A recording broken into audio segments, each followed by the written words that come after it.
The Subcommittee on Environment and Climate Change and the Subcommittee on Energy will now come to order. Today, the subcommittees are holding a hearing entitled Securing America's Future, Supply Chain Solutions for a Clean Energy Economy.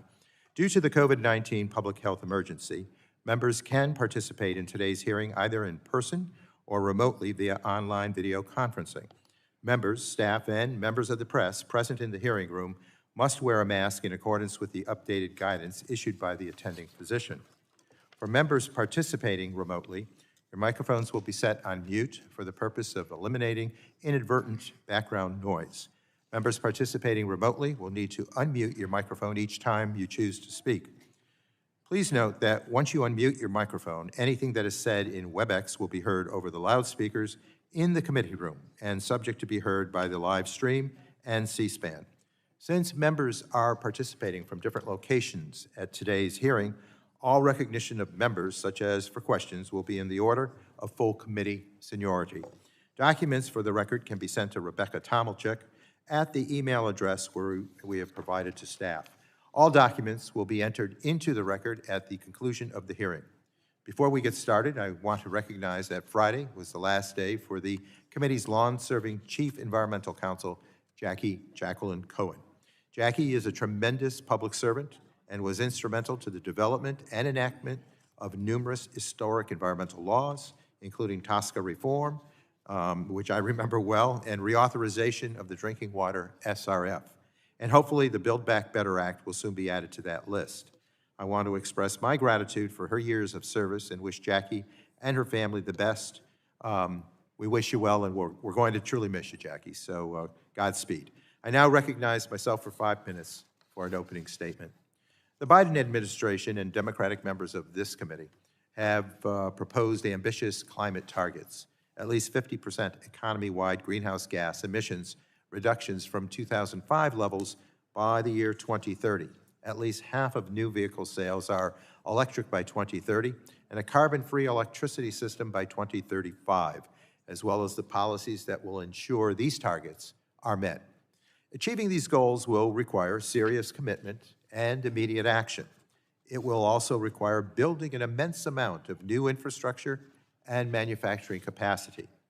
Production of clean energy technologies, including wind turbines, solar panels, batteries, advanced vehicles, charging equipment, and electric appliances will need to be ramped up significantly. And we will need low-emissions construction materials, like that of steel and cement, to support clean energy deployment. The sustainable economy of the future will definitely need to be built and manufactured. The question that remains to be seen is whether it will be manufactured by Americans. In recent years, we have heard bipartisan concerns about our increasing reliance on China and other foreign competitors for clean energy technologies. This is especially true of certain critical minerals. Today, some foreign sources of lithium, cobalt, and nickel involve environmentally harmful practices and unsafe and unethical labor practices and conditions.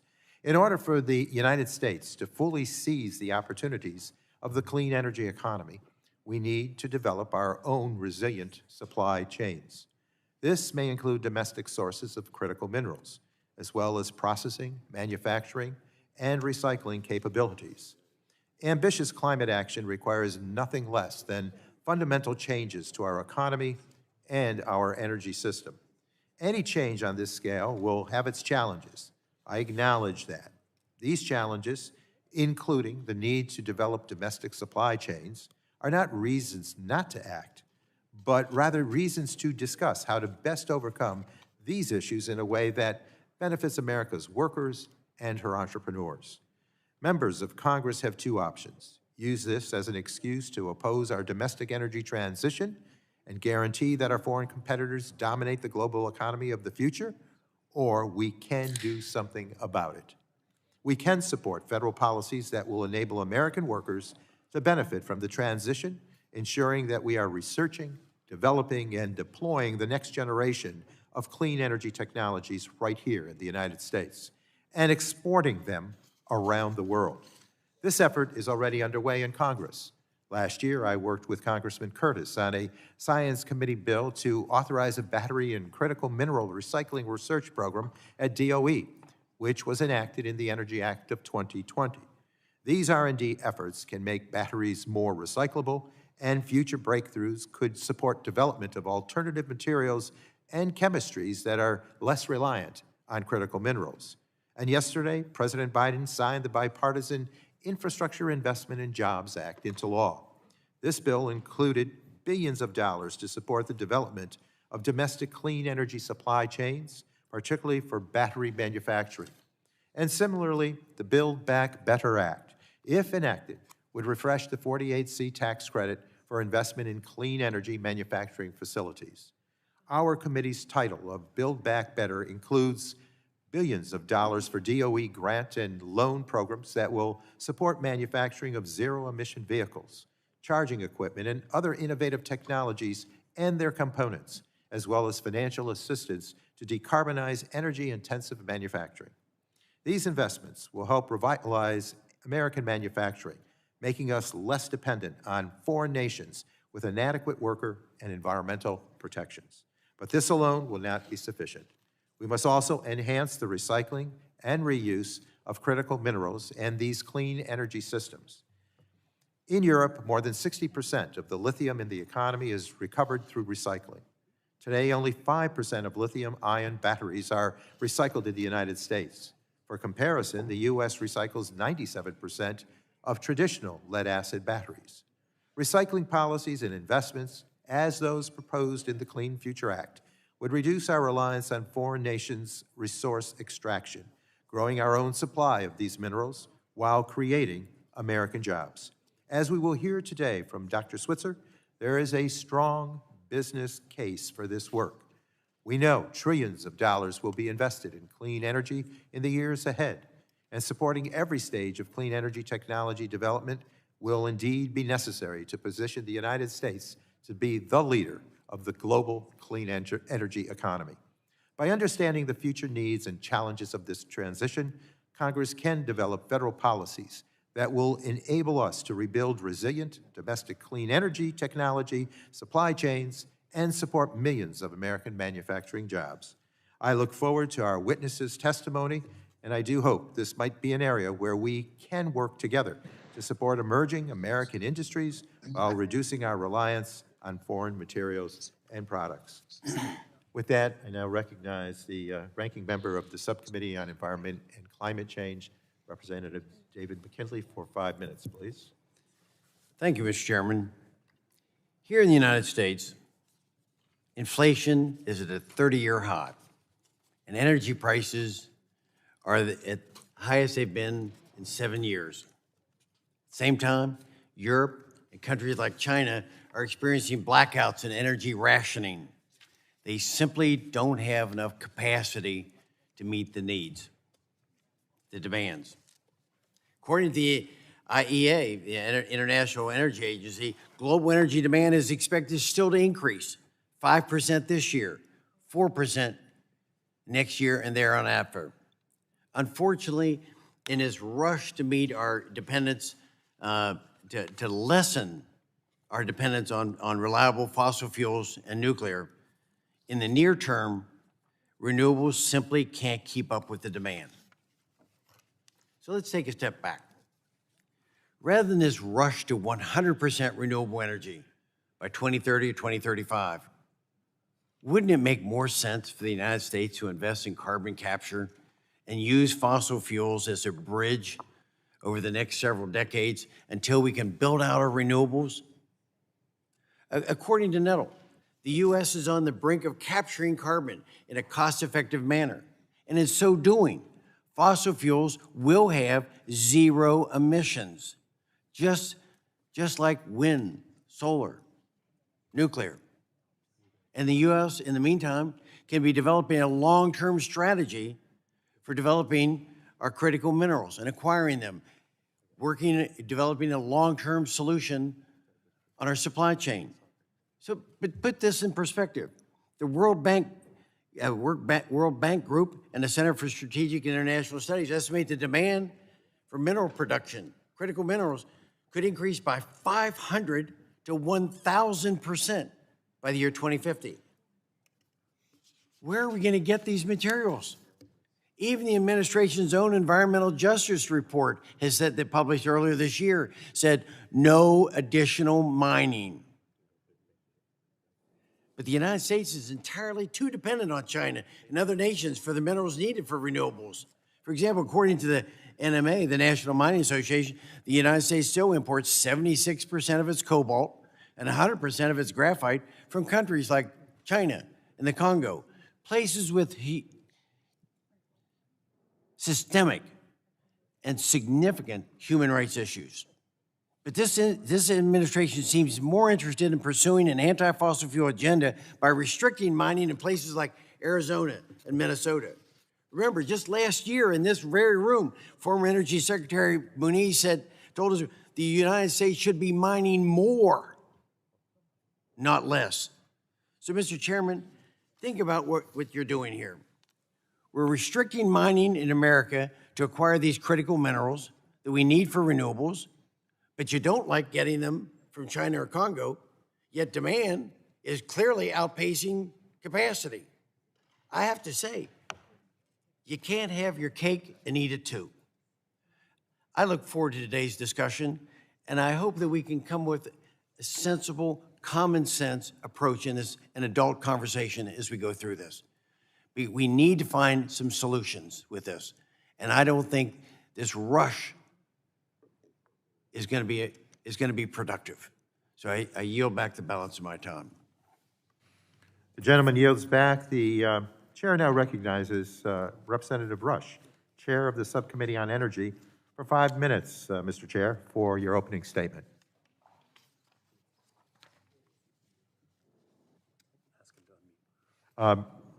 Chairman Rush, can you please unmute?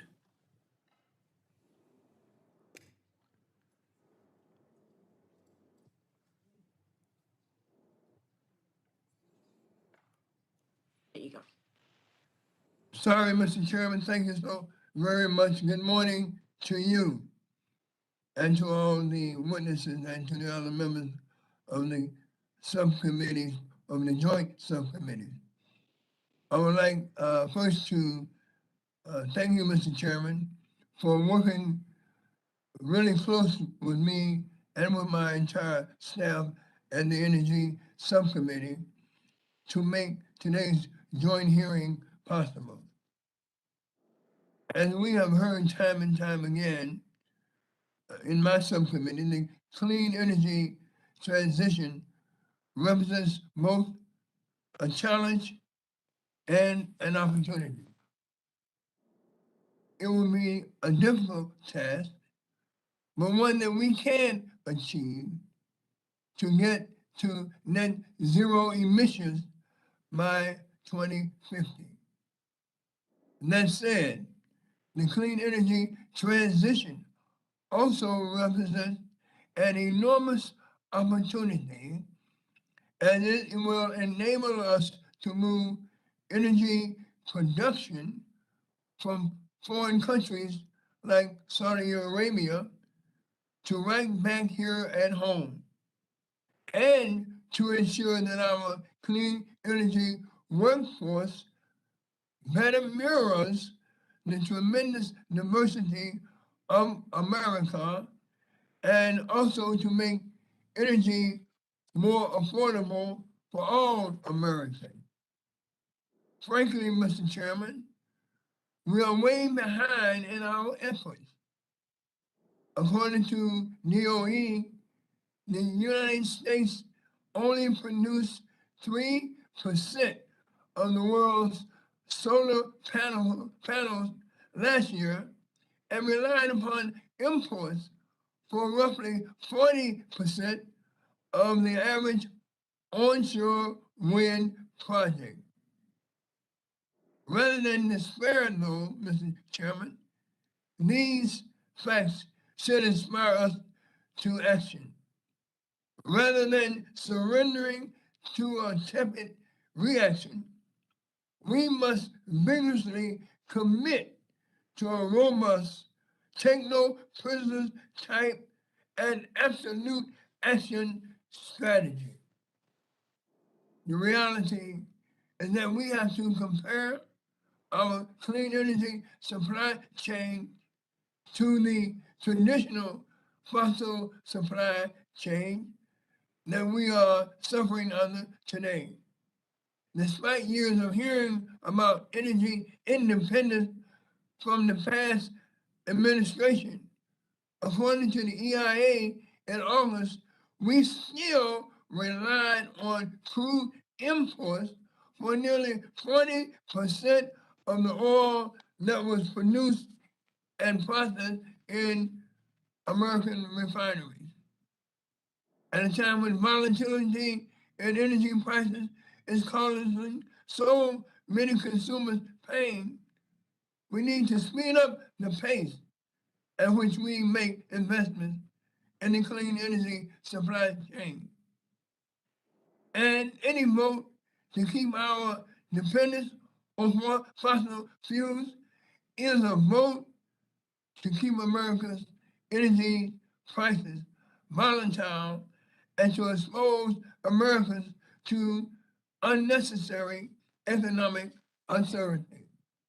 Finally, Mr. Chairman, as many of my colleagues know, I am passionate about ensuring that the next energy generation economy does not replicate the mistakes of the old one. E2 released a report a few months ago clearly showing that fossil industries have disproportionately excluded Black and brown workers along with women of all colors. The clean energy industry has yet to do significantly better. Mr. Chairman, this is totally disgraceful and unacceptable. With that, Mr. Chairman, I look forward to today's discussion about the clean energy supply chain, and with that, I yield back the balance of my time. Thank you, sir. The gentleman yields back. Now the chair recognizes Representative Upton, ranking member of the Subcommittee on Energy, for 5 minutes, Mr. Chair, for your opening statement, please. Well, thank you, Mr. Chairman, and thanks to our witnesses for appearing before us today. I have to say America's economy is in trouble. Under President Biden, inflation is surging to record levels, driving up household bills and wiping out savings.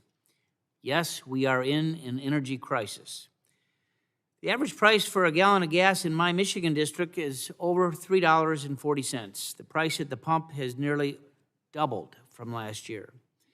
We're also in a supply chain crisis. We know that. Shipping backlogs and trucker shortages reveal how critically dependent we are on imports from China and other parts of Asia.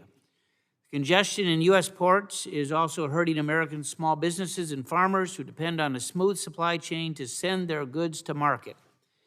American families and businesses are stuck in the middle. While the bills pile up, they're forced to wait on shipping delays and supply chain disruptions.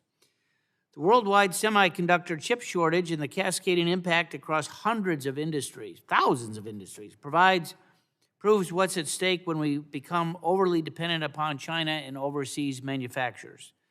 As a result of the chip shortage, American consumers are paying record amounts for new cars and electronics and appliances, while dealerships and stores struggle to maintain their inventory.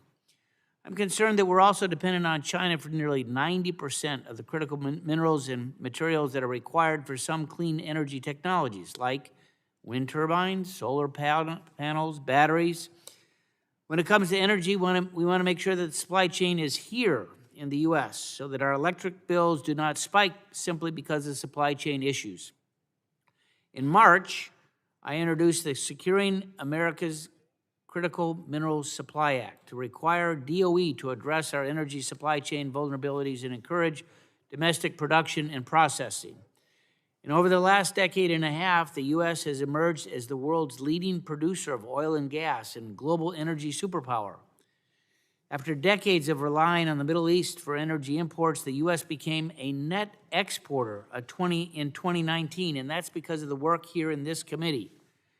America's shale revolution enabled the U.S. to create hundreds of thousands of jobs, undertake a clean energy transition, while at the same time household energy prices dropped to the lowest levels in recent history.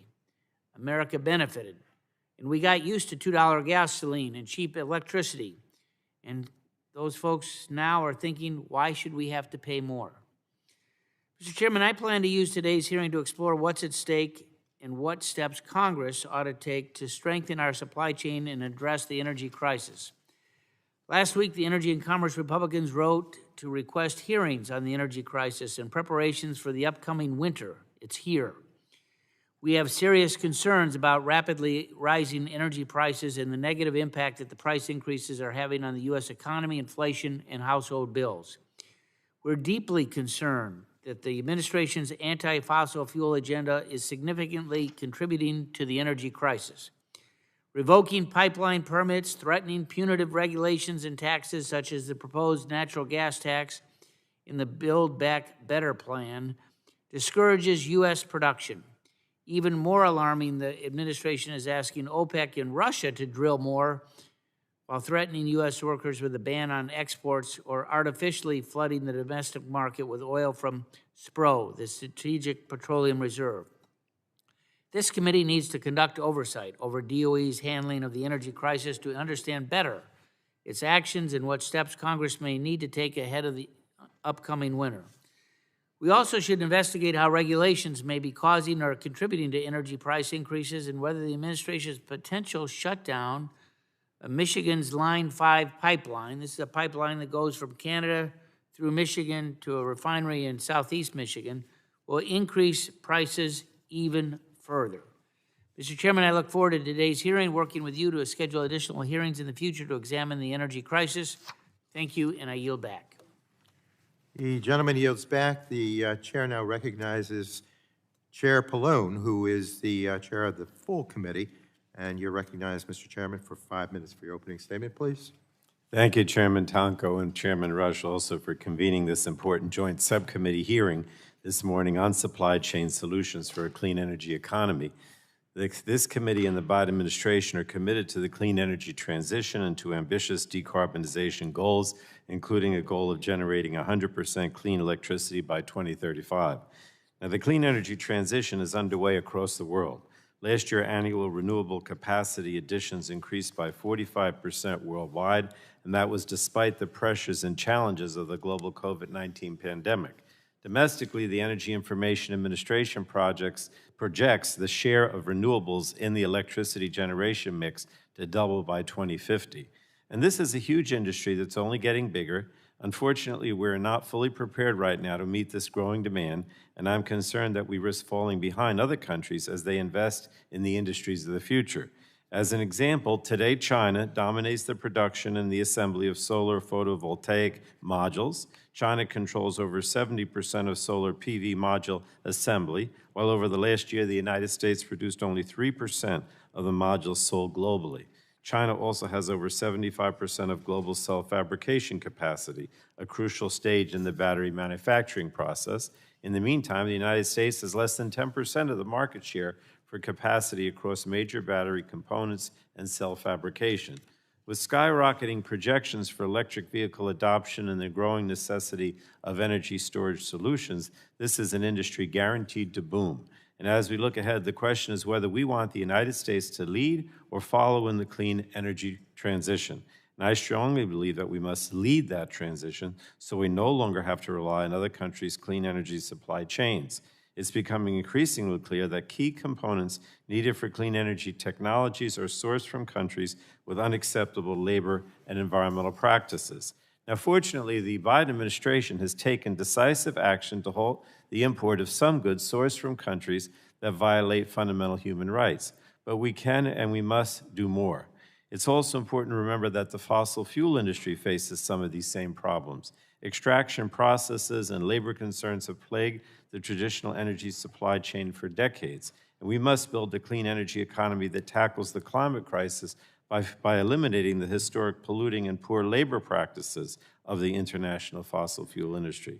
Now, this is one of the many reasons it's critical that Congress pass the Build Back Better Act, which invests heavily in our clean energy future. It includes investments in the deployment of innovative technologies and American manufacturing of zero-emission transportation technologies.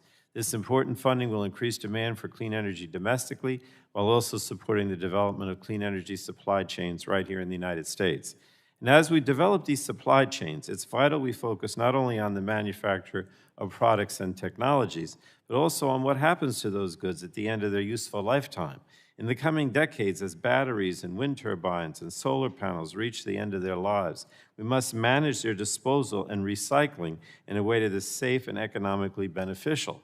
Creating circular supply chains that enable collection and reuse of these technologies at the end of their useful lifetimes will not only reduce waste, but also reduce costs and the amount of material needed for the clean energy transition. So for our nation's future, it's crucial that we support this industry. A strong domestic clean energy industry will ensure we're able to meet our own clean energy goals and provide millions of jobs for Americans. It will also ensure that as the world transitions to clean energy, the United States is not left behind. We must work to build these industries here, and we must be competitive, and we must not miss this enormous opportunity for our nation's economy and the global climate.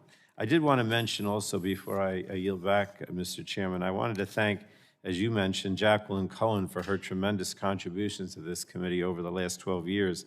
As Chairman Tonko mentioned, she played an instrumental role in the passage of the landmark Lautenberg Chemical Safety Act, which modernized the Toxic Substances Control Act for the first time in 40 years. And over the last 12 years, Jacqueline's fingerprints are certainly found on any bill that became law out of our Environment and Climate Change Subcommittee. She had a particular passion for ensuring that all Americans have access to safe drinking water and for protecting and strengthening the Safe Drinking Water Act. And she's really going to be missed, and I wish her the best in her future endeavors. And with that, Mr. Chairman, I yield back. The chairman yields back. The chair now recognizes Representative Rogers, who serves as ranking member of the full committee. Ms. Rogers, you're recognized for 5 minutes, please, for your opening statement. Thank you, Mr. Chairman. Record inflation, spiking prices, empty store shelves and car lots, growing risk of blackouts. Families are learning what failing energy and economic policies feel like. Global supply chain disruptions and demand shocks from the COVID pandemic have taken a toll. Now the administration is making this crisis worse with its reckless inflationary spending and an anti-American energy agenda, shutting down pipelines, banning oil and gas lease sales, imposing new energy taxes, and systematically shutting down American energy. Unbelievably, President Biden is even considering shutting down another major energy infrastructure project, Michigan's Line 5 pipeline, right before winter. Closing Line 5 would cost thousands of jobs and increase the price of heating fuels like propane, which are already in short supply across the nation. This is threatening people's livelihoods. We've requested hearings with the Secretary of Energy so that we can examine this immediate crisis, especially the surging costs right before winter. This oversight should also question what the rush to green regulatory agenda means for supply and affordability of energy. Policies to make sure people have access to affordable, reliable energy must remain central to this committee's work. And that is especially true for today's hearing. We must recognize the amazing value of our existing energy infrastructure for economic growth and ensuring that people have a chance for a better life and strengthening national security.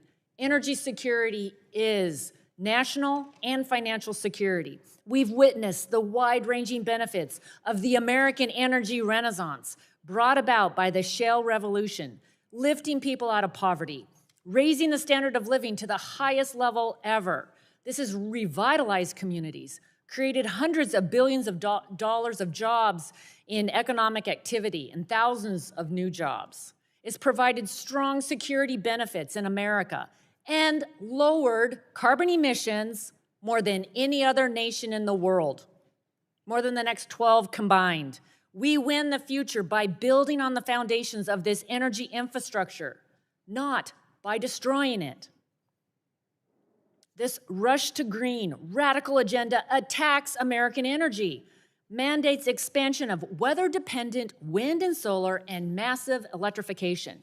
This vision is to replace our energy infrastructure at a pace and scale that defies historical experience, To say that it is possible is divorced from reality. It will lead to higher cost, less reliable energy. It will create energy poverty and reduce our quality of life. This is why Republicans have repeatedly raised concerns about the economic and security dangers of the rush to green. The World Bank estimates renewable mandates will increase global demand for certain critical minerals 500% over current rates. That's a lot of mining and processing. Massive growth in our domestic mining and industrial infrastructure. New mandates will require more reliance on foreign supplies of minerals and materials. That means a dangerous dependence upon China and its use of slave labor and abusive practices in the renewable and EV supply chains. All of us should be asking, how do Americans benefit if President Biden trades our strategic advantage in energy infrastructure for more dependence on China supply chains? We should never let that happen. So how do we develop our own secure supplies for these minerals? Accelerate the mining, processing, and permitting.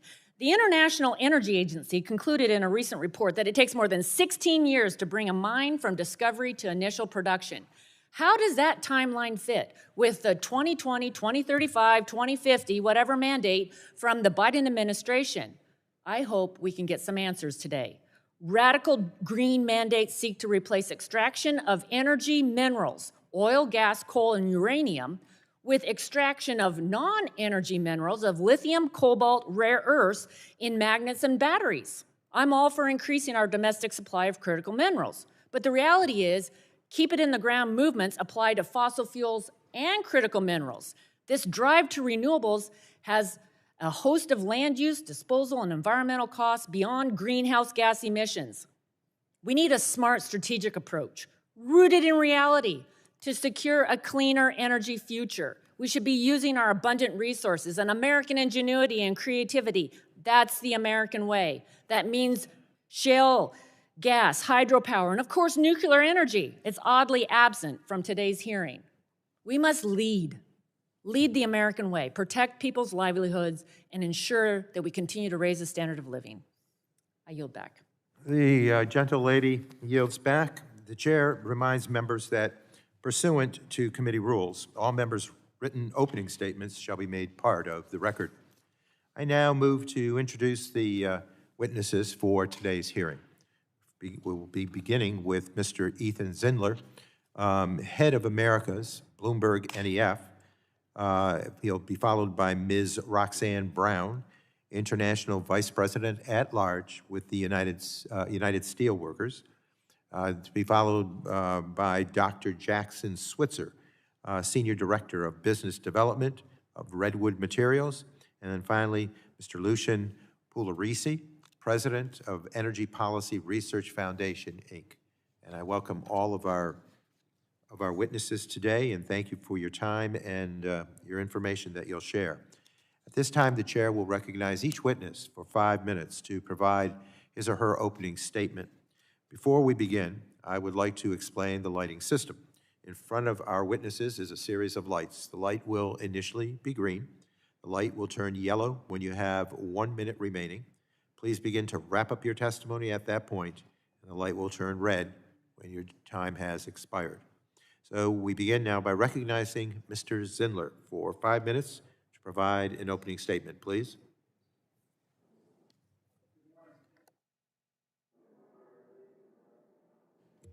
There we go.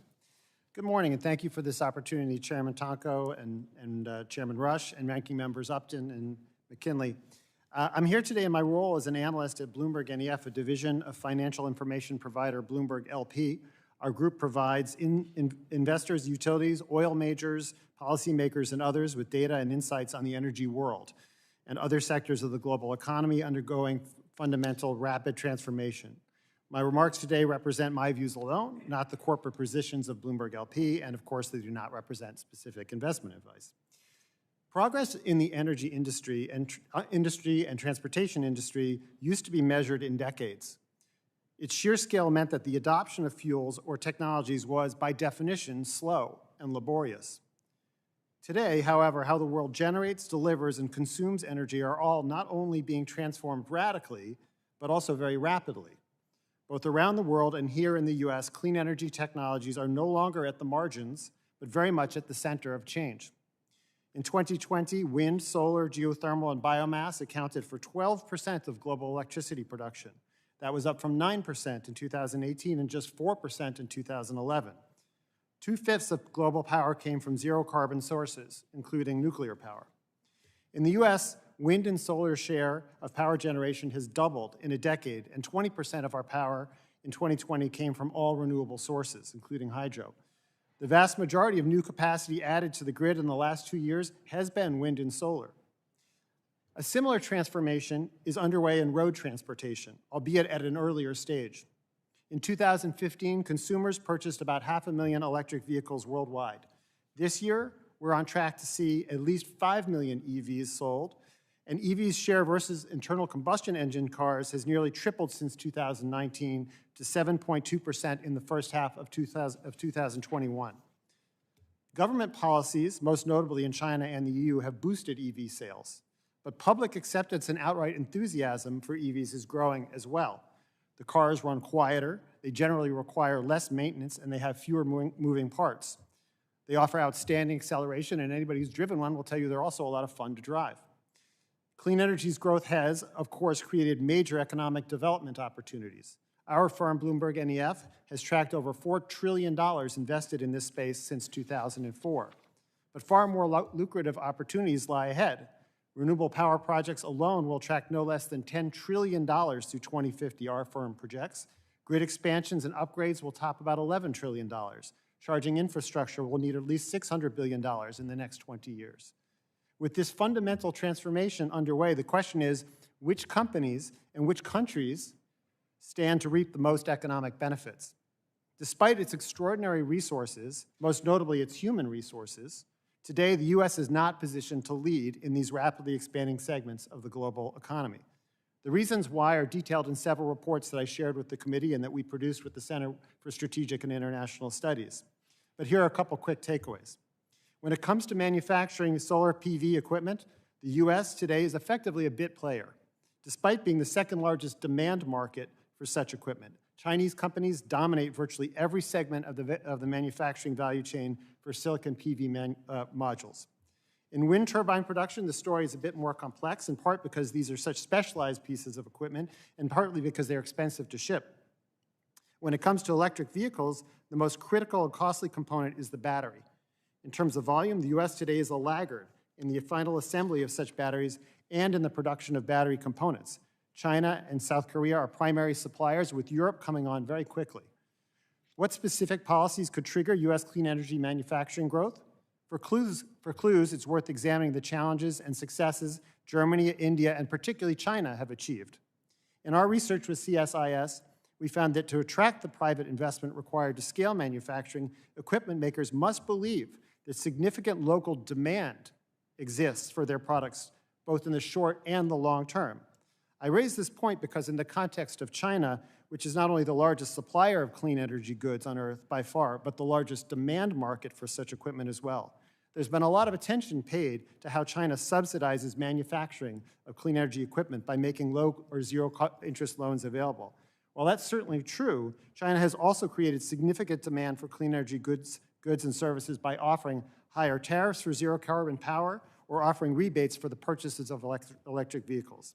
I'm going to close real quick by just offering one final comment. Before today, Congress has legislation that can send the very signals that are required to trigger a U.S. Clean energy manufacturing scale-up. The infrastructure bill passed the other day marked an important step in this direction with its support for transmission, EV charging, and other technologies, including carbon capture and nuclear power. But it is the currently pending Build Back Better legislation that stands to make a far bigger impact in this area. By focusing both on the supply and demand side of the clean energy equation, the bill has the potential to unleash an unprecedented wave of investment in manufacturing capacity on U.S. soil.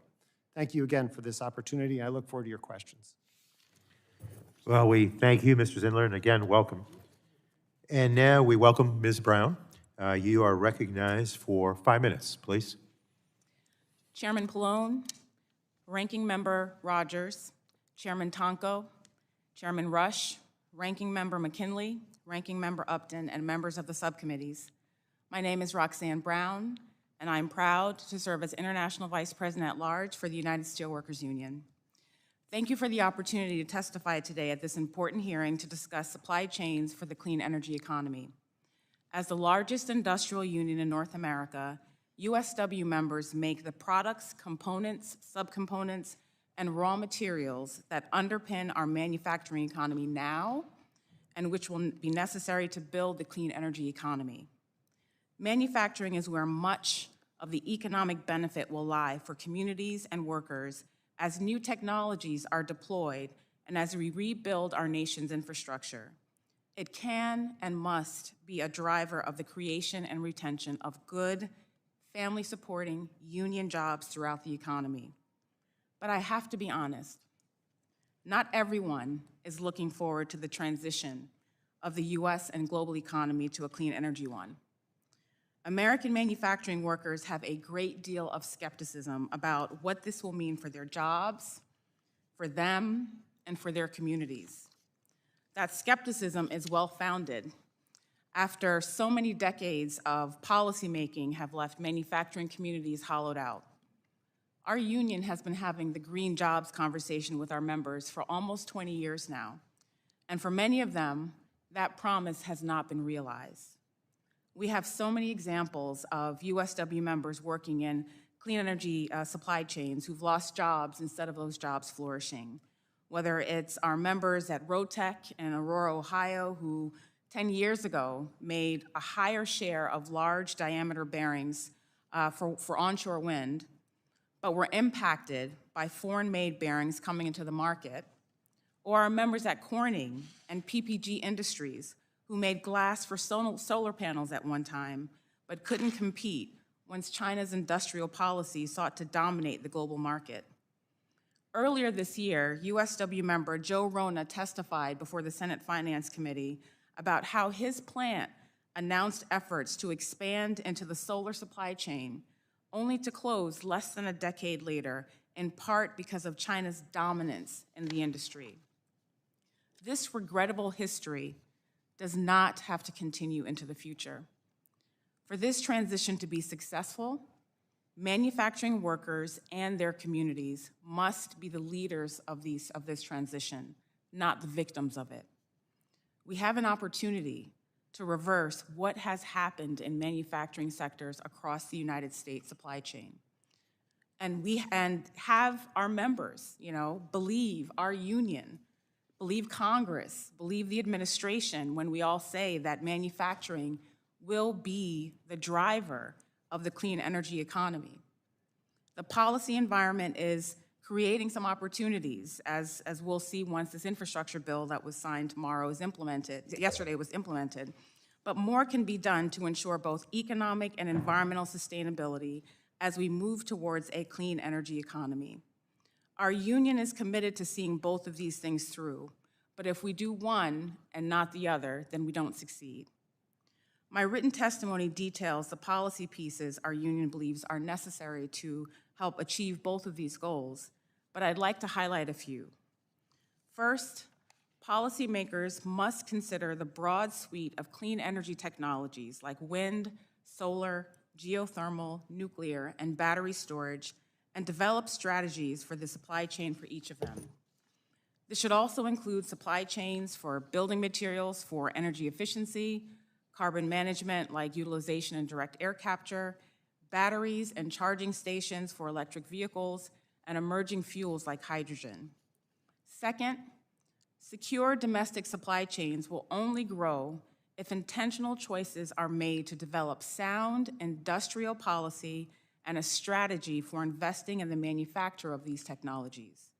This is what other countries are doing and is necessary for us to compete globally. Finally, a foundational bedrock of investing in manufacturing is Buy America policy. It creates demand for manufacturing materials and provides certainty to companies, which is necessary when those companies take risks to retool and make materials for new technologies. Taxpayers overwhelmingly support their dollars being spent to create jobs here in the United States. Our union looks forward to working with you to make our vision a reality for manufacturing workers. I've spent a lot of time over the last 15 years testifying and speaking on panels about the hope of the clean energy economy for my members and really for domestic industry. And it's been too long to be having this conversation. We have a real opportunity right now to make our goals and our vision about what the domestic manufacturing can do for the clean energy sector a reality. And we look forward to working with you to get that done. Thank you. Thank you, Ms. Brown. And now we move to Dr. Switzer. Again, welcome, and you're recognized for 5 minutes, please. Thank you. Chairman Rush and Tonko, Ranking Members Mckinley and Upton, members of the House Energy and Commerce Subcommittees on Energy, Environment, and Climate Change. Thank you for the invitation to testify at today's hearing. My name is Jackson Switzer. I'm the Senior Director for Business Development at Redwood Materials. Prior to joining Redwood, I spent over 7 years at Albemarle Corporation, the world's largest lithium mining and refining company. I have a technical background with a doctorate in chemical engineering from Georgia Tech and a bachelor's degree in chemistry from the University of Alabama. Representative Scalise, I don't see you here, and no offense to your alma mater, but roll Tide. Redwood Materials was founded by Tesla co-founder and longtime Chief Technology Officer J.B. Strobel in 2017. J.B. founded Redwood to transform the battery supply chain, making it more sustainable, faster, and less costly. We aim to do this by offering large-scale domestic sources of battery materials that can go directly to U.S. battery manufacturers, like our partners, Panasonic and Ford.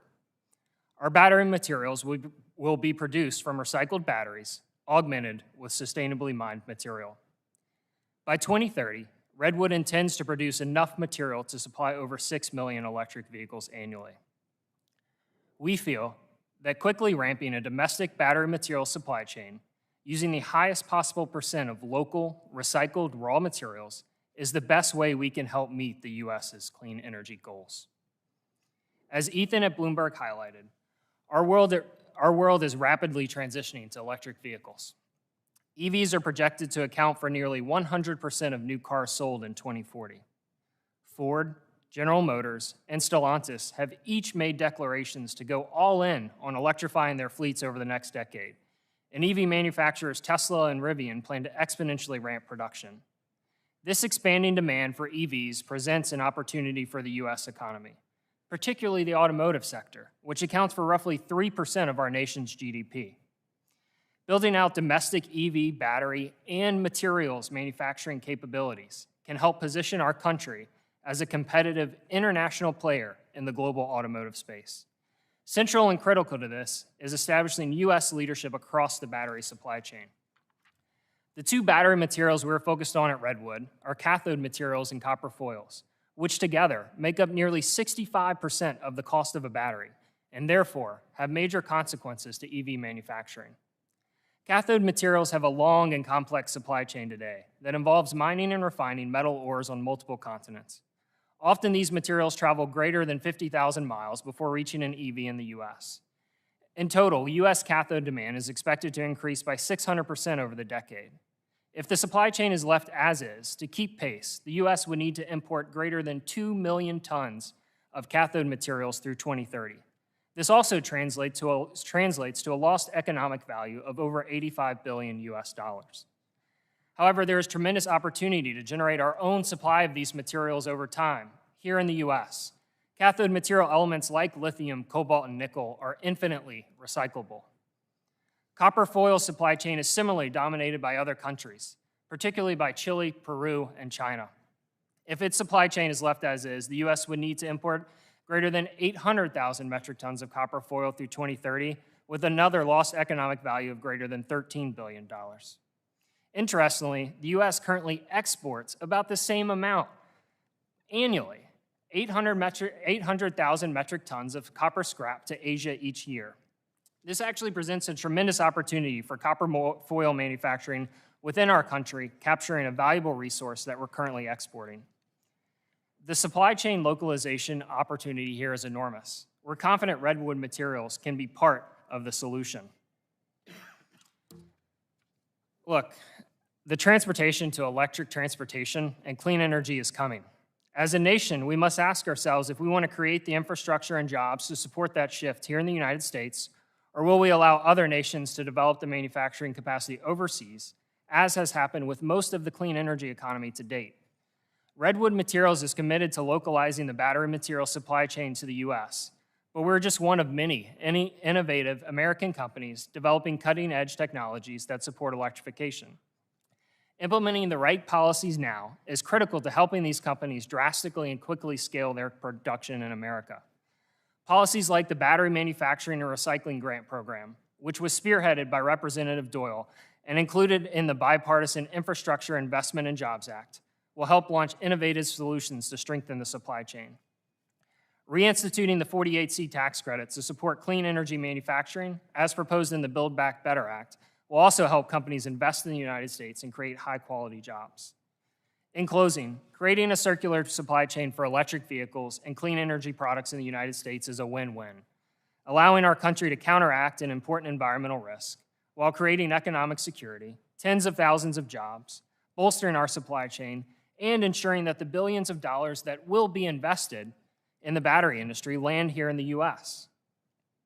Thank you to both subcommittees for holding this important hearing. I look forward to the discussion. Thank you, Dr. Switzer. We now move to Mr. Pugliaresi.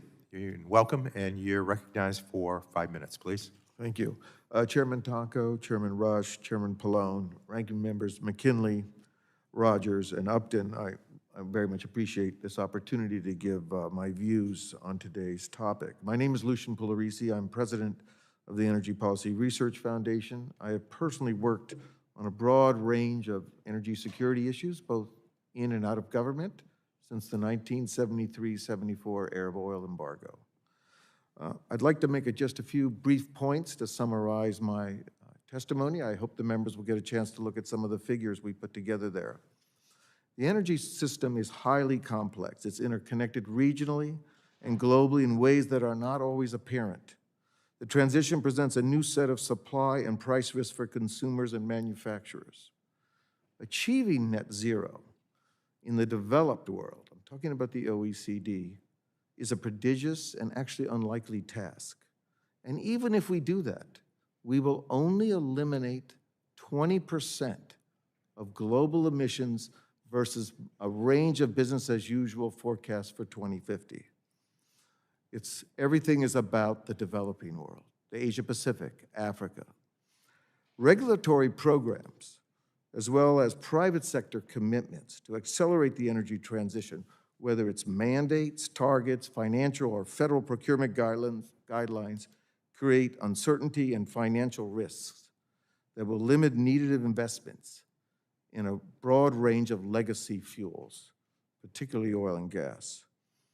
While most of the escalation in energy prices can be tied to dislocations in oil and gas supply chains, largely from the COVID pandemic, recently announced policy decisions, such as the halt on leasing on federal lands, the cancellation of the Keystone Pipeline, the potential cancellation of Line 5 and bringing Canadian crude oil to the United States, rising regulatory requirements, and permitting delays are all threatening North American oil and gas production. We undermine this strategic asset at our peril. Oil and gas production is going to be needed throughout the transition. Today, after government support, we have put tens of billions of dollars into wind and solar. But if you look at its contribution to primary energy supply in the U.S., it only represents 4%. In fact, wind and solar today still require vast sums of federal support in the forms of production tax credits. And today, the oil and gas development in the U.S. still generates large revenues to the federal government. This is the fundamentals of the marketplace. This doesn't represent the values of these two fuels. It just tells us how society values these two technologies. The current energy crisis in Europe is a cautionary tale, and we should learn from it. I have my colleague from London here with me today, and he's been briefing us on the situation there.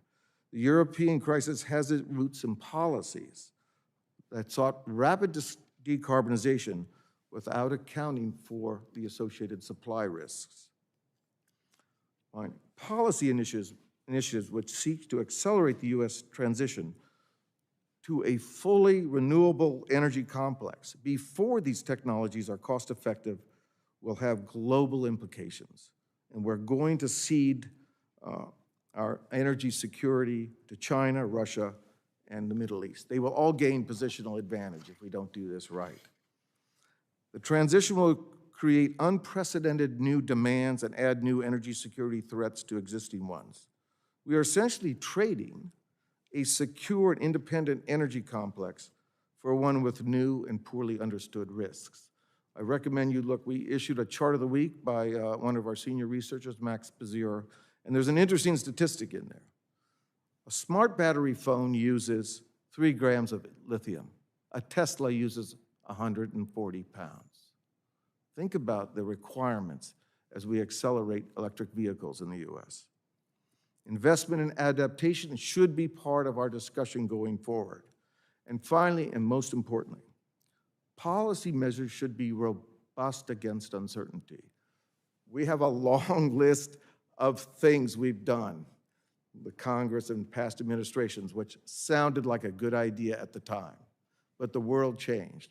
So one of the things I hope the committee will take under consideration, however we proceed with these measures, that we think about strategies that hold up against a broad range of uncertainties.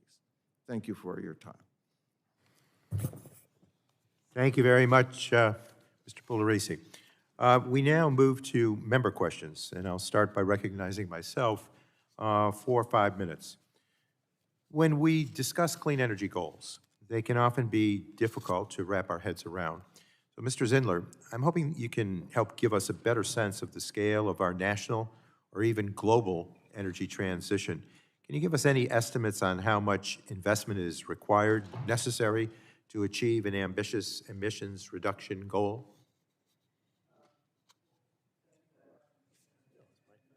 Can you activate your mic? Thanks.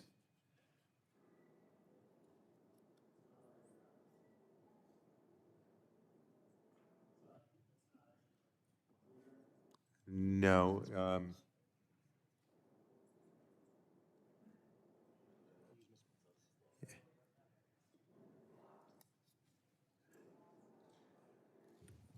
There you go. Thank you, Ms. Brown, to the I'll leave rescue. Ms. Brown for a minute.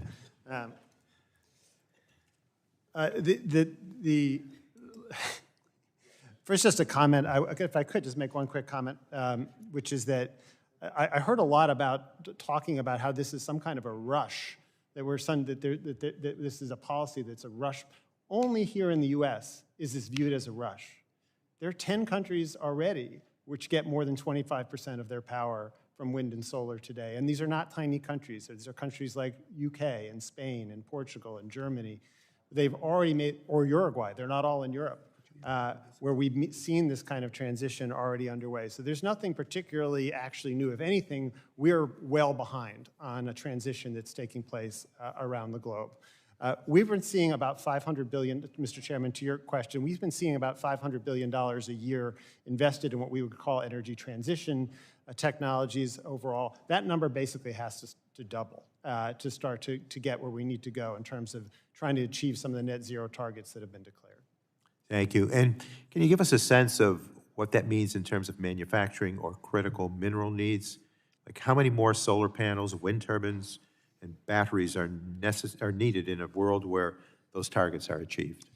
Well, I mean, we've been consistently seeing the demand for solar rise each year, anywhere from 10 to 20%, depending on which year you're talking about, mainly because the technologies, I would point out, are in many parts of the world right now the lowest cost option, and that's really what's proliferating a lot of the growth.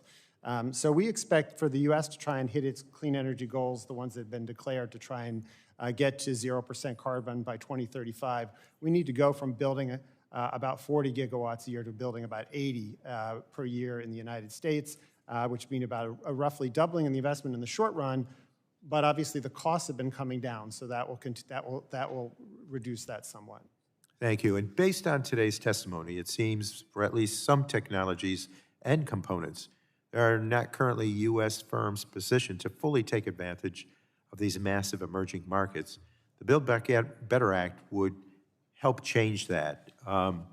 Any comments about what might be inspirational with the Build Back Better Act? So, I mean, for our work that we did for the Center for Strategic and International Studies, we tried to look at some of the successful industrial policies in other parts of the world. And as I noted in my testimony, China, any one of these sectors, but if you particularly, we looked at the electric vehicle sector, about 10 years ago put together a plan in which they determined that they wanted to be the world's largest producer of electric vehicles and the largest consumer of them as well. And they set about creating both supply and demand side policies to support that. We do not have long-term certainty at the moment around what the demand for electric vehicles will be, just to give one example. The corporate average fuel economy standards, which are certainly being, have been revised, but are constantly being challenged, provide some additional certainty to automakers, and we've certainly seen these declarations from Stellantis, from Ford, from GM, that they plan to do EVs. But I would say that if you were to press them, many of them would not say that the US is the primary market that they think will be the demand market, because there's a lot more certainty from Europe and other parts of the world. Thank you. And I'll move over to Ms. Brown now. And when we talk about climate jobs, we often think about construction jobs, that being building transmission lines, installing EV charging stations, or retrofitting buildings. Could you share for the subcommittees where you see the biggest opportunities for clean energy manufacturing jobs? Absolutely, and thank you so much for the question, Mr. Chairman. You know, everywhere, in a nutshell, everywhere. When you think about the types of clean energy technologies that we're talking about, whether it's onshore or offshore wind, there is a significant amount of steel that is required for both of those technologies. If we're talking about solar, the glass that is needed for solar panels, the aluminum, the copper that's needed for solar panels are all made by steelworker members. If we're talking about energy efficiency, manufacturing facilities won't only benefit from those technologies, but can actually make those technologies, and steelworker members actually make energy efficiency technologies. So for us, the possibilities are endless and vast, and really stretch across each of these technologies, and I think we're just waiting to do the work. Thank you so much. We'll now recognize Mr. Mckinley, Subcommittee on Environment and Climate Change Ranking Member. And Representative Mckinley, you're recognized for 5 minutes for questioning. Thank you again, Mr. Chairman, and thank you for the panel. It's interesting to see some of the perspectives, and we can learn from this. But I'd like to address my questions primarily to Mr. Pugliaresi. Pugliaresi, yes. Pugliaresi. And speaking for the administration in Scotland, John Kerry said there that the United States should eliminate the use of coal by 2030, period. And he reinforced how other fossil fuels, oil, gas, would be eliminated by 2035. And as you point out in your testimony, that's going to result in an expedited shift to renewables in the next few years. We can do the count till 2030, and that's going to require large quantities of critical minerals. But the U.S. still imports the vast majority of its mineral needs for renewables, and it is entirely reliant on foreign nations for some of them that I talked about in my opening statement. So do you believe that America will be able to supply itself the critical minerals needed by 2030 and by 2035? No one who understands. If you use your mic, please. No one who understands how we do permitting, how we go through the development, the NEPA reviews, believes that that's even possible. It's just not going to happen. And in fact, I think the biggest, if you look, the biggest concern we have with the power sector is if you push it too fast, it's going to become very brittle. It's going to become brittle because the fuels we use are going to be much more narrow, and we're going to be also subject to more complex systems, which are subject to failure modes that we don't even fully understand yet. Thank you. The administration has been focused on this need to increase the domestic supply chain, and I think we've had a good dialogue. We understand the need for that to be addressed for renewables. But that, as I pointed out in my argument, that's going to require a significant increase in domestic mining, processing, and manufacturing. And we know that China right now is the lead nation that processes the bulk of these renewables. And then they ship them around the country, around the world.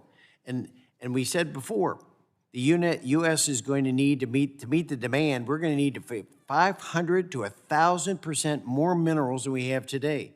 So do you believe that the current permitting process will allow the United States to increase its domestic processing of critical minerals? You can bet that's not going to happen.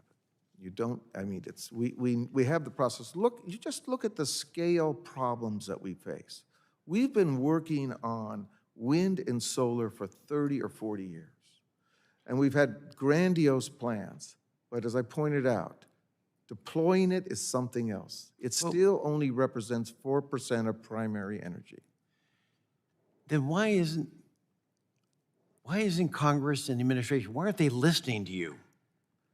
If it can't happen, seriously, I actually, you know, so we get out of this politics and just the reality. I'm a civil engineer. I'm a licensed civil engineer. I deal in facts.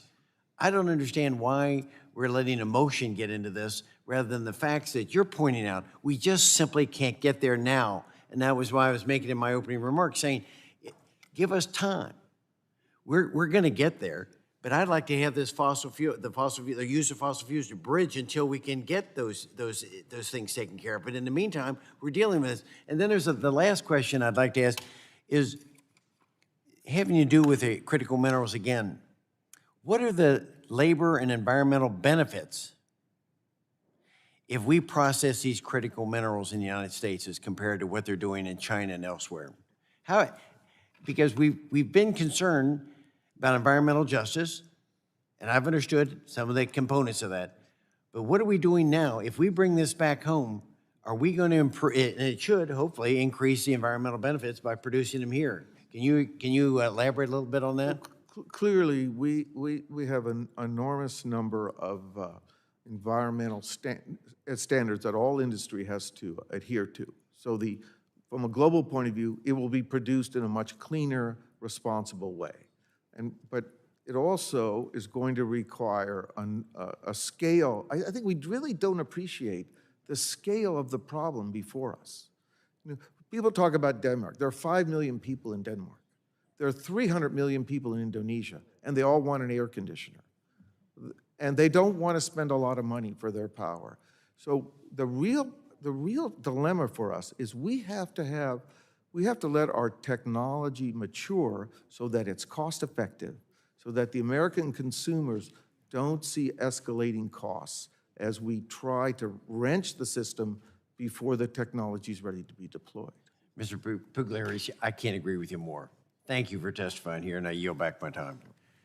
The gentleman yields back. The chair now recognizes Chairman Rush of the Subcommittee on Energy. Chairman Rush, you're recognized for 5 minutes, please. I want to thank you, Mr. Chairman. One of the comments that struck me this morning, Mr. Chairman, was comments from Mr. Zindler, his testimony.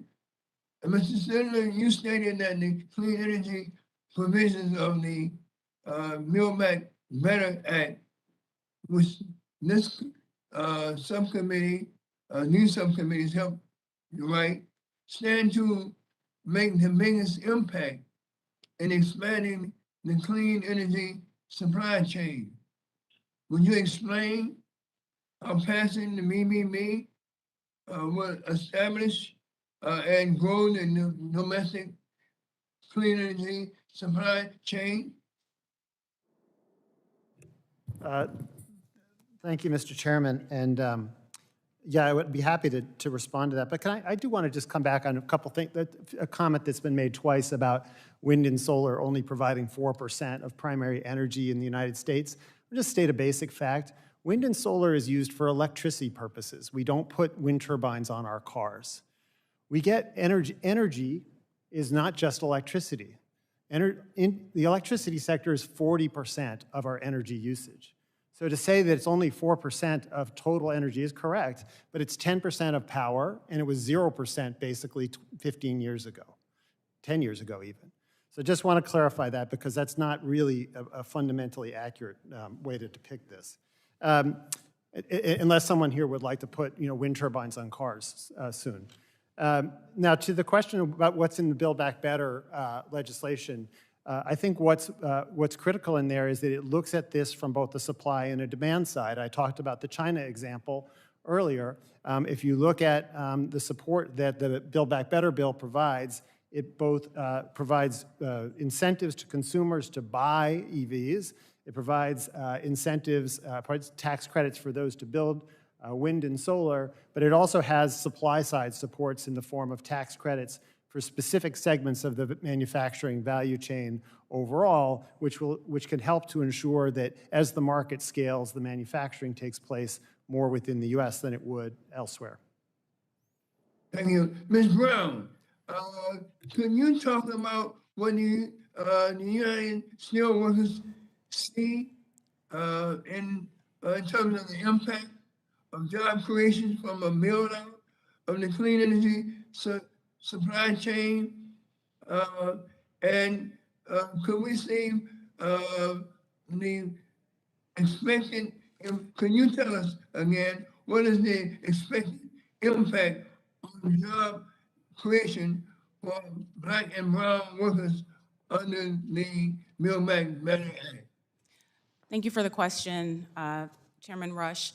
I just want to actually echo something that Mr. Zindler said in terms of just the tax pieces that are included in Build Back Better.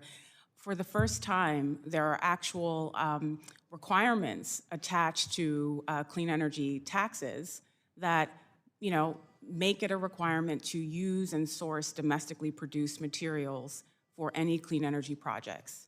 That's something that our union has been working really hard to do, really since 2006, with the production tax credit and the investment tax credits. For the first time, we were able to work with the Senate Finance Committee to achieve that. That's huge. I can't emphasize what a boon that is for the supply chain when it comes to sourcing the iron, the steel, or the other manufactured goods, whether it's cement or other manufactured goods that go into these clean energy projects. That, if it's able to stick, is something that is critically important to steelworker members. The other thing that I'll say is there's significant money in the BBB to repurpose brownfields. And a lot of the brownfields are in Black and brown communities, to your question, Chairman Rush. And I want to point to a real-world example in Baltimore here, just up the street from us here in Washington, D.C., on the former ground of the Bethlehem Steel Sparrows Point facility. That was the beast of the East. That's what our union used to call that facility. It employed 50,000 steelworkers at one point, making steel. That facility closed in 2012. No more steel, basic steel, was made in the state of Maryland with the closure of that facility. Recently, our union worked with U.S. Wind to bring steel back to Maryland, and Sparrows Point Steel was born. And they're going to be fabricating monopiles for the offshore wind industry at this facility in Baltimore. At the end, 500 jobs will be created. That is a community that has been devastated by the loss of manufacturing jobs. It's a Black and brown community. It's a community that has been dying for investment. Those are the types of things that the Build Back Better will help to do, and we're eager to see that happen. Thank you, Mr. Chairman. You're back. Chairman Rush yields back. The chair now recognizes Representative Upton, Subcommittee on Energy Ranking Member. Recognize, sir, for 5 minutes to ask questions, please. Well, thank you, Mr. Chairman. It's an important hearing. Energy is on the minds of all of our constituents. And Mr. Pugliaresi, I'm looking at a story that I know you haven't seen, but it's something you're aware of. UK power prices soar above 2,000 pounds on low winds. Britain is set to end the use of coal within 3 years and make power generation free of fossil fuel by 2035. But for now, it falls back on high-emission coal when wind drops or demand increases. Wind generation on Monday, this week, was meeting just 6% of total demand. National Grid data shows while gas contributed 55% and coal 2%, which is one of the reasons why the cost is so much higher. And I just know as we try to put U.S. costs compared to Europe, in Europe, they're paying about $5 to $8 a gallon for gasoline, and their electric rates are already 2 to 3 times higher than what we pay in Michigan.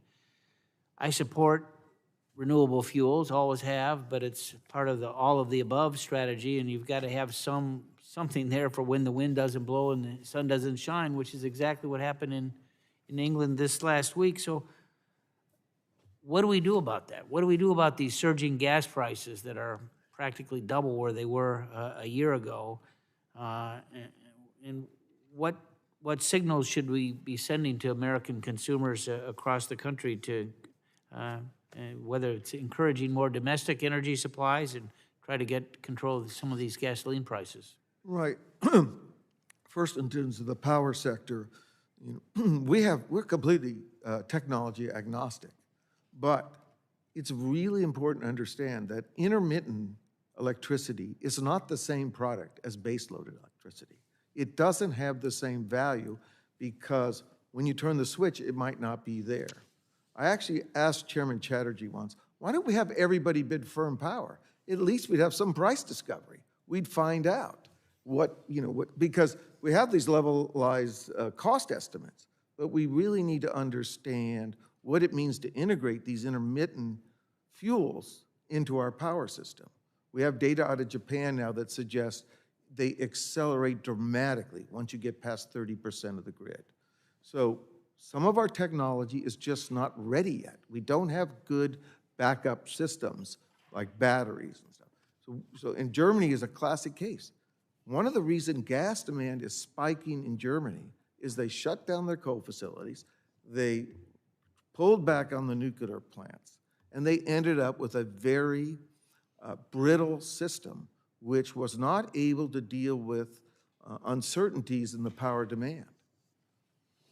So I'm going to want to raise what I'll call a Michigan issue, but it's probably more of a Midwestern issue if you look at it, and that's Line 5. And I don't know how familiar you are with that, but for those that are watching this hearing, Line 5 is a pipeline that was built under the Straits of Mackinac, connecting the lower and upper peninsula in the 50s. It contains not only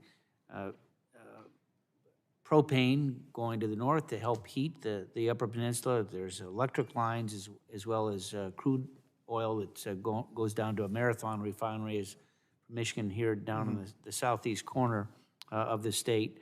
That refinery, as I understand it, produces about 15 million gallons of fuel a day. Michigan's consumption is about 10 million. There are efforts to eliminate or shut down that pipeline. It needs to be replaced. There's work that's been done, starting with Governor Snyder back a number of years ago with Enbridge, the pipeline company, to try and do that. There is the Biden administration is considering closing the pipeline, as I understand it, as look at treaty obligations between Canada and the U.S. What would happen to energy prices if that pipeline gets So shut as you down? know, Michigan, I think, gets about 750,000 gallons a day of propane. It gets probably, I think I had some data on this, I saw 14.7 million gallons a day of gasoline, diesel, and jet fuel. So this is actually a more serious problem than we understand, because the reason we have this valuable strategic asset, this whole North American production platform, is because we solve a whole bunch of very complicated transportation issues every year to allow the platform to be efficient, to grow, and to put us as the largest oil and gas producer in the world. So it's going to have immediate regional effects. It's going to spike prices. They're going to have to find more truckers to move material, and there are as we know, we have a shortage of drivers and truckers. So we have a PHMSA, you know, the Pipeline Hazard Material Safety Administration. I know my time has expired, but a one-word answer would be catastrophic? It would be catastrophic, and it would be very harmful to the consumers, very Thank you. Yield back. Mr. Upton yields back. The chair now recognizes virtually Representative Doyle, who happens to serve as chair of the Subcommittee on Communications and Technology. Mr. Doyle, welcome. You're recognized for 5 minutes, please. Well, thank you, Mr. Chairman. As we've seen over the last year and a half, we're too reliant on foreign supply chains for a wide variety of products, even critically important products like semiconductors. As we continue to recover from the pandemic, we should be investing in bringing home manufacturing for as many supply chains as possible, but especially for critical materials. In the effort to create a cleaner future and build as strong an economy as possible, I'm a firm believer in using all the tools at our disposal. That means a diverse portfolio of renewables, nuclear, hydrogen, and carbon capture technology.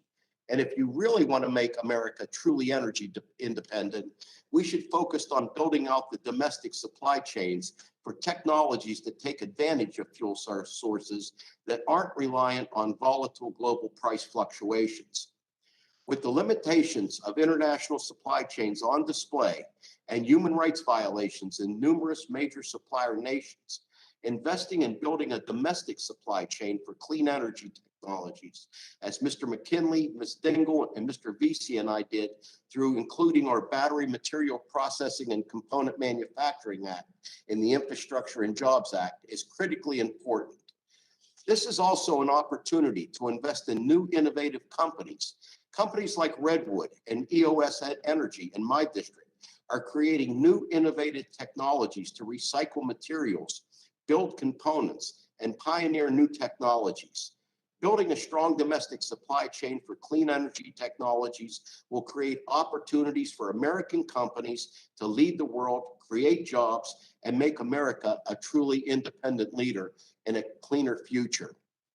Let me first ask Mr. Switzer, can you explain how a grant program for battery manufacturing, like we included in the infrastructure bill, can help companies like yours expand your operations, and how will that help impact the growth of the whole supply chain? Sure. Thank you, Representative Doyle. And on behalf of Redwood Materials, we certainly appreciate all of the work that you put in to that provision. I think to use a word that someone else uses is just the scale of it all, the scale and the level of investment that will be needed. For our battery materials facilities that we're planning to construct here in the U.S., the total scale is going to be on the order of several $1 billion. And that alone actually doesn't even completely solve the problem, right? Like, we need several Redwood materials throughout the country to essentially kind of build this supply chain for the future. So I think all of the provisions in the grant, I think, will be put to good use to help stand up and accelerate our efforts there. It's my understanding that we can recycle significant amounts of critical materials from used batteries and from other scrap metal. What percentage of the materials can be recovered from a used battery, and how much of the supply chain could come from recycled material if we had strong recycling programs? Sure, I think that's, I think there's a great point to make in there. And first, to answer your question, of the, recoverable percents of the battery materials in an end-of-life battery of, nickel and cobalt and lithium, we can actually recover and recycle and reuse greater than 90% of those elements. So it's I think that's a key point, is that it's not like we're extracting these minerals and then we use them once and they're gone. It's something that we, once they're extracted and they're in a battery, we can actually use them over and over again. And we can do that here in the US. So I think that, continually expanding recycling efforts as well as collection efforts to make sure that we collect those end-of-life batteries is absolutely critical. Thank you. Ms. Brown, how can we ensure that as we domesticate supply chains, that these jobs are good-paying union jobs located in areas that have lost manufacturing or have been historically disadvantaged? Thank you so much for the question, Congressman Doyle, and thank you. I have to say, you've been such a champion and a friend of our unions, and on this issue in particular, going all the way back to Waxman-Markey with the Inslee-Doyle provisions that sought to ensure domestic competitiveness of the domestic industry. So thank you very much. I would say for our union and any labor organization, the first thing we would say is to pass the PRO Act. The Protecting the Right to Organize Act is the first way that we can make sure that the jobs that are created are union jobs. Our experience, unfortunately, has been that a lot of clean energy companies are very resistant to unions. And our union and others have fought really hard and have tried for years to organize and to make those jobs good union jobs. If you look at jobs in the energy sector or the manufacturing sector, there's a certain standard of living associated with those jobs. On average, our members in the steel or aluminum sector make $85,000+ a year with benefits. That's not. Yeah, I see my time is expired. I'm sorry, go and ahead. I don't want to take advantage of. I'm a stickler when I'm the subcommittee chair about time, so I don't want to break one of my own rules. But thank you for your testimony, and I want to thank all the members for their testimony. Mr. Chairman, I yield back. Thank you. Chairman Doyle yields back. The chair now recognizes Representative Rogers, full committee ranking member, for 5 minutes. Please ask questions. Thank you, Mr. Chairman. I do think it's important that we take a step back and really look at what these policy mandates mean, what it's going to mean on American families. I think we just heard the word catastrophic. Now, Mr. Chairman, you said at the very beginning, it's difficult sometimes to get our head around this, that these are ambitious energy goals. I would respond to that. The reason it's difficult to get our head around it is because it is divorced from reality. As Mr. Mckinley said, we need to focus on reality. We need to focus on the facts. What the majority is promoting right now, they say it's a transition to a clean energy future. Yet the reality is, it is wind, solar, and electric batteries at the exclusion of everything else. It's not technology neutral. You might want to, you include hydropower, for example, in your list of renewables. Well, in Washington State, Governor Inslee is working hard to tear out the dams in Washington State that produce the clean, renewable, reliable, affordable electricity. It is being threatened right now. We would welcome a debate around American leadership in reducing carbon emissions, but the frustration is that we seem to be focused solely on mandating wind, solar, and batteries and telling us to trust us, just trust us. That's why it's hard to get our head around it. One person, is it a clean transition, or are we really focused on reducing carbon emissions? Let's have the debate around reducing carbon emissions. Let's have that debate. Not mandating from Washington, D.C., the federal government mandating what qualifies and what not. Let's have really technology neutral. I met with the steelworkers last week in Spokane. Steelworkers from Kaiser Aluminum. Very proud of the work that they do for helping manufacturing of aircraft in the United States of America. Very proud of the work that they have done to help reduce carbon emissions, the carbon intensity of their products, their commitment to clean water. You know what? They're fearful, though. They're fearful of what's happening. They're fearful of China. They're fearful about losing their jobs. They're fearful of the current approach, that it is divorced from reality. Mr. Pugliaresi, I wanted to ask you, well, yeah, and there's the California model. Coming from Washington State, we seem to be really wanting to focus on the California example, and I'm very concerned. California, they don't have reliability. They don't have confidence that when they need to heat their homes, they're going to be able to heat their homes, and now they're going to take the generators away that people were buying to try to help keep their homes heated. So they don't have reliability, they don't have affordability, they have the highest gas prices in America. In your testimony, you mentioned the example of Germany. Germany has headed down this path, lots of mandates. And what are they doing now? They're signing a pipeline with Russia to get their gas.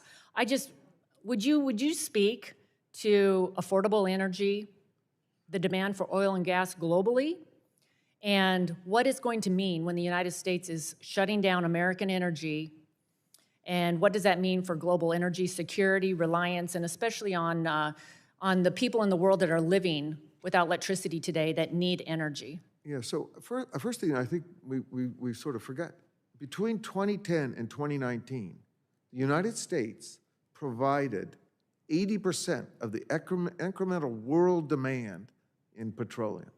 It's quite a remarkable achievement. And the notion that somehow, and world demand for petroleum is back onto trend. We're somewhere approaching 100 million barrels a day. Now, at some point, we will use less petroleum, but that's going to take a long time. And if we proceed with a strategy to sort of disarm or to shut down our oil and gas production in the U.S., it's just going to shift the production to somewhere else. And it's going to shift it to the Middle East and Russia. And that's going to impose a very high cost and a tremendous strategic loss for us.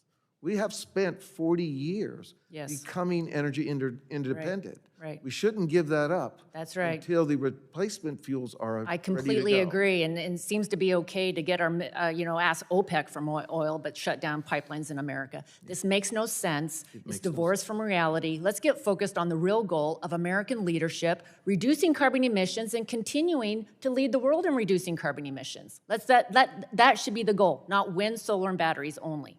I yield back. The gentlelady yields back. The chair now recognizes Representative Dingell, who serves as chair of the Subcommittee on Investigations and Oversight. Representative Dingell, you're recognized for 5 minutes for questions, please. Thank you so much, Mr. Chairman. And let me just hook on to was what Ms. McMorris-Rogers just asserted. Some of us don't think we should just limit ourselves to wind and solar. So we think that we need to we do think that we need to have the goal of reducing emissions. But, there's a lot of hyper-partisanship in this committee and around Congress these days, and I think that's a real shame, because I think some of these issues that we're talking about today about supply chain and energy development and minerals, we can solve these in a bipartisan way that still is environmentally sound. And so I'm going to channel my inner John Dingell for a few minutes and ask the witnesses if they can please answer the following questions in a yes or no way. And I make it easy because the questions are drafted so you can do that. The first one is, do you think we should be doing more mining of the critical inputs needed for these technologies here in the U.S., while staying clear of critical water and ecological resources and respecting the rights of tribal nations and other communities? Mr. Zindler. Yes, if you want an independent, energy independence. Ms. Brown. Yes. Thank you. Dr. Switzer. I think it's a bit complicated. It's hard to say that it's a really like a yes or no question. Okay, so you can't answer it.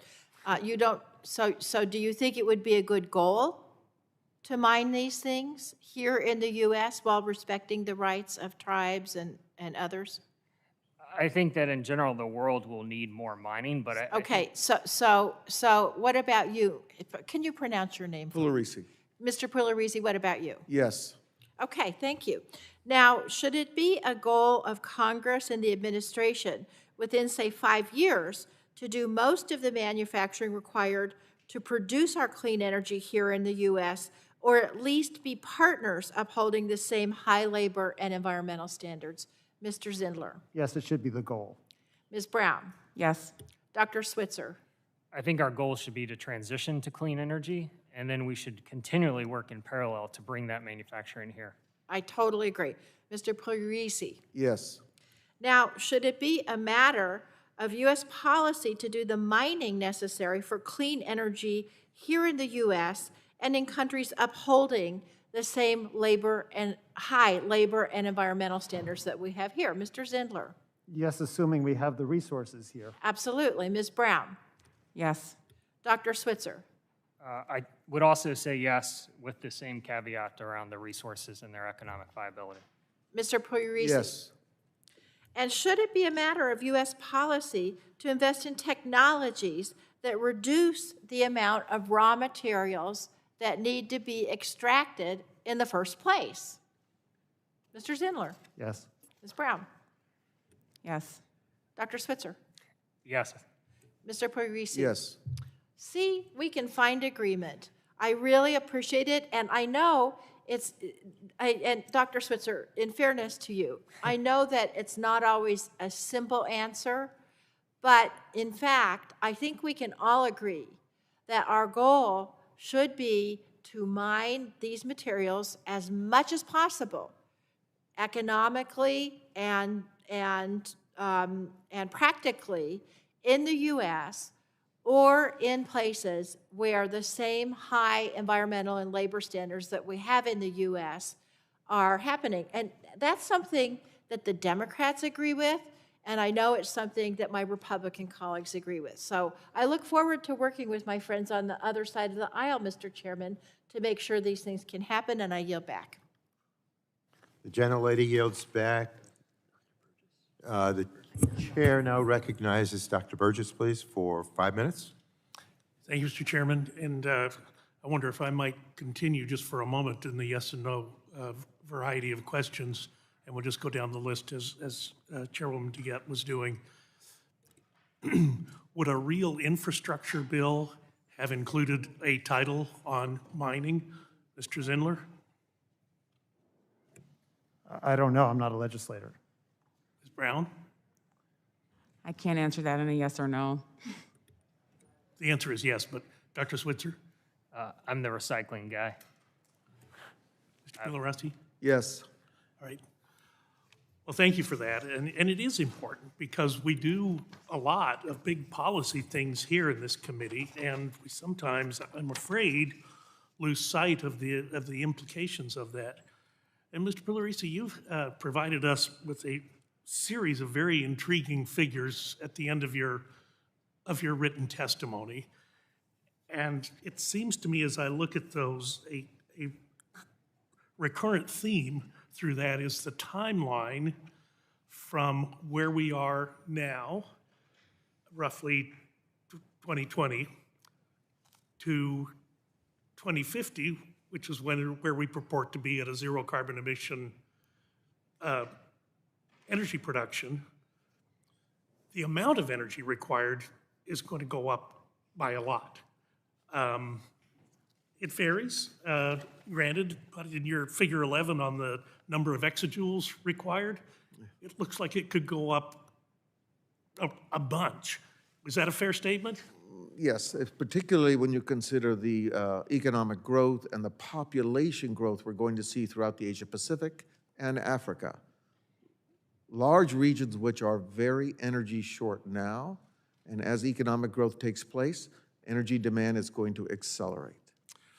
So in order to account for that delta, where we are now and what will be required in 2050, that's the year that energy production is zero net carbon, is it possible to accommodate that increase that is going to be required? Is it possible to accommodate that with the traditional renewable methods, wind, solar, geothermal? Absolutely not. You cannot get the density of power these countries need unless we have some major breakthroughs in these technologies. And even if they are possible, if they are costly, I can tell you they will not adopt them. So there's a bill that Congress may be voting on before the week is over called the Build Back Better Act. And I had the occasion to spend 16 hours on the floor of the House last Friday dealing with the rule to debate that bill. And as best as I can determine, there's not $1 in the Build Back Better Act for research and deployment of new nuclear technology. And it would seem to me, in order to accommodate that delta of energy available and energy that's going to be required, it seems to me that nuclear will have to be part of that complement. I couldn't agree more. Nuclear power is the only dense, not carbon-free fuel alternative that we really have. All the other carbon-free alternatives are, the density of energy they provide is much, much too little to achieve these goals in the developing world. Well, I do want to thank you for providing us, I think, some significant facts in your testimony, and certainly the cautionary tale of what has happened in Germany with the too quick, the fragility that it's impacted into the system by going too quickly and abandoning the traditional sources of energy. Again, I believe that's a cautionary tale for us, and being from Texas, we witnessed what fragility of your energy supply looks like. We only have 1 week of winter in Texas, but it was a bad one. You may have read about it. It was in all the papers. So fragility in the system is something that I'm pretty sensitive to. We heard on this committee years and years ago, without energy, life is cold, brutal, and short. And we kind of saw that up close and personal. So would you worry about imparting that kind of fragility into, and I'm just talking about the United States now, into the United States with too rapid a transition? Yes, of course, the power systems are very complex, but integrating renewable intermittent sources in which we don't have a very sophisticated or ample system to back up this power we should move with extreme caution. One of the probably more frightening things I've heard from a policy perspective, and granted it came from senators, which is always concerning, but the desire to abandon the United States being able to export crude oil, to put the ban back on export of crude oil. That is the one policy change in the last 10 years that really, I think, has made a difference as far as making America energy independent. And I really think we should be loath to give up that independence. Well, we don't have a lot of time now. If we were to begin to shut down U.S. banned exports, we'd actually lose production and have higher prices. Thank you. I yield back. Gentleman yields back. The chair now recognizes virtually Representative Schakowsky, who serves as chair of the Subcommittee on Consumer Protection and Commerce. And so we recognize Chair Schakowsky now for 5 minutes, please. Thank you, Mr. Chairman. These are difficult issues to deal with, because all of us, I think, want to make sure that we have a sufficient energy supply. I think all of us probably definitely want to see more of a supply chain here in the United States. But one of the things that has frustrated me the most, and Ms. Brown, I'm going to ask you to respond to this concern of mine, is that there seems to be this thing about making choices between having enough energy, having enough good-paying jobs, by using the incumbent fuels and the incumbent manufacturing that we have right now.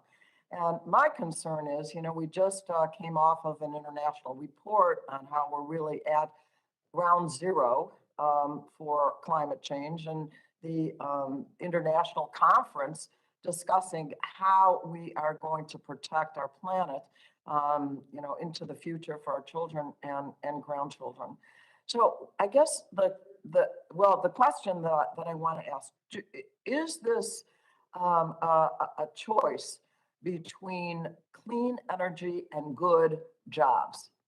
And how are we going to make sure that as we make this transition, that we can guarantee, because we know, and you actually mentioned in your testimony and explained that many workers are skeptical of the transition to clean energy, and what is it that we can do to make sure that we don't have to choose between the environment and these and energy security and good jobs. Thank you so much for that question, Congresswoman, and shout out to the sign that's in the back there.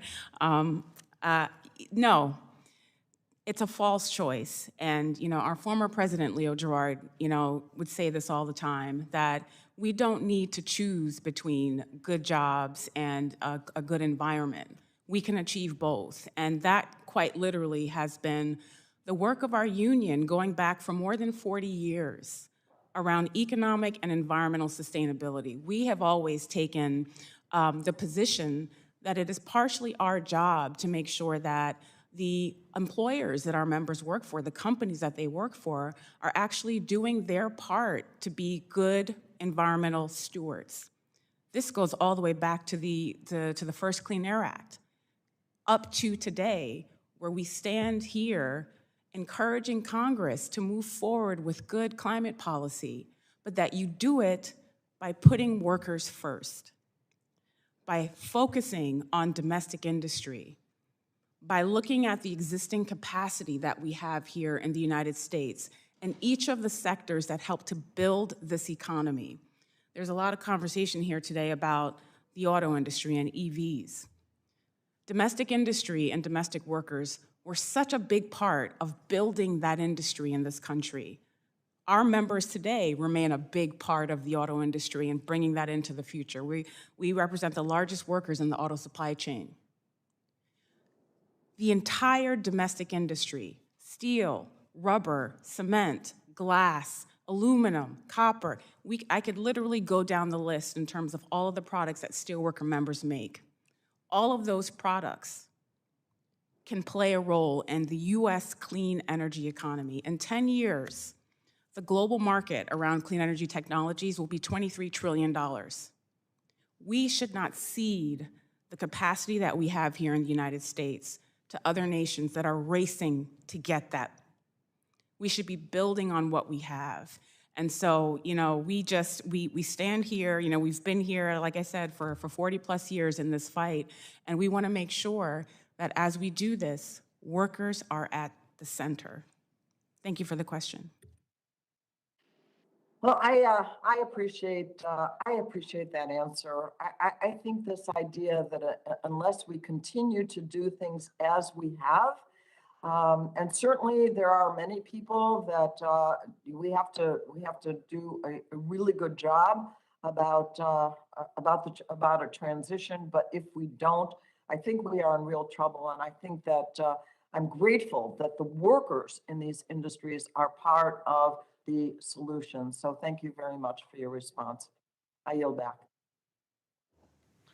The gentlelady yields back. The chair now recognizes Representative Lotta. Gentleman from Ohio for 5 minutes, please. Well, thank you very much, Mr. Chairman, and thanks to our witnesses for being with us today. And before we look to the future, I believe it's important that we acknowledge the real challenges that are currently facing our energy producers and the consequences that we resolve from the recent political proposals to shut down energy delivery systems in this country. And specifically, I'm referring to the operation of Line 5. And as my friend from Michigan has already alluded, Line 5 is essential to the Midwest. Earlier this month, after reading press reports from the Biden administration was examining the consequences of shutting down Line 5, I led a letter with 12 of my colleagues to President Biden outlining our grave concerns with this possible action. Line 5 is essential to heating homes and operating businesses, to our farming operations, and to the continuing economic vitality in northern Ohio. Terminating Line 5's operation will exacerbate shortages and price increases in home heating fuels like natural gas and propane at a time when Americans are facing inflationary challenges. Thankfully, it appears the President read our letter because his White House has walked back their comments and has said they are no longer considering shutting down Line 5 at this time. We need to continue to make clear that we should be working to improve the lives of hardworking Americans and not playing political games with their livelihoods or well-beings. Mr. Pugliaresi, you state in your testimony Other measures under consideration, such as halting crude oil exports or a release of the Strategic Petroleum Reserve without a genuine supply disruption, are likely to be counterproductive. How do you mean by counterproductive, especially when we know that with this, we have the oil in the ground? Should we be tapping into the SPR at this time? So the question of the SPR is that it has traditionally, and in my own experience with it, it should be used for a true emergency, for a crisis that threatens national security or the economic security of the country. And if we tend to use it as a kind of commodity adjuster, I think we're going to diminish its reliability as an important source for emergencies. Unfortunately, the Congress has also looked at the strategic reserve, and through a series of budget measures that have been passed over the years, to reduce its size. We have generally not thought that was a good idea, but the Congress proceeds with its will on this issue. So once again, if we're going to reduce its size over time, what we have remaining, we would suggest be kept in reserve for a true critical emergency. Well, and again, when you think of the oil that we have in the ground at this time and being able to produce Saudi Arabia and Russia, I'd say that's not a good time to be using it. And you also state one of the reasons the U.S. has achieved energy independence is that the production platform is efficient. How do you mean efficient? So if you think about the United States, it's a very large continental landmass. And the notion that you could solve our problems by banning exports is a kind of not too thoughtful, let's say. For example, a refiner in Hawaii may want to purchase this crude from Indonesia, while an exporter out of Texas may want to ship his light crude to a more efficient processing facility abroad. But all of that, the fact that we solved this massive transportation solution in the U.S. has ended up in the U.S. being a net exporter. Right now we may be a slight net importer, and so we end up exporting some crude oil, but we also end up exporting a lot more highly valued petroleum products. All of this allows the crude oil to be produced more efficiently, and it also allows us to be one of the largest refiners in the world. And it's that efficient platform which gives us the capacity to expand production over time and to deal with large variations in crude oil demand. In my last 45 seconds, I'd like to switch over to on the nuclear side, because right now the U.S. is importing over 80% of the uranium from other countries. What are the potential energy and security challenges to the U.S. if we don't invest more in our own domestic mining? Well, for uranium, of course, we have a series of not just trade arrangements, but treaty arrangements. I'm sure you're well aware of those. But probably, if we can find ways to cost-effectively produce more here at home, we should do that. If there are regulatory impediments that are prohibiting that, we would say, okay, we should take a hard look at those and see what we can do to have a cost-effective strategy for producing uranium as well. Well, thank you. Mr. Chairman, my time's expired, and I yield back. The gentleman yields back. The chair now recognizes virtually the gentlelady from California, Representative Matsui. You're recognized for 5 minutes, please, to ask questions. Thank you very much, Mr. Chairman, and I want to thank the witnesses for being with us today. We know that we're at the crossroads of an economic and technological transition. Support for clean energy deployment keeps rising, and production costs continue dropping. But as a person who's very interested in new technologies, I know that increased demand does not always translate into robust domestic production. And that's why I'm proud to champion the CHIPS Act, legislation to strengthen the U.S. semiconductor industry, an industry which, as you may know, has experienced a growing influence of foreign companies. To truly prepare for a clean energy future, I believe it's crucial that we establish industrial leadership here in the United States to secure our supply chain and bolster our competitiveness in the 21st century. Now, as we transition to a clean energy economy, we have the opportunity to do what the fossil fuel industry never did, to set out from the beginning to better protect the communities and environments impacted by energy development. It is my understanding that robust investments in a domestic circular economy for critical minerals is crucial to establish a sustainable supply chain. Dr. Switzer, can critical mineral recycling help meet the growing demand for these materials? Thank you. Yes, it most certainly can. And I think, one important, maybe like just an example to highlight on recycling in particular, and, with regards to cobalt is there's often a lot of talk of cobalt and cobalt mining, but the really interesting thing with recycling is that, the batteries that we're putting on the road today and in the latest and greatest electric vehicles actually use much less cobalt than the batteries that are coming off the road or that are coming out of cell phones and such. So we can actually thrift that cobalt, recycle it, and use it to go farther for use in EVs. Such that Redwood Materials actually Can thinks. I ask you, Dr. Yes. Switzer? Yeah, go ahead. Sorry. What efforts should Congress prioritize to support the establishment of more critical mineral recycling facilities and better collection infrastructure? Yes, I think with regards to consumer electronics, we most certainly need to improve our collection infrastructure, and that's one of the things that Redwood Materials is working on. But I also think further investment in things like recycling technologies, recycling facilities, as well as the refining and battery materials manufacturing side of the industry is absolutely critical. Okay, fine. Now, transportation is the most polluting sector in our economy, making electric vehicle adoption critical to improve air quality for our communities and combat climate change.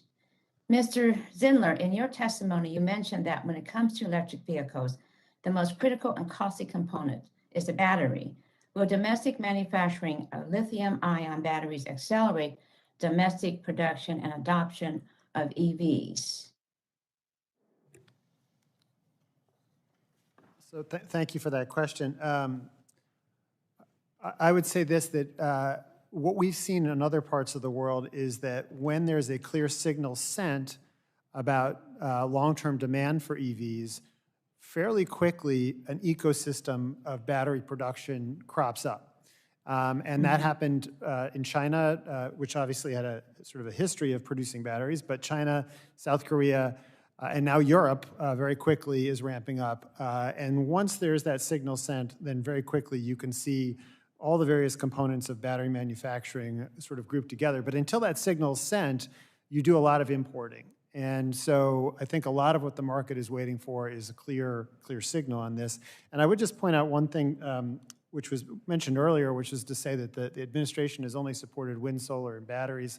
Unfortunately, Congressman Burgess has left, but I just for the record would like to point out that there was $10 billion in funding for hydrogen in the infrastructure bill, $6 billion in funding for conventional nuclear reactors, which is critical if we want to achieve decarbonization, $11 billion for carbon capture and storage, and another $3.2 billion for advanced nuclear reactors. So it was a bill that covered a lot of technologies that certainly were not wind or solar or batteries, and it is now law.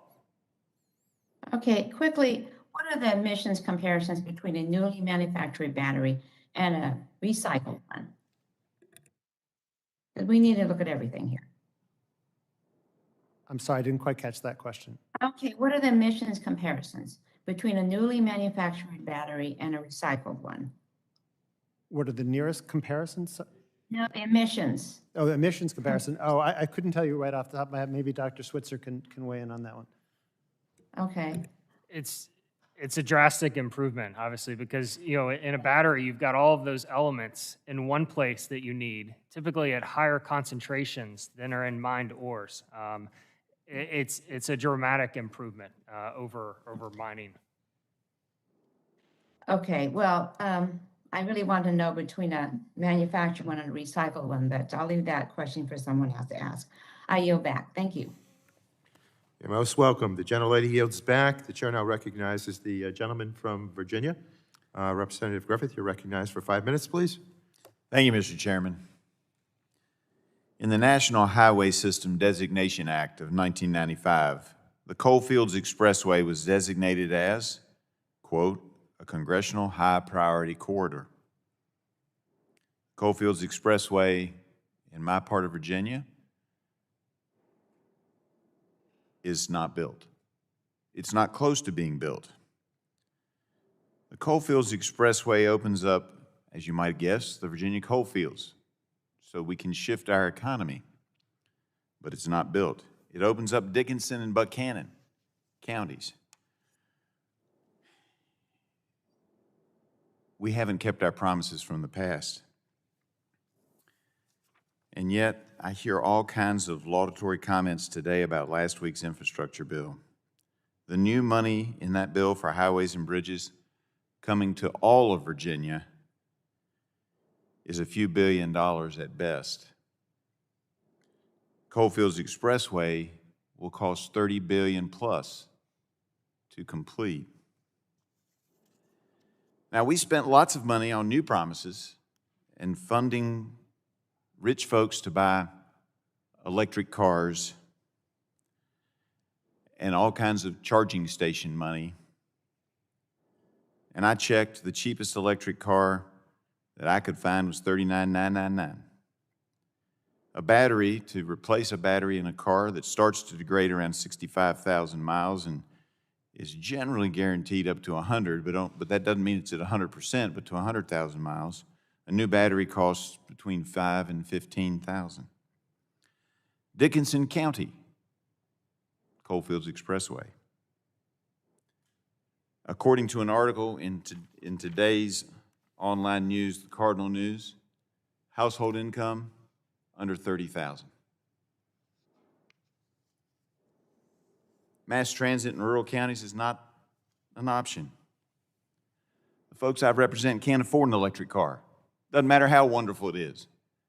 And when used ones come along, they're not going to be able to afford those either, because just a new battery will cost them $5,000 to $15,000. I know there are a lot of good intentions. And sometimes I think we live in two different worlds. Because Northern Virginia has 5 of the wealthiest counties in the country.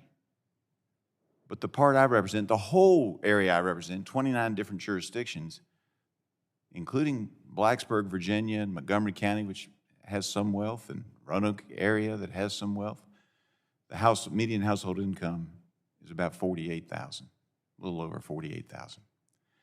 So, Dr. Switzer, I'm all for your recycling. Can you bring a plant to my area? Can you bring jobs to my area? I think there is a tremendous opportunity for, one, domesticating the supply chain, for bringing plants to the United States.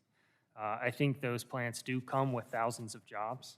Another point on the cost is, the cost of will they come to an area that doesn't have a good highway system and takes you about an hour to get to an interstate? You don't have to answer that question. It was a rhetorical question. Let me get on to what I originally was going to talk about before I got fired up about folks thinking all of this was going to solve all the problems of the world. Would it make sense for you all to build in an existing plant, to expand an existing plant, or to retool an existing plant that's already there? Would that make some sense for you? Yes, we're evaluating all options, including what we would call brownfield or existing plants.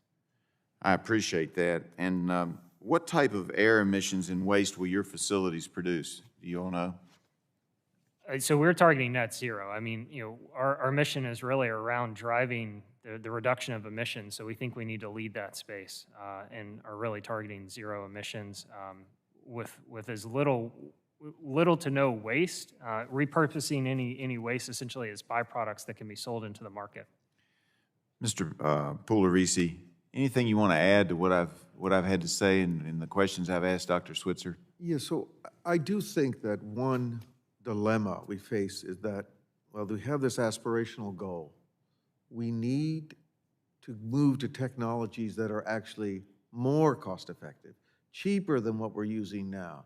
Because for large parts of our national economy, if transition to the fuels of the future mean their bills go way up, I think we're going to be very unhappy because they're going to resist these things.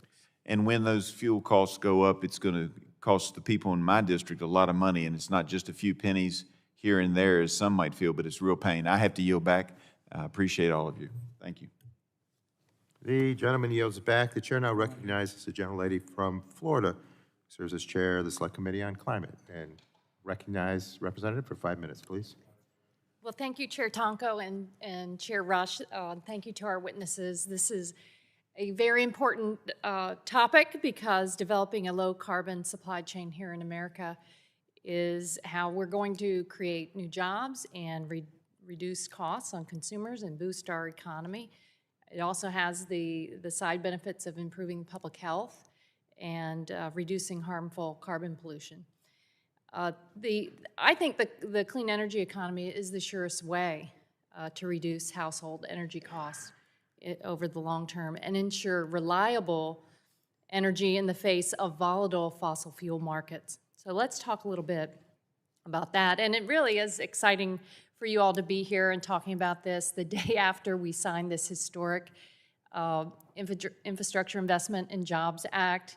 It was great to see bipartisan attendance there on the South Lawn yesterday, and back home in Florida. Folks are so excited to get to work now on clean energy and resilience and making sure that our kids have a more livable planet.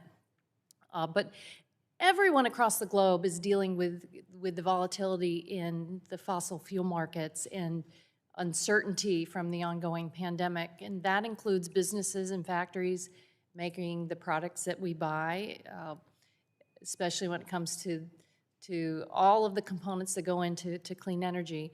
These volatile fossil fuel prices are yet another reason we should be moving as quickly as possible to cheaper, cleaner energy.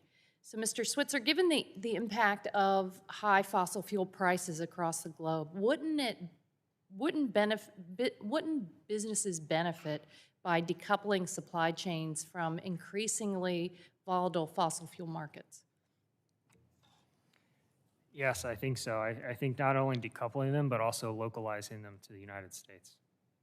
Go into that in greater detail. I mean, this is a big country. We have different resources all across the country. The Biden administration is focused on implementing those kind of strategies. What advice would you give them across this big, beautiful, diverse country?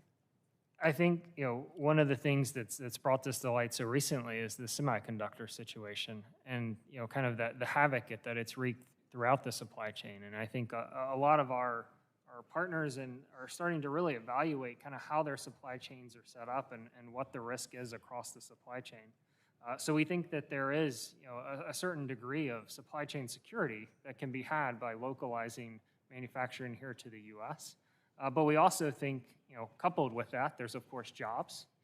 And then coupled with that, there's the idea that we can reduce the cost by doing so. So it seems like it would be a win-win to us. Mr. Zindler, would you like to add your views?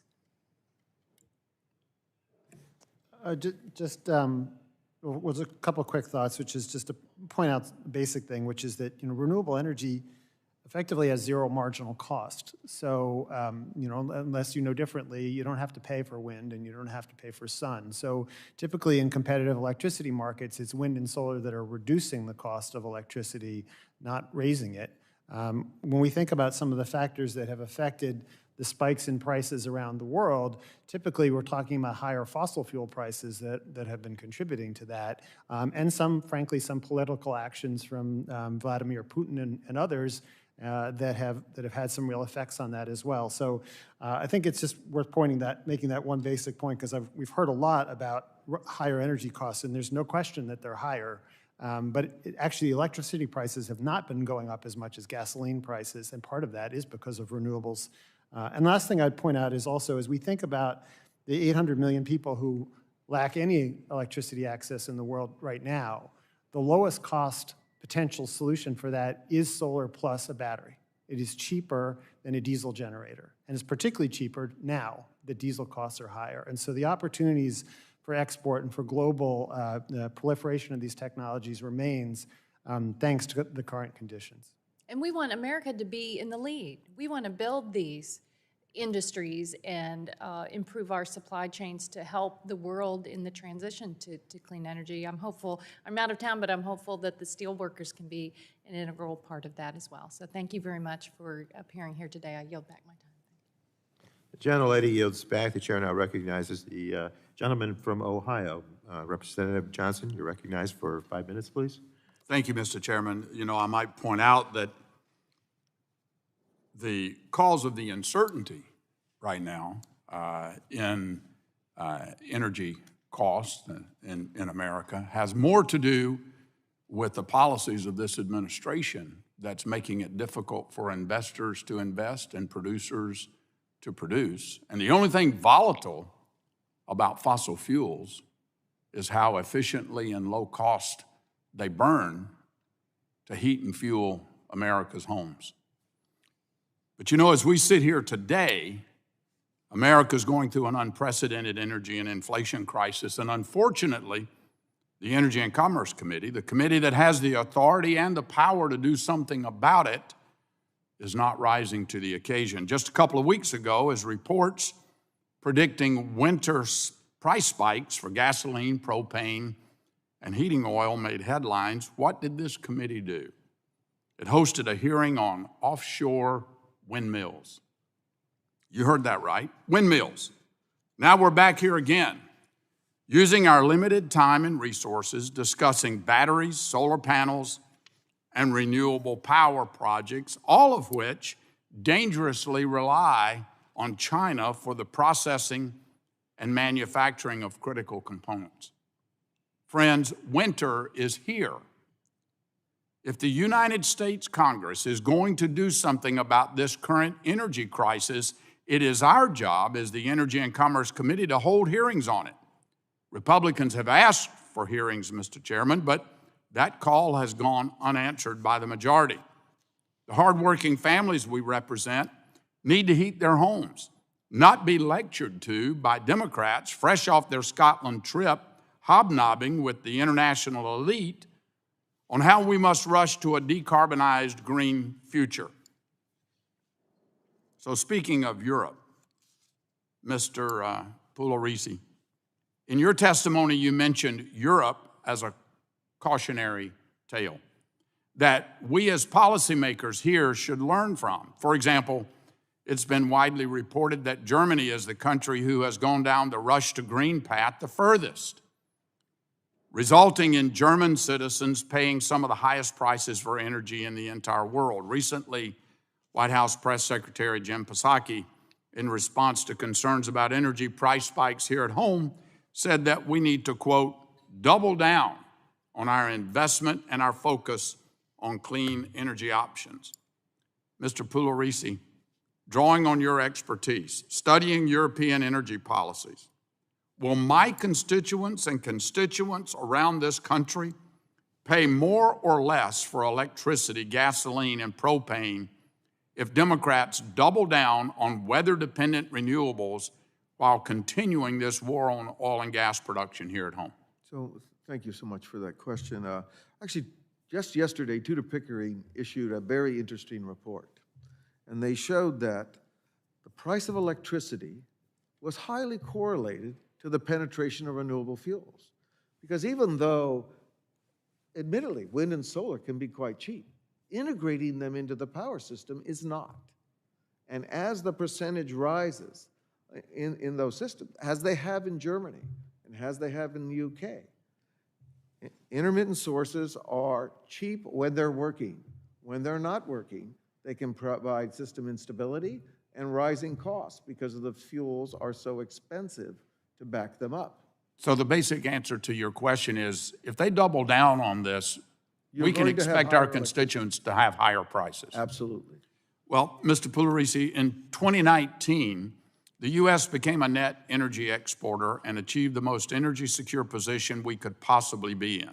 Energy prices were affordable and consumers benefited across the entire country. Under the Biden administration, gas prices have nearly doubled since last year. Inflation is surging across the board, a major factor being the energy cost to get products to market. And yet Democrats want to keep America's abundant and affordable oil and gas resources in the ground raising taxes and increasing regulations. What effect will this flawed Biden strategy have on energy prices this winter and looking ahead to next year? So, you know, I'm reluctant to blame the short-term thing on all the measures that the administration has undertaken, but because I think they are largely related to the COVID pandemic, but they are setting a set of expectations. And expectations, even though expectations do show up in current behavior, in storage ideas, how much money people are, how we're going to deal with supplies. And so I think the mistake the administration is making is they're creating an expectation of pessimism regarding the U.S. capacity to produce more oil and gas.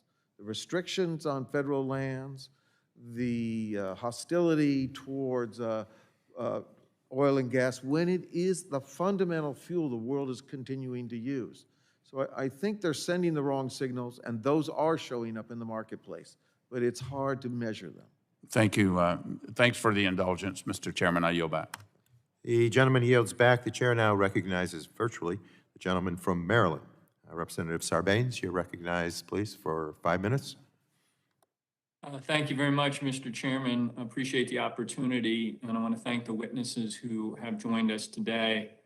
I'm very pleased to see this recognition that, in addition to being a very critical step, obviously, in improving the health of our environment, this ongoing transition to a clean energy and renewable future and the manufacturing that can go with it has the potential to be a real leading edge in economic growth for the country. Creating, deploying clean energy technologies offers a really valuable opportunity for this to foster growth in American manufacturing industries, which can help them thrive, obviously, and to create jobs and rebuild the economy. This is particularly true for communities like Baltimore that I represent that were historically manufacturing hubs and still retain significant manufacturing resources.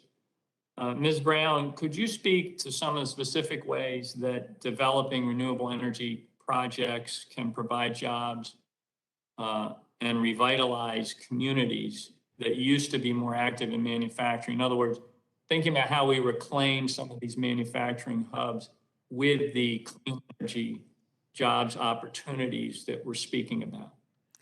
Thank you for the question, Congressman. And earlier, I mentioned Sparrows Point Steel, which is the new steel fabrication facility that is on the hallowed grounds of the former Bethlehem Steel in Baltimore. And, I think how that project came together is actually a model for what can be done as we look at communities around the country that really do need to be revitalized. That was a true partnership between our union and U.S. Wind. I think there was a respect there on the part of U.S. Wind for what that facility meant to our union, how important it was to our DNA, but also they saw the Baltimore area as one that really did need an infusion of economic activity. And so we came together to work towards that project really being developed. And we continue to work together. We're going to work with them to attract the workers for this facility. So on the other side of it, again, we'll have about 500 folks working at that facility, and they'll all be members of the Steelworkers Union. So that's a model that we support.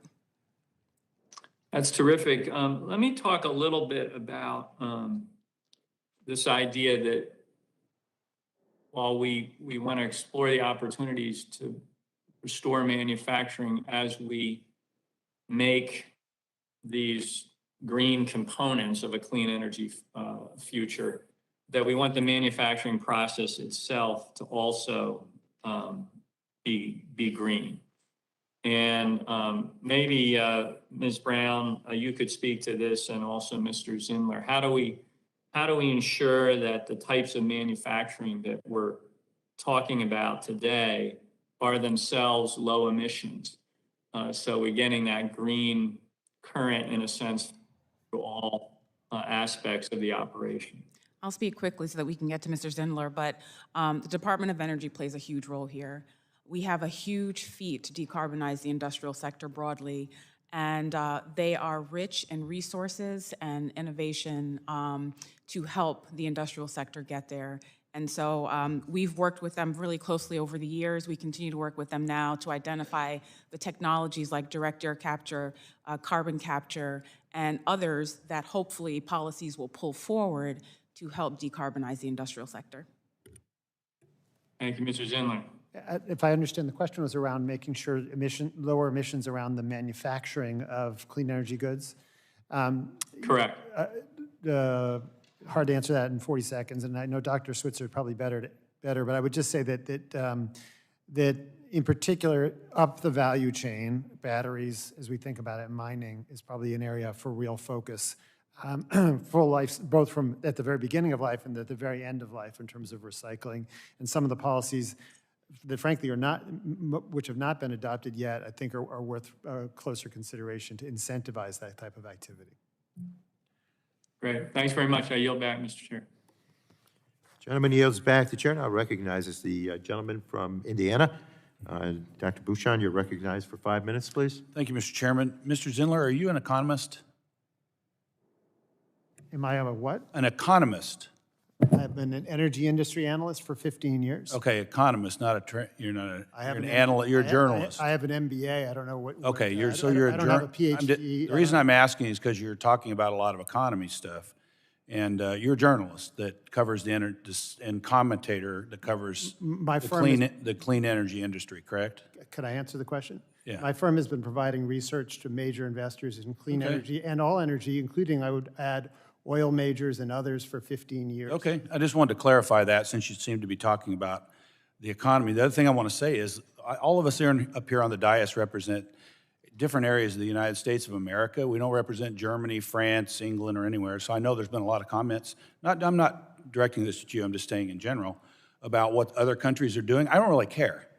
I care about what the people in Southwest Indiana are doing. That's who I represent, just as Morgan Griffith talked about Virginia. So I just want to clarify that. When I saw the hearing, I thought we were going to be talking about supply chain things that would help my constituents who are spending more of their money than ever for Thanksgiving meals, Christmas presents, etc. Unfortunately, again, we're focusing on creating supply chains for wind and solar energy. Don't get me wrong, I support that. I believe it's important for private industry to continue innovating to reliably, affordably, and sustainably to meet our energy needs. And I'm supportive of an all-above technology innovative process. However, at this time, my constituents in Indiana are experiencing rising inflation, paying gas prices at the pump that are nearly 70% higher than last year, and seeing their energy bills increase just in time for them to need to heat their homes in the winter. That's what I'm concerned about. This committee's attention needs to be focused on those things. And as it relates to the current energy crisis, COVID has had a major effect, no doubt. But I'm concerned that the administration's unfriendly policies toward domestic energy producers and dramatically unrealistic goals. I get it, but the elephant standing over in the corner of the room is everybody in this room knows that these goals are unrealistic and can't be accomplished. We all know that. Right? It's a political thing. It's trying to help certain industries because it's political. We all know this is unrealistic timelines. We should just quit fooling ourselves. And also, we're surrendering our energy future to foreign countries and hurting ratepayers at home when the foreign countries don't even like us. And as we look for the supply chain of wind and solar, I'd be remiss if I didn't join my colleagues in pointing out that a more certain, reliable supply chain, if we opened our lands to mining critical minerals and rare earth elements in an environmentally safe way rather than being dependent on child and slave labor. That's what it is. That's the other elephant in the room. We all know what's happening in China and other areas of the world. We look the other way because it's benefiting our green energy goals here in the United States. And I do find it interesting, the same people promoting this massive expansion in demand for batteries and a massive expansion that's been talked about are the same people supporting the environmentalists who are shutting down our ability to mine fossil fuels in this country. And if you don't think their next step is going to be not allowing domestic production of the minerals we need to expand our clean energy goals as it relates to battery technology, you're fooling yourself. It's just craziness. So, Mr. Pugliaresi, again, and I know we've gone over a lot of this, I'm further down here, but could you describe, again, the extent at which our country is reliant upon foreign countries like China to supply the key components needed to build solar panels and wind turbines? So yes, so if you look at some of the critical components there in the charts, it's quite interesting that the demand for these components accelerate dramatically as we rely more on renewable technologies. And that is not an area where we have an advantage right now. And the area we do have an advantage is oil and gas. We are the world's largest oil producer, the world's largest gas producer. We are a dominant player. We can affect what happens to prices if we ensure that the industry remains efficient and can produce at capacity. So let me say, I'm intrigued by the recycling situation, and this isn't a question for you, but just in my own office, years ago I started, okay, what are we going to do with all these solar panels? You know, when they're end of life, 25 years or whatever. You know, they all go to landfills right now, right? They have like all kinds of bad metals in them, including lead and others. We just throw them in the United States, we throw them in a landfill. I think everybody knows that. So I started looking into, well, what are we going to do about that? What's Europe do? Well, they recycle, and you know, they're trying to do that. And so I approached the industry that produces them potentially in the United States, and they were adamantly against recycling.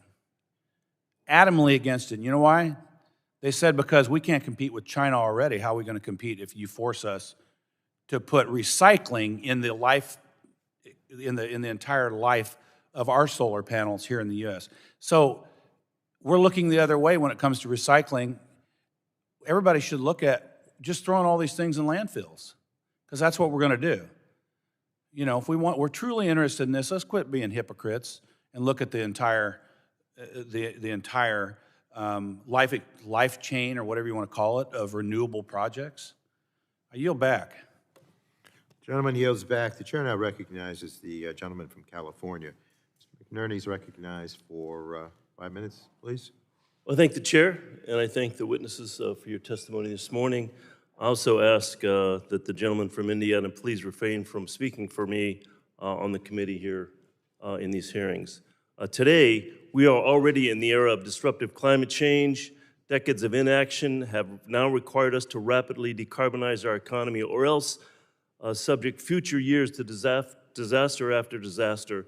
And you know, any Energy and Commerce hearing would not be complete without one of the Republicans' off-based California bashing.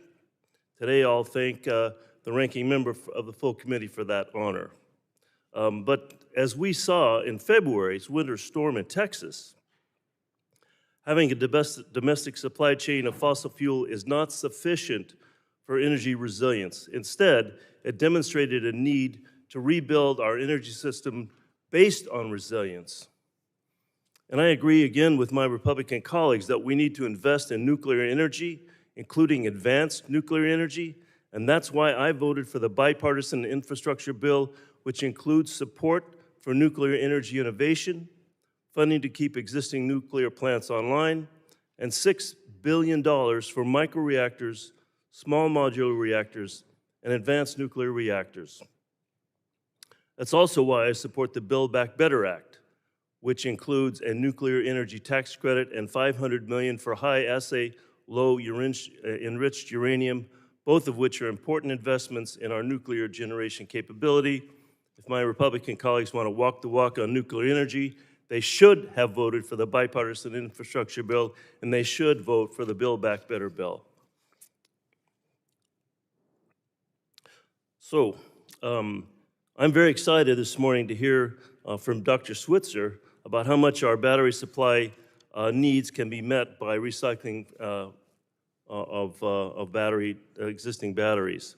Dr. Switzer, are there other battery chemistry and storage technologies available that are less reliant on critical minerals or use more readily available material inputs?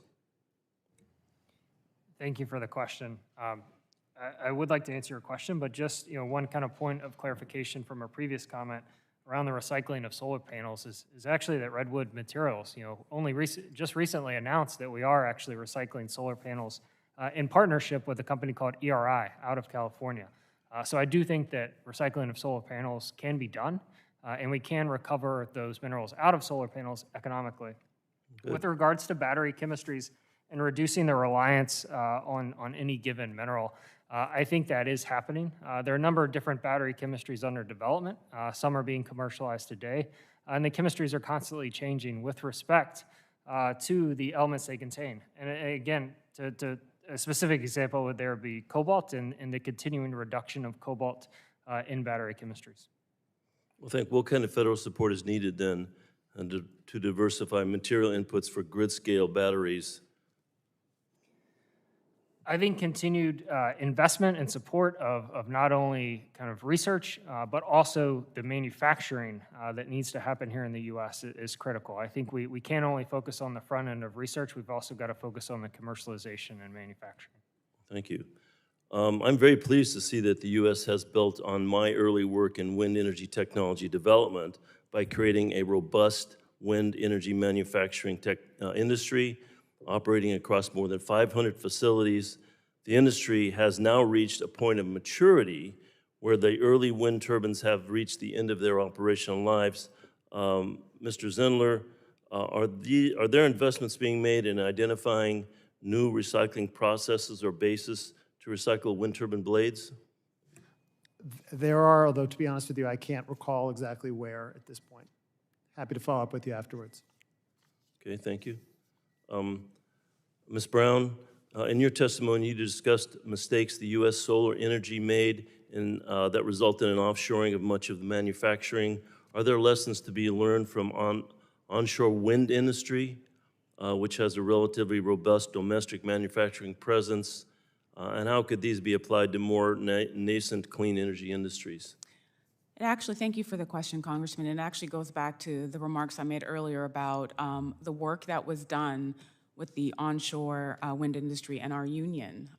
We, many years ago, worked with the then American Wind Energy Association to increase the domestic content used in onshore wind, because at one point it was abysmal.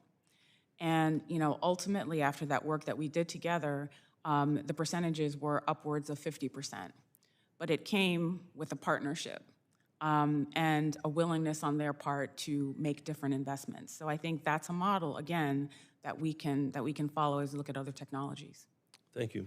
Mr. Chairman, I'll yield back. The gentleman yields back. The chair now recognizes the gentleman from South Carolina.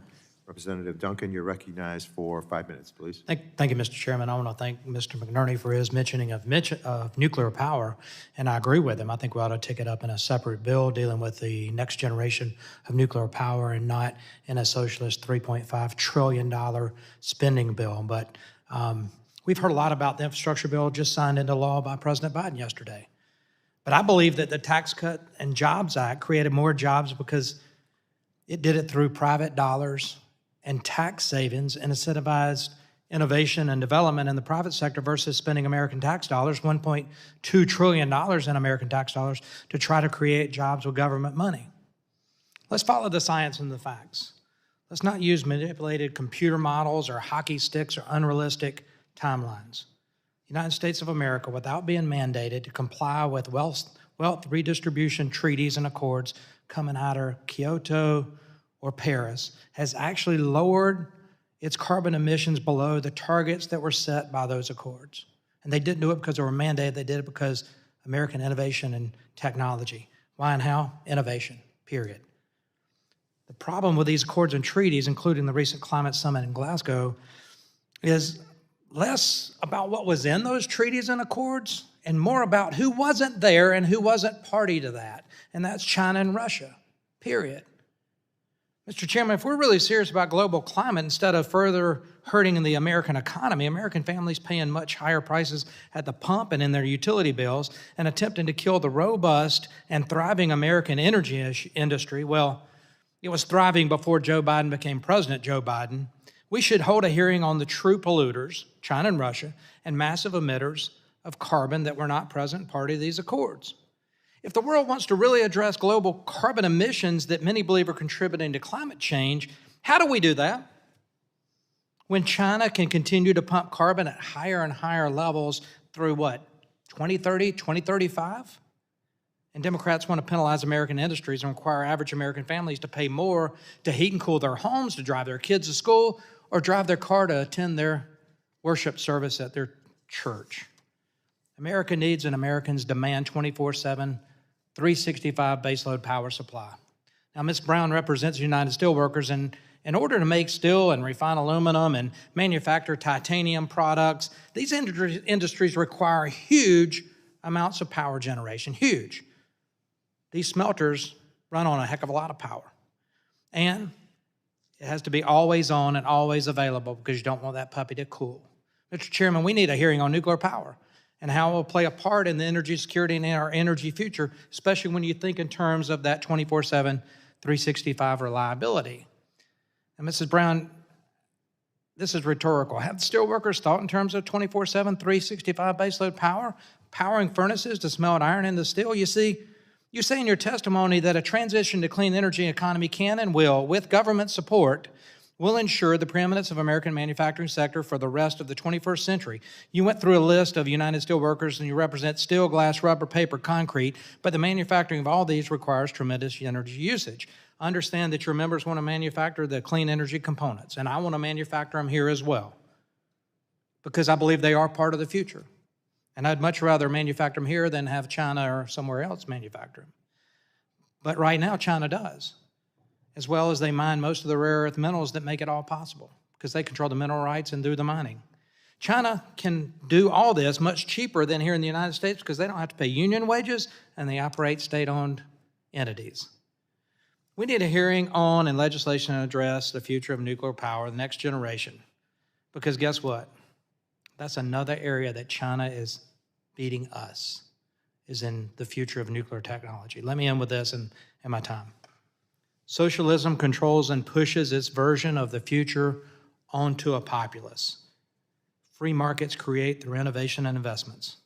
Let's unleash the American ingenuity and innovation and create our own energy future. I believe, as many Republicans do, that wind and solar and hydrogen and all these emerging technologies ought to be part of the energy matrix. We truly believe that. And we believe, and because we have seen it, that the American economy, the innovators and entrepreneurs will create these products. They will. If there's a market for it, and if they truly believe in it, it shouldn't be a socialist government pushing that down. We can do that while we continue doing what we've done over the last 20 years. And that's lower America's carbon emissions without being held hostage to these accords that punish the United States, that punish the United States manufacturers, punish our energy sector, punish moms and dads by paying higher prices at the pump, higher prices for their utilities to heat and cool their homes. And we allow our adversaries to continue unfettered, and that's not fair to America. With that, I yield back. The gentleman yields back. We now recognize virtually the gentlelady from New York, former Vice Chair of the full committee, Standing Committee on Energy and Commerce. Representative Clark, you're recognized for 5 minutes. Thank you very much, Mr. Chairman, and I thank our ranking members for holding today's hearing on the importance of strengthening our domestic supply chains and investing in clean energy, in a clean energy economy. And to our witnesses who have graciously joined us today, allow me to thank you for your testimony. As a nation, we will not address the existential threat of climate change with a singular solution. Rather, we will need to utilize all the tools in our arsenal, especially bold investments and advancements in renewable energy. I believe it's important we continue to build out this industry, and I'm happy to see the Biden administration's plan to expand the country's wind energy output to 110 gigawatts by 2050. I strongly believe that me and my constituents in Brooklyn have a prime opportunity to ensure that the administration achieves this crucial goal while tackling the climate crisis. So in Brooklyn, we have the opportunity to and ability to lead the nation when it comes to offshore wind production.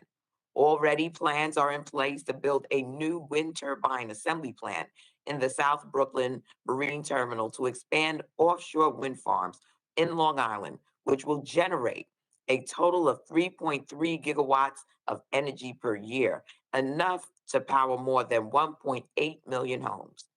We talk all the time about bringing forth a Green New Deal and how important it is that we create new green jobs in the clean energy economy. Well, now is the time, and bold investments in offshore wind is a big part of how we do it.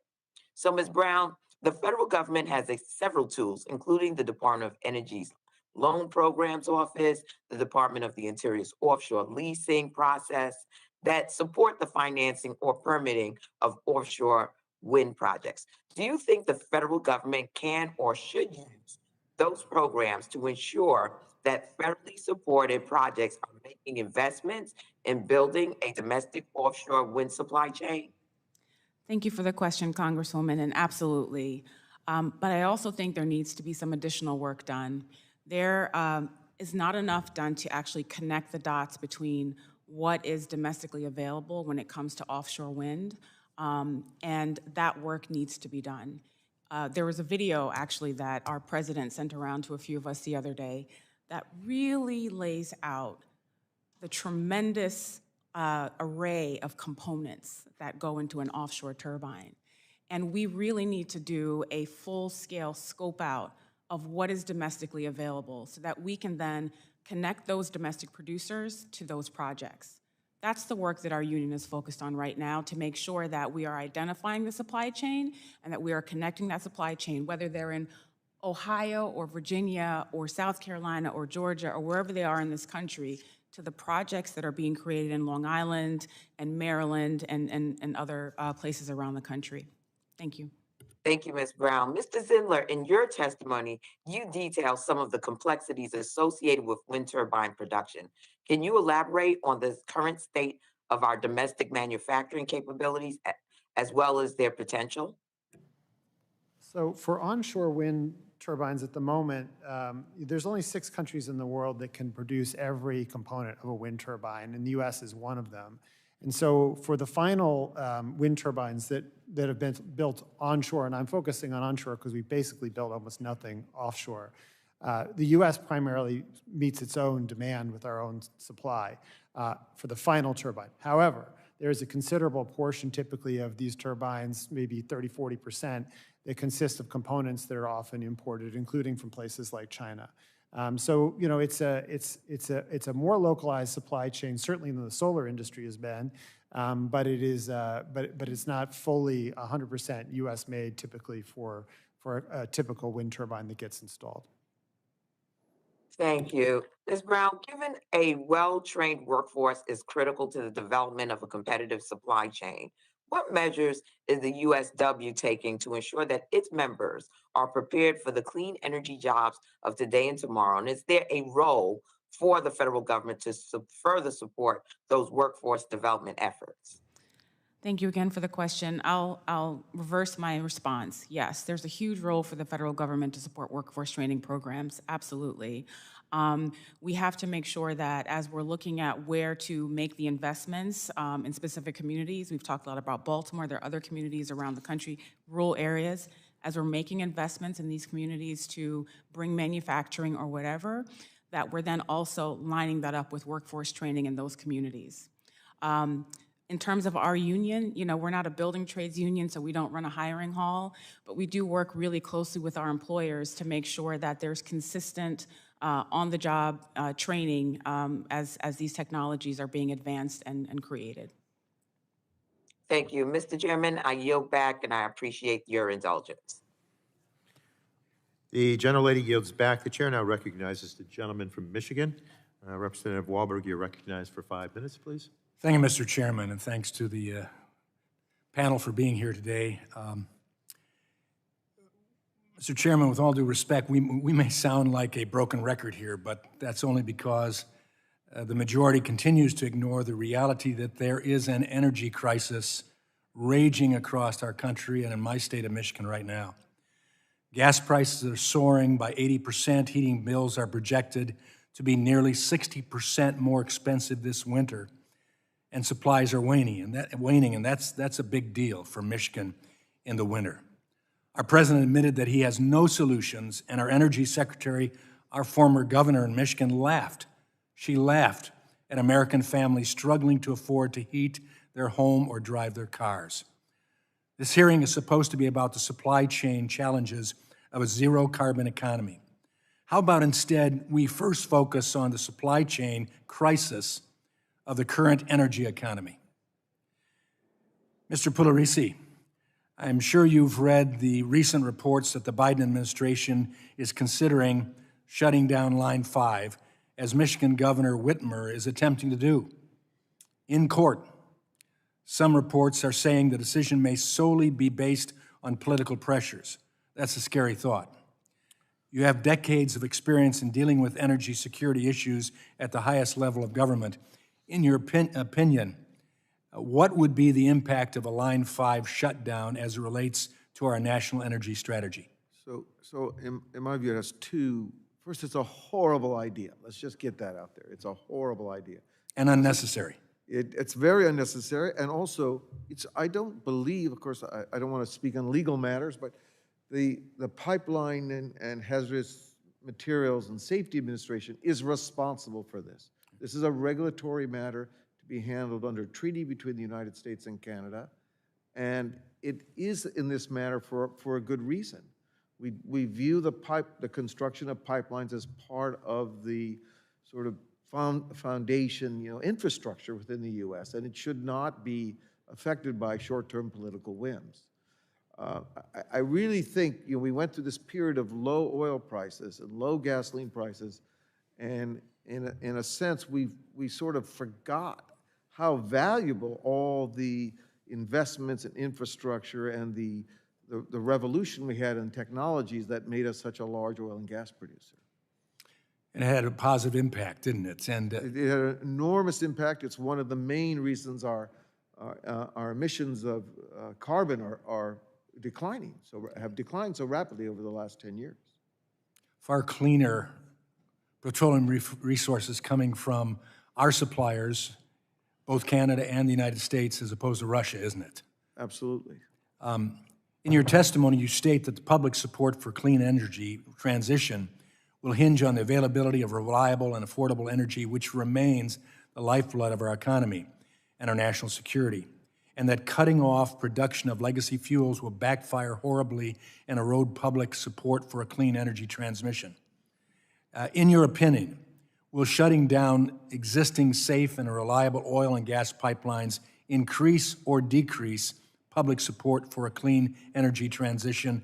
Why or why not? They will dramatically decrease it because the public is not prepared and unwilling to pay the very high prices of a transition program which accelerates so quickly that it raises the cost of power and energy generally. It's a pocketbook issue, isn't it? Yeah, there's a pocketbook issue. There's no political support for this, I can assure you. I mean, remember, 4 pillars of modern civilization still do not have a cost-effective alternative from fossil fuels: steel, cement, plastics, and fertilizer. Yeah. So I guess what I'm hearing you say is that by cutting off existing pipelines, this will actually undermine a clean energy transition, as was the case in Germany. Am I correct? Yes, I believe we're going to see a great deal of public dissatisfaction with the winter crisis throughout the European continent. And it's already creating a lot of political divisions and a lot of political turmoil. To what degree do you think political decisions to shut down oil and gas infrastructure will impact energy prices moving forward as we recover from the COVID-19 pandemic? If we undermine our ability to efficiently produce, transport, and distribute traditional legacy fuels such as oil and gas, gasoline, propane, it's going to have a very negative political impact because the American public as used to the reliability and the resilience of the system. And the pocketbook issue comes back. It's a So, pocketbook issue. Thank you, Mr. Chairman. I yield back. Gentleman yields back. The chair now recognizes Representative Peters for 5 minutes to ask questions. Thank you, Mr. Chairman. I had a question for Mr. Zindler. You know, different technologies have different demands for critical materials. We're talking about a lot of electric cars, which will take a lot of batteries, obviously. We're talking about using battery storage for to deal with the intermittency of renewable energy. And I'm wondering whether we should be making strategic decisions about which nascent technologies to support, given the amount of critical minerals they demand. So in particular, should we be looking more aggressively at hydrogen for large vehicles and for buses? Should we be looking more aggressively at things like advanced nuclear for power generation, because we may not be able to get all the batteries that we need for storage? What do you think about the direction we should be taking with respect to that scarcity? So it's a good question, and you know, we used to hear a lot more about an all of the above energy strategy, I think, than we do now, even frankly, even from Republicans, and yet it does seem like that we really have major challenges in the short and the long term if we think about this transition. And longer term, you potentially do need technologies like advanced nuclear reactors. You need technologies like hydrogen to be used in various ways. And like I said earlier, that's why, at least to me, is encouraging that some of these are well supported in the infrastructure bill that passed recently. But you also need to support technologies that are more viable today. But as Mr. Pugliaresi points out, I mean, you know, these industrial processes, there is no easy fix. And this is why hydrogen, for instance, or advanced nuclear is important to try to find ways to decarbonize those areas as well. But in addition, there should be support for the technologies that are viable today. And I would note really that they are viable, and we can pretend that that there isn't competition here, but the reality is that the number of electric vehicles that are being sold around the world has been surging, particularly this year. And I would argue that it's not just because there's policy support, though there's been that, but it's also because ultimately these are superior products. So you can bury your head in the sand and say we just like internal combustion engine vehicles, but eventually there will be a transition. I think you're starting to address a different point. I mean, obviously, my concern grows out of the popularity of electric vehicles, out of the commitment of the laudable commitment of our automakers to sell only electric vehicles, California only electric vehicles after 2035. So it's our only emission-free vehicles. So I just think, I suspect we should be giving some thought to the effect of scarcity if battery technology doesn't change in particular. Let me also ask you, so critical minerals are obviously complex problem. In addition to the potential of onshoring recycling, it seems like we should be working with our allies to develop new mines and factories for clean energy technologies in more favorable locations. Like when we utilize the U.S. Export-Import Bank to help develop the world's liquefied natural gas market, can the U.S. collaborate with its allies to create more secure and sustainable supply chains for critical minerals and low carbon technologies? In other words, if we can't have it here, onshore it, can we friendshore it? I think the answer is yes. And I mean, if you look at where the production of a lot of these elements are, they both where they are and where they could be, it's a pretty heterogeneous group of countries. But where you look, if you look at where a lot of the refining of the elements takes place, the majority of it is in China. And so that's one area where you could say you would immediately potentially want to diversify so that you have a greater, less reliance on these elements making a stop in China before they proceed along the value chain. And that certainly is potentially an area that our foreign development agencies could look at. But the refining itself, to be clear, is something that can also be done in the United States. That's not contingent on a local resource of something under the ground. All right. Thank you very much for being here. And Mr. Chairman, I yield back. The gentleman yields back. The chair now recognizes Mr. Carter for 5 minutes to ask questions. Thank you, Mr. Chairman, and thank all of you for being here today. We appreciate your indulgence. I know it's been a long day thus far, but we're almost home.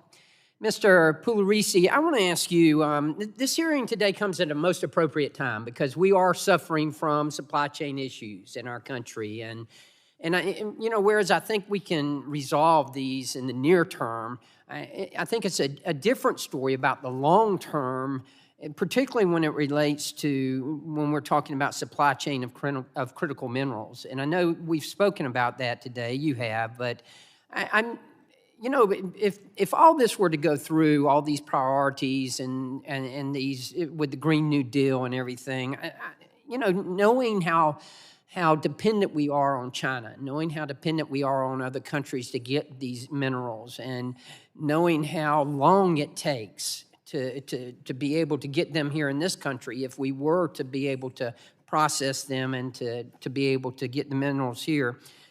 What's the repercussions, both politically and economically, if we become so dependent on China for our critical minerals, if we're almost completely dependent on them for this?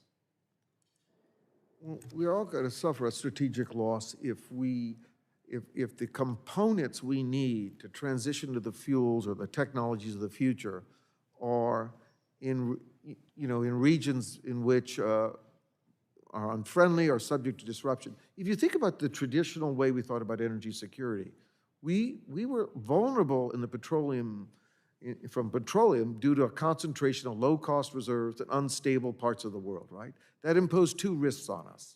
One, a few folks could get together and lower production and extract wealth from the United States. Or two, right, there could be a major disruption. It doesn't even have to be state actor. It could just be acts of terrorism. But we were so dependent on that. And the emergence of the U.S. as a major oil producer in the world has virtually eliminated this problem. Yes, other players can do things. And this is the problem if we try to transition too fast and too deep with these alternative fuels. Thank you for mentioning that. I often cite just what you said. You're old enough, I'm old enough to remember the late 70s when we were dependent on other countries, particularly the Middle East, for our energy needs. And we knew it, but we realized it when gasoline got up to be $5 or $6 a gallon. And we did something about it. We set out to become energy independent, and we achieved that. We even achieved energy dominance. And I remember our former Secretary of the State, Mike Pompeo, saying that it was such a tool in his tool chest when he could go worldwide, knowing that we had energy dominance. It gave us something that other people didn't have, and that we could utilize on a foreign playing field, if you will, and how important that was. I want to get to something else because I'm really interested in this, and that is just how clean some of this stuff is. When we talk about clean energy, what about the waste? And the title of today's hearing is Clean Energy Economy. But in your testimony, you mentioned the high cost of materials and commodities needed to build enough clean energy projects that could replace the output of a natural gas plant. In fact, according to the Manhattan Institute, the energy equivalent of 100 barrels of oil is used in the processes to fabricate a single battery that can store the equivalent of one barrel of oil. How much cleaner are wind, solar, and battery technology when they require so much more in terms of materials, processing, and land? Right. So one of the problems is we have kind of a unidimensional view towards the environment. Everything is focused on carbon emissions, and we forget about all the other things we need to worry about, which is land disturbance, how much land we're going to need, how much power and energy needs to be made to fabricate the steel for the windmills. And I'd like to thank Mark Mills for his excellent analysis of this problem, because there are no free lunches. Absolutely, and I appreciate you mentioning this. I represent South Georgia, a very rural area, and I've visited some counties where the state and federal government are offering tax incentives for them to switch from farmland to solar farms. And let me preface and say, look, I'm a big clean energy advocate. I'm very proud that I just received an award as a conservative clean energy Person of the Year in Georgia, and I take it very seriously, and I'm all for clean energy, but I also want to be accurate, and I also want to make sure we understand. But what I was saying, some of these counties, we're using up ag land for solar farms, And some counties have even put moratoriums on it now because all of the ag land's being turned into solar farms. Well, if we're using a set of price signals which don't reflect the actual costs of production and the actual value of the products, we're going to have these distortions. And so we should be cautious and careful about the pace at which we do these things. Again, I thank you all for being here. I just want to make clear, and I'm a strong advocate for clean energy, but I want us to go with our eyes open on it and make sure we understand just how clean it is. Thank you, and I yield back. Gentleman's time has expired. Next, the chair recognizes Representative Dingell for 5 minutes to ask questions. Thank you, Mr. Chairman, and I thank both of our chairmen for holding today's important joint hearing on domestic supply chains for clean energy. This hearing couldn't come at a more critical time as we look towards the future in American competitiveness. We've seen over the last 2 years how a global pandemic can negatively impact our domestic supply chains, and we cannot afford to be caught flat-footed as we embark on this transformational shift to a clean economy. That's important for both American prosperity, but for our national security. And I just want to say, I need to get to my questions pretty fast because I care deeply about electric vehicles. But I'm hearing that my colleagues who I have a great deal of respect for make comments about clean air energy. I remember when Michigan went to renewable resources, how everybody was so worried about wind and solar and how expensive it was going to be. And it has turned out to be far less expensive than anybody thought and less than gas and oil. And the Secretary of Energy is my friend, and I just have to, she is not laughing at anybody having to pay increased costs for anything. I think her comment was taken out of context. We all care about Line 5. We care about energy supply in the state of Michigan, but we also care about the Great Lakes and what would happen in an oil spill. It's a far more complicated subject than a 1-minute soundbite in our committee, and maybe we could get to that someday in committee. But having said that, I'd like to focus on the critical mineral supply needed to support electric vehicles and how innovative companies are rethinking clean energy supply chains. First of all, Mr. Zindler, in your expert opinion, do we currently have the robust domestic supply chains for critical minerals and processing needed to lead the world in the development, production, and deployment of electric vehicles to meet the president's 2030 EV goal? Yes or no? No. I agree with you. No. We don't have the supply chain needed, which is why I'd like to explore the recent partnership announced between Redwood Materials and Ford. So the recent collaboration between Redwood Materials and Ford, and by the way, I agree with I'm not old, but I'm seasoned. I remember sitting in lines at our dependency upon foreign oil, and we never want to get that way again. And China is making too many of our batteries, but we have the resources to do it here and protect our own national security. So, Dr. Switzer, the recent collaboration between Redwood Materials and Ford to make electric vehicles more sustainable and affordable for Americans represents a partnership between an emerging and a legacy American company that are rethinking clean energy supply chains and encouraging large companies, namely the automakers, to do the same. So can you speak on the innovative business models you're pursuing, for instance, on how Redwood is centering its business around circulatory for those that the full closed loop domestic supply chain, and how the industry is reacting to this approach? Yes, sure. Thank you for the question and highlighting our recent partnership with Ford Motor Company. They've been very exciting to work with as they really are forward-leaning in terms of the electrification of their fleet. When we talk about our partnership with Ford, it really is, it encompasses all of what you said is in circularity. We're interested in how do we collect and recycle Ford's end-of-life batteries from their electric vehicles they place on the market. But not only how do we collect and recycle those, it's important that we also refine and then remanufacture those into battery materials that Ford can use here in the U.S., wherever their plants are. So can you, because I'm going to run out of time, already talk about how that increases efficiencies in battery manufacturing and how that helps us in American production?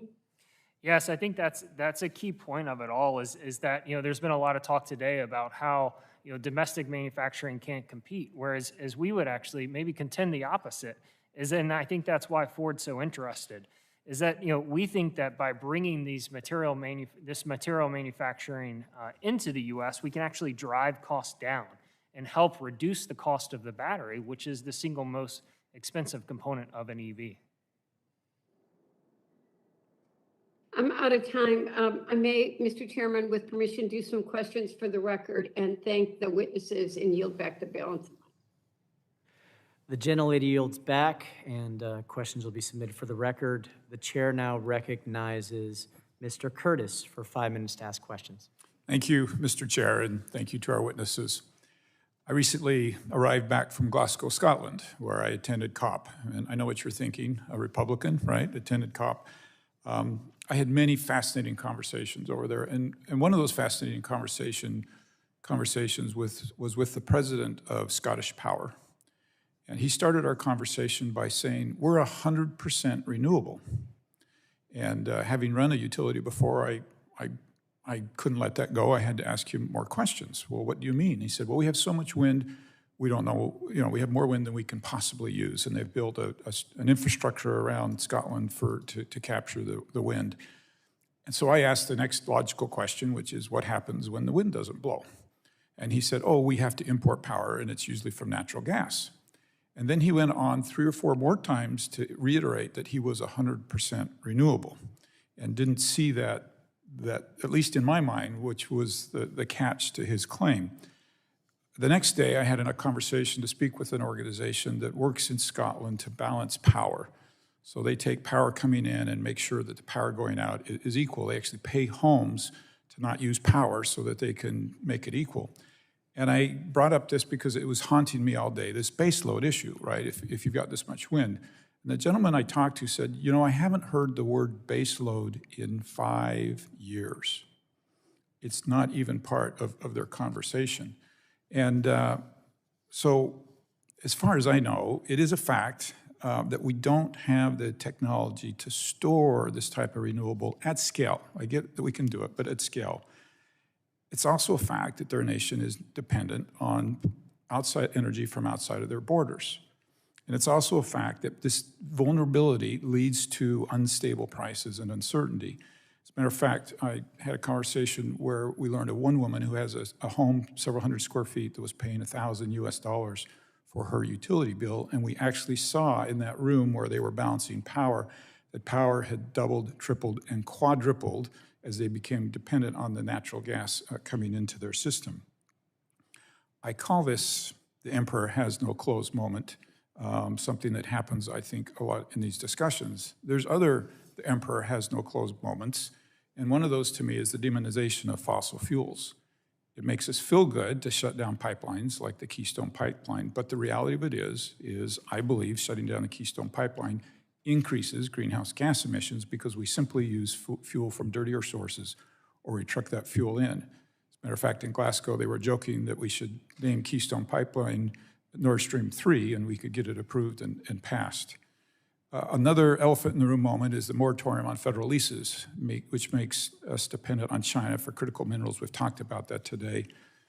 So we remain locked in a tug of war of words and ideology. I don't believe it needs to be that way. In fact, it's clear to me that no matter your answer, renewables, emerging technologies, like new nuclear, hydrogen, or fossil fuels, they all lack one major component, and that is innovation.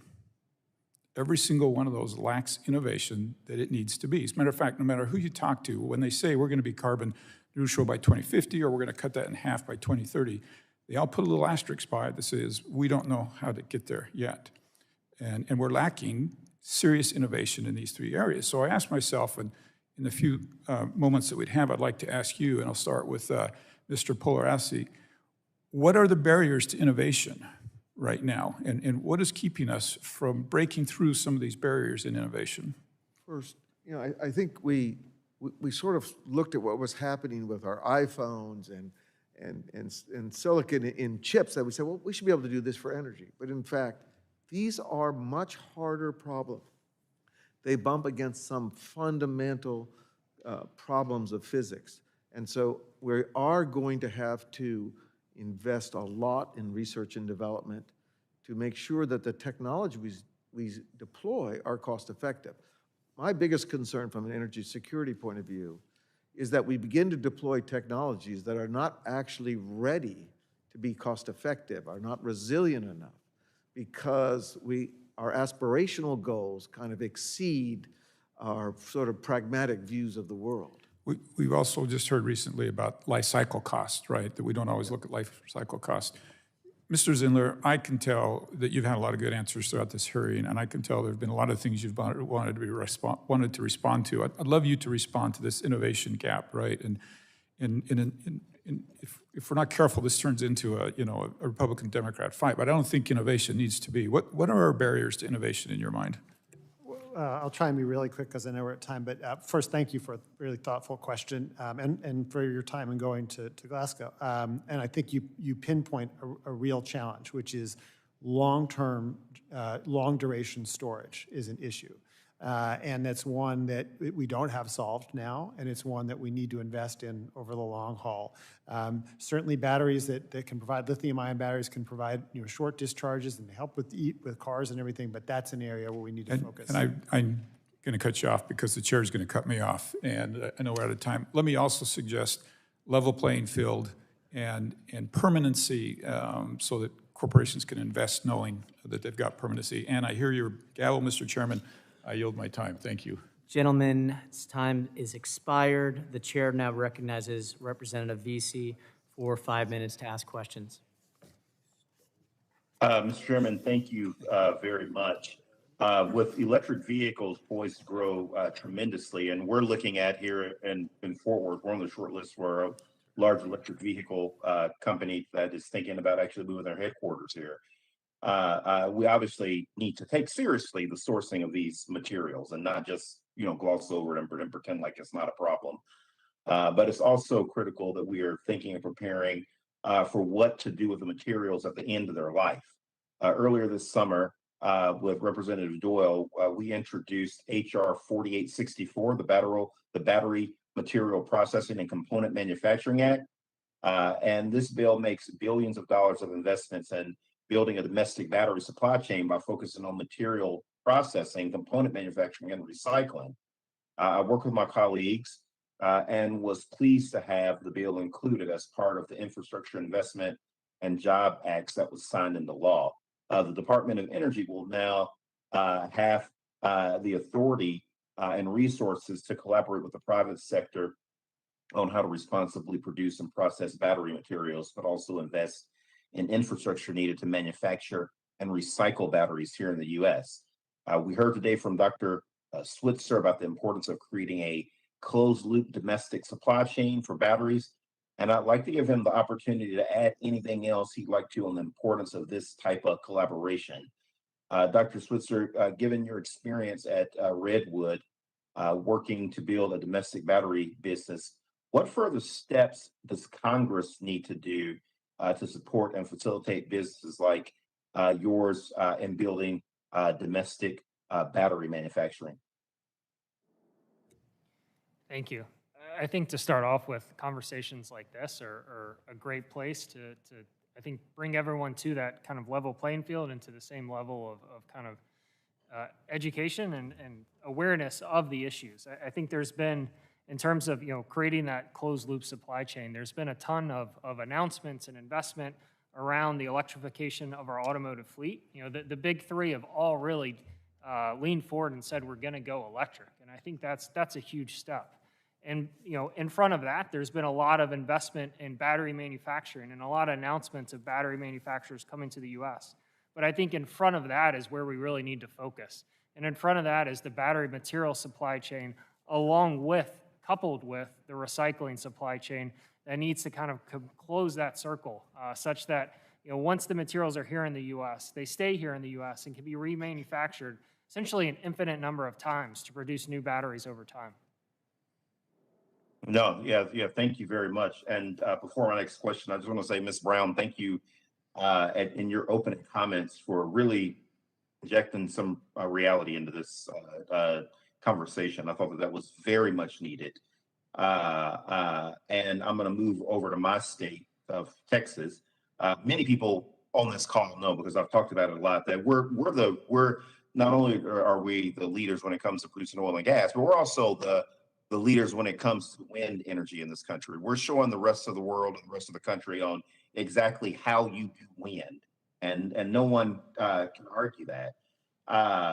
And we have quite a bit of solar power as well, but we often have a problem with matching generation with load. Energy storage technologies will be a key part of shifting energy from when it's cheaply generated to when there is demand on the grid. Another provision in the infrastructure bill just signed into law would establish a demonstration project for second life applications of EV batteries as aggregated energy storage installations on the grid. It's estimated that lithium-ion battery packs in EVs may retain about 70% of their storage capacity at the end of the battery service life to a vehicle.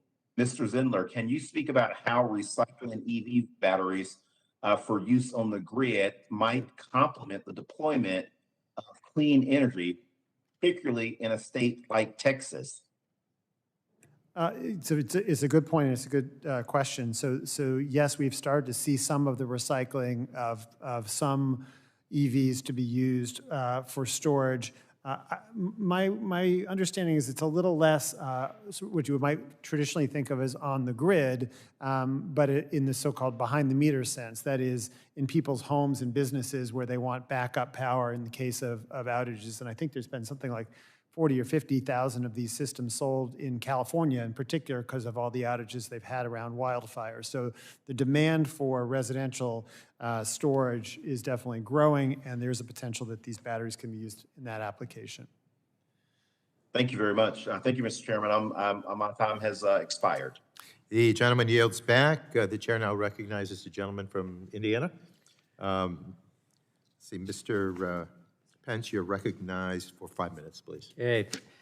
Thank you, Mr. Chairman. Thank you, Chairs Tonko and Rush, and Ranking Members Mckinley and Upton for holding this hearing today, and thank you all for being here. I've found it very informative. Just to be here and listen to what y'all had to say. Mr. Pugliaresi, I know that you share my concern that Hoosiers and all Americans are struggling to keep pace with rising energy prices. That's really all I heard back last week when I was out in the district. It's the #1 issue, the inflation, and particularly having spent an entire career in the petroleum distribution industry, they put their price right out there so everybody knows whether the price went up. And they're really getting out of control and affecting manufacturers, transportation industry. I agree with you that the Biden administration policies such as the halt on oil and gas leasing on federal lands, duplicative emission regulations, and the war on pipeline projects such as the Keystone XL have undermined our energy independence and contributed to a global energy crisis because crude oil is an international product movement. While I support an all-of-the-above approach, like my peers have all talked about today, this hearing has only further proved that oil and gas remain necessary to maintain energy independence, particularly when we don't have the storage technology at this time to really move it forward in an expeditious way. And I hope my colleagues are listening to what a number of the folks have testified about today.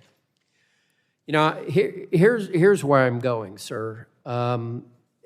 Innovation has been a hallmark of the petroleum industry ever since my family was involved in it. And should we just abandon support of the oil industry at this time when they have shown so much improvement in the environment, in cleanups and things like that? So, you know, I think one way to look upon it is that these legacy fuels, particularly oil and gas, they are extremely valuable, and we know that because they generate large sums of revenue directly to the federal government. If you take our leasing system between 2005 and 2015, over $110 billion flowed directly to the federal treasury. A lot of it was distributed back to the states. In that same period, we probably spent over $50 billion for grants and production tax credits for wind and solar. I'm not saying it's a bad idea, but I'm saying this gives us a signal in the marketplace, in the valuation of this commodity within our system. We have a lot of extra economic value, if you like. It's showing up. It's because consumers want it. It has the characteristics that they need. And that is not the case yet for wind and solar. It is competitive. I'm told it's competitive, but we'll know more when we see the industry, the wind and solar industry, say, okay, we don't need the tax credits anymore. We don't need the production credits anymore. Sure. We're ready to bid on land values on public lands, just like the oil and gas industry. Well, and not only the lease revenues of 110 over a 5-year period, but also motor fuel taxes on a federal level are about $51 billion a year, and you could at least double that for the impact between motor fuel for state taxes and then sales tax, and that's a lot of income that would disappear out of the system. But back to why would we not continue to support or enable the industry to innovate and improve technologically like they have for so many years? Is that something we're not talking about now? Apparently not. But the real question is the pace at which we transition to these fuels of the future. And the most troubling aspect of a lot of policy discussions and some policies is that we're abandoning these high-valued fuels before we really have cost-effective substitutes. And that is a prescription for a lot of problems. Yes, sir, and thank you for that. You know, I'm really concerned about the average consumer in the Indiana district that I represent, of course, across the state of Indiana, and I appreciate that we do figure out to do an all of the above without hammering and doing it at the expense of the constituents that I represent. So thank you, Mr. Chair. I yield back. The gentleman yields back. The chair now recognizes the gentlelady from California. Representative Barajan, you're recognized for 5 minutes, please. Thank you, Chairman Tonko, for holding this important hearing on supply chain solutions for the clean energy economy. It's important that we work toward having a robust, clean energy supply chain that is not dependent on countries with poor labor and environmental standards, especially rivals like China. Mr. Zindler, this year we've seen the importance that ports and investing in ports and freight infrastructure has on keeping goods moving efficiently throughout our country. How are ports important for supporting our clean energy supply chain, and how can investing in domestic clean energy manufacturing create jobs that uplift ports and surrounding communities? I apologize, I had a little trouble hearing that. Would you mind repeating very quickly, just the last bit? So how are ports important for supporting our clean energy supply chain, and how can investing in domestic clean energy manufacturing create jobs that uplift ports and surrounding communities? Okay, so in the short run, ports are tremendously important, and one of the reasons we've seen a squeeze on pricing in the cost of solar equipment and others areas of clean energy is for the same reason we've seen around other things that are putting inflationary pressure on, which is that the ability to get stuff into the U.S. has been challenged. Longer term, I guess my honest answer would be that if you build more domestic manufacturing, you wouldn't need to import as much. There is, of course, the potential that eventually the U.S. could export, but I think we're a long way from getting there. Okay, thank you for that. Ms. Brown, in December of 2020, a community labor coalition, including the United Steelworkers Local 675, joined with the electric bus manufacturer Proterra to announce a community benefits agreement to support union jobs in their manufacturing with at least 50% from disadvantaged communities. This shows the promise of clean energy economy that we're aspiring to. What policies can create the conditions for these types of community benefit agreements throughout the country for clean energy manufacturing? Thank you for the question, Congresswoman. We're really proud of that, again, partnership. I keep using that word today, partnership, between our union and Proterra and the community to achieve that community benefit partnership. You know, and I think it really goes back to tying really high value standards to our policies. You know, we talked earlier about domestic content requirements, but tying labor standards to our policies also help to ensure these types of arrangements and agreements. And so that's really where we focus, is strengthening our policies by layering on stronger standards.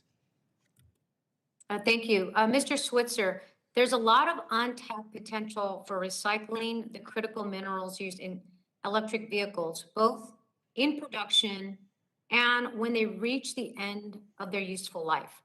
What are the right requirements and incentives to ensure we're not burying critical minerals in landfills and scrapyards, given the need will be so great? Yes, thank you. I think, I think one, supporting the battery recycling industry as it stands up and as it demonstrates that we can think of these batteries coming out of vehicles not as liabilities, but rather as actually assets that have value that can then be reused and remanufactured into new battery materials. And to your question on ports, I would just second the comments around, as we stand up the recycling industry here in the U.S., and as we stand up the battery materials industry here in the U.S., we'll be less reliant on importing material. And I think that's critical going forward. Well, thank you. And thank you to our witnesses today for being here. We have to look ahead and we have to look at the future. And, there's been just so much talk about, worrying about concerns in other countries. Yeah, we're not looking at the concern right here in our own backyard of what's happening to our communities that are either communities of color or low-income communities that are living next to these fossil fuel burning sites, the health impacts it's having, and nobody's putting a value on human life and what is happening in our communities. So I do think, I do thank the chairman for the hearing today, and we've got to make sure we're continuing to build on the infrastructure bill and passing the ball back better. And with that, Mr. Chairman, I yield back. The gentlelady yields back. The chair now recognizes the gentleman from Alabama, Representative Palmer, here recognized for 5 minutes, please. Thank you, Mr. Chairman. I want to talk a little bit about supply chain, and obviously our supply chain consists of rail, and truck, and shipping, air freight. It also consists of pipelines. I just want to know how much sense it makes to shut down Line 5 in Michigan and potentially the pipeline into Missouri providing natural gas that I think originated from Mercatus, not Mercatus, from the Marcellus Shale formation. Does that make sense, Mr. Pugliaresi? No, as we've discussed previously, there are enormous strategic and direct economic benefits from having the entire North American production platform be as efficient and as cost-effective and as safe as possible. And we lose those benefits when we try to make that platform less efficient. Let's talk about how it's going to impact people, though. A lot of what we discuss here is just kind of politics and technical, and I'm not sure how many people really reflect on how it actually impacts people, but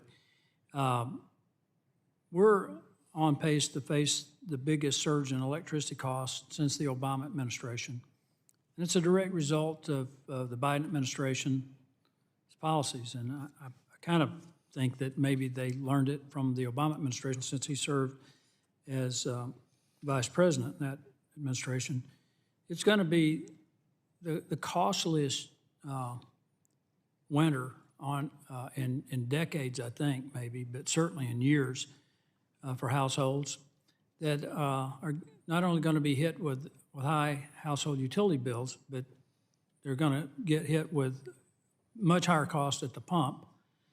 As a matter of fact, there was a Canadian study that showed that when you take into account gasoline prices plus the increase in household energy costs, that we're talking the bottom quintile, the lowest 20% of household incomes, paying almost 19% of their household income just on energy. That's going to have a devastating impact on a lot of lives. And one of my big concerns, and here's a study from Northwestern University Department of Economics on how inexpensive heating reduces winter mortality. And I brought this up in the committee before, and I have yet to hear from one of my colleagues across the aisle express the same concerns that I do about the number of people who are going to die this winter because they can't afford to adequately heat their homes. We know it's a scandal in Europe. Mr. Zindler mentioned all these nations that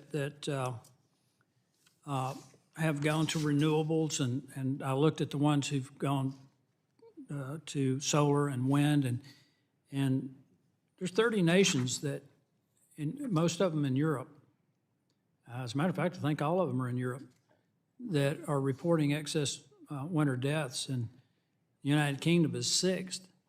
And they had 9,700 people die last winter because, they had respiratory issues, they had cardiovascular issues, and that really hurt people when they can't afford to adequately heat their homes. Are you aware of that, Mr. Pugliaresi?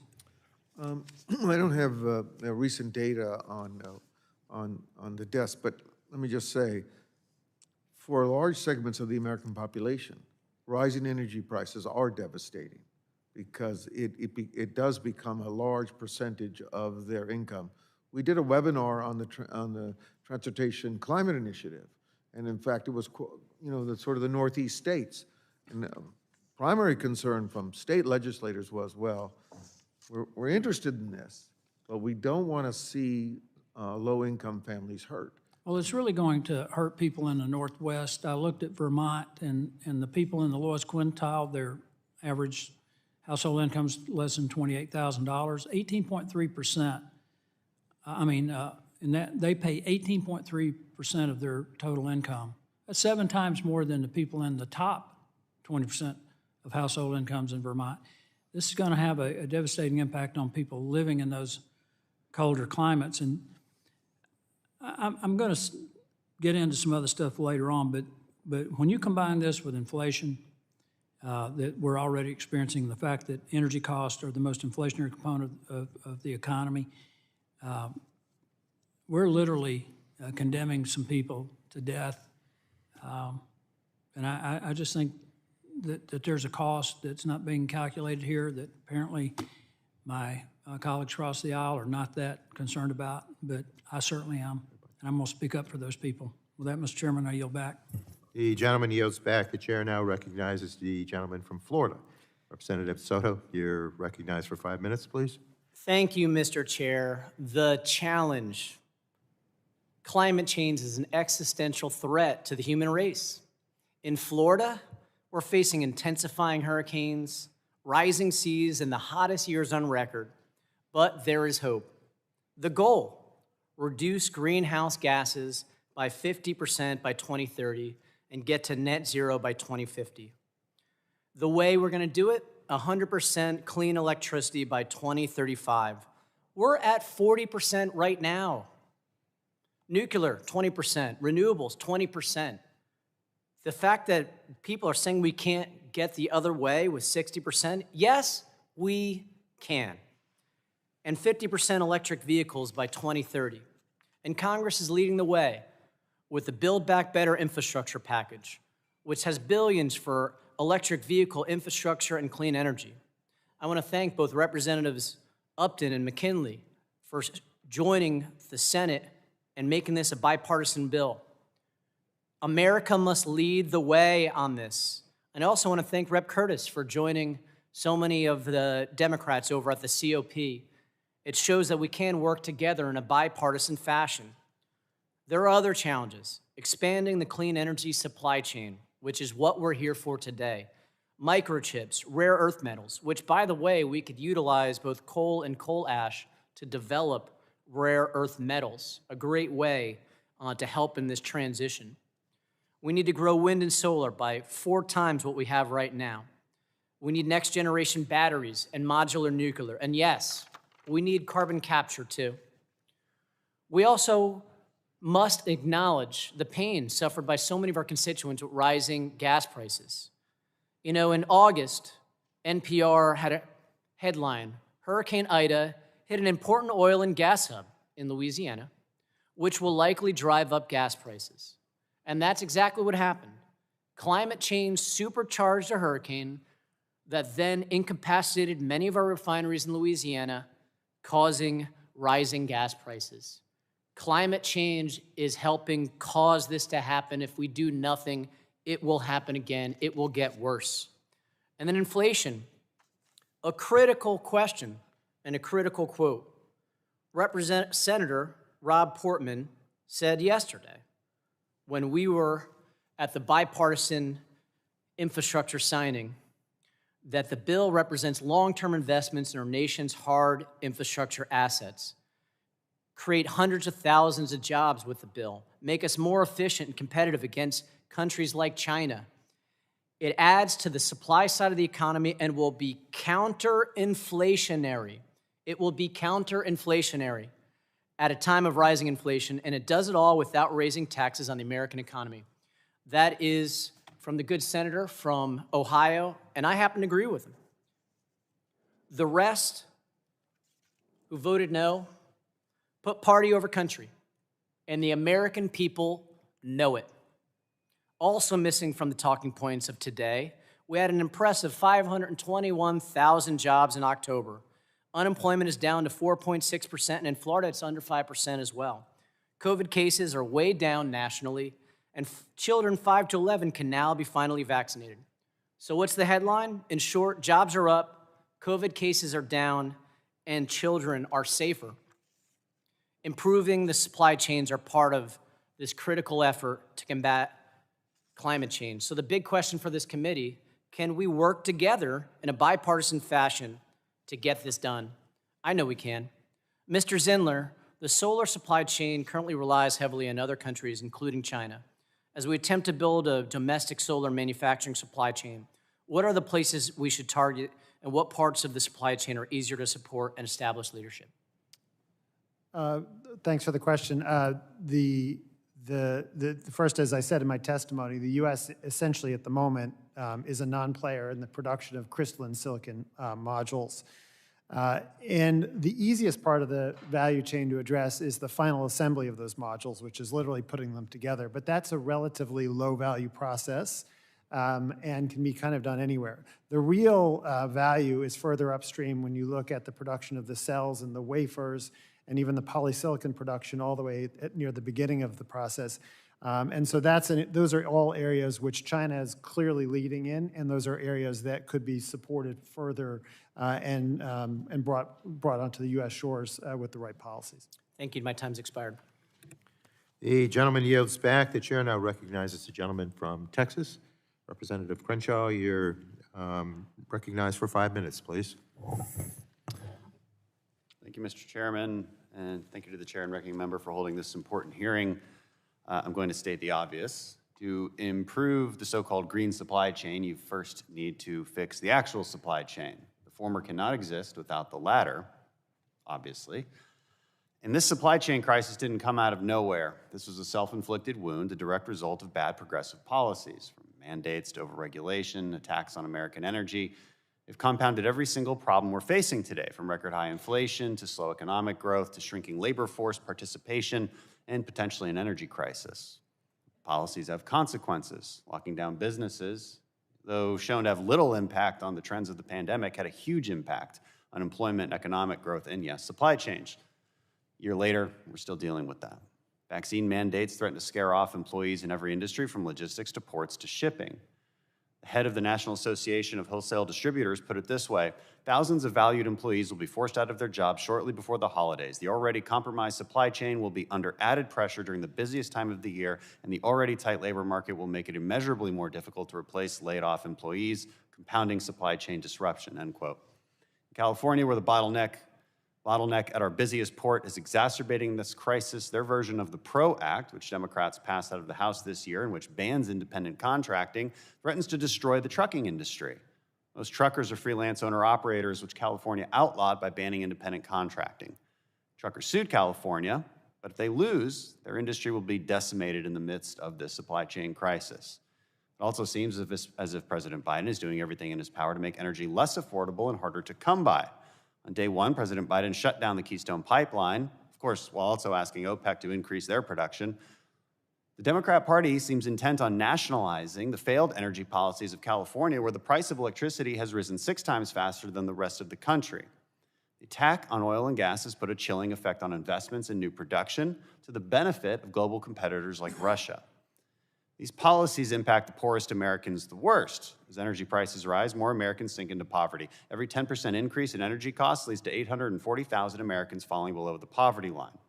And now, instead of holding a hearing to examine how we can fix this supply chain crisis, deal with skyrocketing energy costs and unprecedented inflation, we're here to talk about the clean energy supply chain. And this strikes me as a bit of a joke because in response to the worst supply chain crisis in our lifetime, the president has offered an executive order to move clean energy manufacturing back to the United States. Now, here's the problem. Every single component in wind turbines and solar panels and electric vehicle batteries is made with the raw materials that Democrats say are destroying the planet. So which is it? Seems to me that when Democrats say they will create green jobs, they apparently mean green jobs in China, because they'll never allow the rare earth mining and refining and processing necessary to make those things here. Wind turbines are made with 75% steel, which is at its most basic iron core plus carbon. They're made with resin, which comes from natural gas. They're coated in chemicals like PFAS. But Democrats have made mining so politically toxic that we now only have 7 remaining iron ore mines in the United States, despite having 3 billion tons of iron ore in the United States. Democrats have turned natural gas into the enemy, threatening to tax it out of existence in the reconciliation bill, even though natural gas is the single largest reason for carbon emission reductions in the United States. Solar panels and batteries require critical minerals, but Democrats, even in the Build Back Better Act, impose staggering royalties on both new and existing hard rock mineral projects, despite the fact that these minerals are crucial to the Biden administration's own clean energy goals. Even if we could build all of these new renewable power sources, we would need vast amounts of transmission lines and therefore copper to transport it. In fact, experts estimate copper demand will double by 2040. But guess what? The Democrat reconciliation bill specifically shuts down the Resolution Copper project in Arizona, which could supply up to 25% of domestic copper demand and provide almost 4,000 jobs. And can we please stop pretending that we can meet the demand for rare earths by recycling more? The testimony presented here today has already debunked that false narrative, showing only a fraction of our needs could ever be met by recycling. Not to mention, separating and recycling rare earth metals takes enormous amounts of heat, something impossible to produce with renewable energy. So my point is this: policies have consequences, and progressive policies are hurting Americans. We can fix this by giving businesses some breathing room, calling off the attacks on American energy, and rescinding unconstitutional vaccine mandates. But instead, we hear about the fantasy of green supply chains that can never be built, ironically, because of the barriers put in place by progressive policies. Thank you, and I yield back. The gentleman yields back. The chair now recognizes the gentleman from Arizona. Representative O'Halloran, you're recognized for 5 minutes, please, for questions. I want to thank the ranking members and the chairman for this hearing. It's been an interesting discussion today, but if we're going to move forward, we have to move away from these type of discussions and onto something that's more recognizing of the future of our country and our world and where we're heading. Fear of change is a tremendously negative effect on our public policy. We have to change. We know we do. I've heard a lot in the discussions today about the concern for cost. I have that same concern, but it's also costly in healthcare today. It's also costly in addressing the recognizing the ongoing tremendous amount of natural disasters that are occurring in our world. Arizona has seen consequences of climate change up close, record wildfires, terrible droughts, extreme flooding. These are all costly. The best way we can cut carbon emissions is to encourage the development of clean energy. We should not be restraining innovation. We should be investing in the future. And we should also recognize that many lessons in history is identify clearly that protectionism is not the course to the future. Recognizing what we've done right is a good idea. Recognizing that we should not move into the future is a bad idea. And these investments in new American jobs and economic activity around the country are needed. However, bringing new energy sources online is not a simple switch. We should not recognize that also. But we should plan for it. We should work together on this. We shouldn't have these types of discussions where it's one side against the other side. We as Americans should learn from what our businesses, great businesses in America have taught us. Work together to find solutions that'll work for the common good of the American people. I've heard the witnesses today that this transition requires a careful, long-term planning process. We must ensure that we are equipped to handle increased demand. And this means investments in grid modernization. That's what we're trying to do. And this also is a national security issue. We can't rely on China to build our nation's energy infrastructure. That is just the wrong way to go. We need reliable supply chains, and we need to recognize the need of the American people, their health, their safety, their future, the cost of energy in our country. We need to come together to do that, though. Dr. Switzer, securing our energy infrastructure remains a top priority. In our opinion, your opinion, I should say, how would producing clean energy components in America help protect our energy infrastructure from attack versus the current path of buying these components from other countries? Thank you for the question. I think investing and building out this battery supply chain here in the United States will serve several benefits. One is that it'll provide stability. I think it'll also provide supply chain security. Two is that I think we have to realize that these investments are happening, and they're going to happen elsewhere if we don't invest here in the U.S. They're going to happen not only in China, they're happening in Europe. They could easily also happen in Canada. I think there's a tremendous opportunity for us to leverage and kind of be proactive in seeking to build that supply chain here in the U.S. And then lastly, along with this, I think we can't underestimate the number of jobs that come along with this industry that aren't necessarily tied to a particular resource, that are almost location agnostic. So those are the reasons why I think it's very important for us to focus on building this supply chain here in the U.S. Mr. Chairman, I'm really concerned about the direction that we have taken in the past, not this committee necessarily, but our country, is to hold back on recognizing the future, hold back on not creating the change that's necessary, and try to protect the ongoing mistakes that we have made over time in not recognizing. Many corporations and businesses in this country have failed because they have failed to adapt to an ever-changing environment. And that's what we live in, an ever-changing environment. And we need to make this change. We need to do it together. And we need to also recognize that we have wasted so much time that some of the reasons why we're in a position we are with China and other countries is because we have failed to act fast enough. Thank you, and I yield. The gentleman yields back. The chair now recognizes the gentleman from North Dakota. Thank you, Representative Armstrong, you're recognized for 5 minutes. Thank you, Mr. Chair. Technology research R&D will support that. But if you think when the government gets involved in picking and winners and losers, we do a good job, we don't. We never have. It doesn't matter if it's in clean energy, or banking, or healthcare, or tech, or oil and gas, or anything else. So we need to be able to deal with this. We need to be able to deal with the short-term problems and the long-term solutions. We can produce rare earth metal here. We can mine it. We can produce more and more of these products that we use for renewable energy. But we can't get it done in the timelines that are being put out. And we can't do it done because we can continue to have hearings and we'll continue to move forward, but we don't talk about the barriers that exist. We talk about infrastructure build out for batteries or technology that's going to replace lithium for long-term storage. When that happens, that will rival the microchip as to what happens with our economy. I agree with that, but we're not there and we don't know when it exists. And we don't have to go very far to look at how these things work. I'll go on what my friend Mr. Crenshaw said.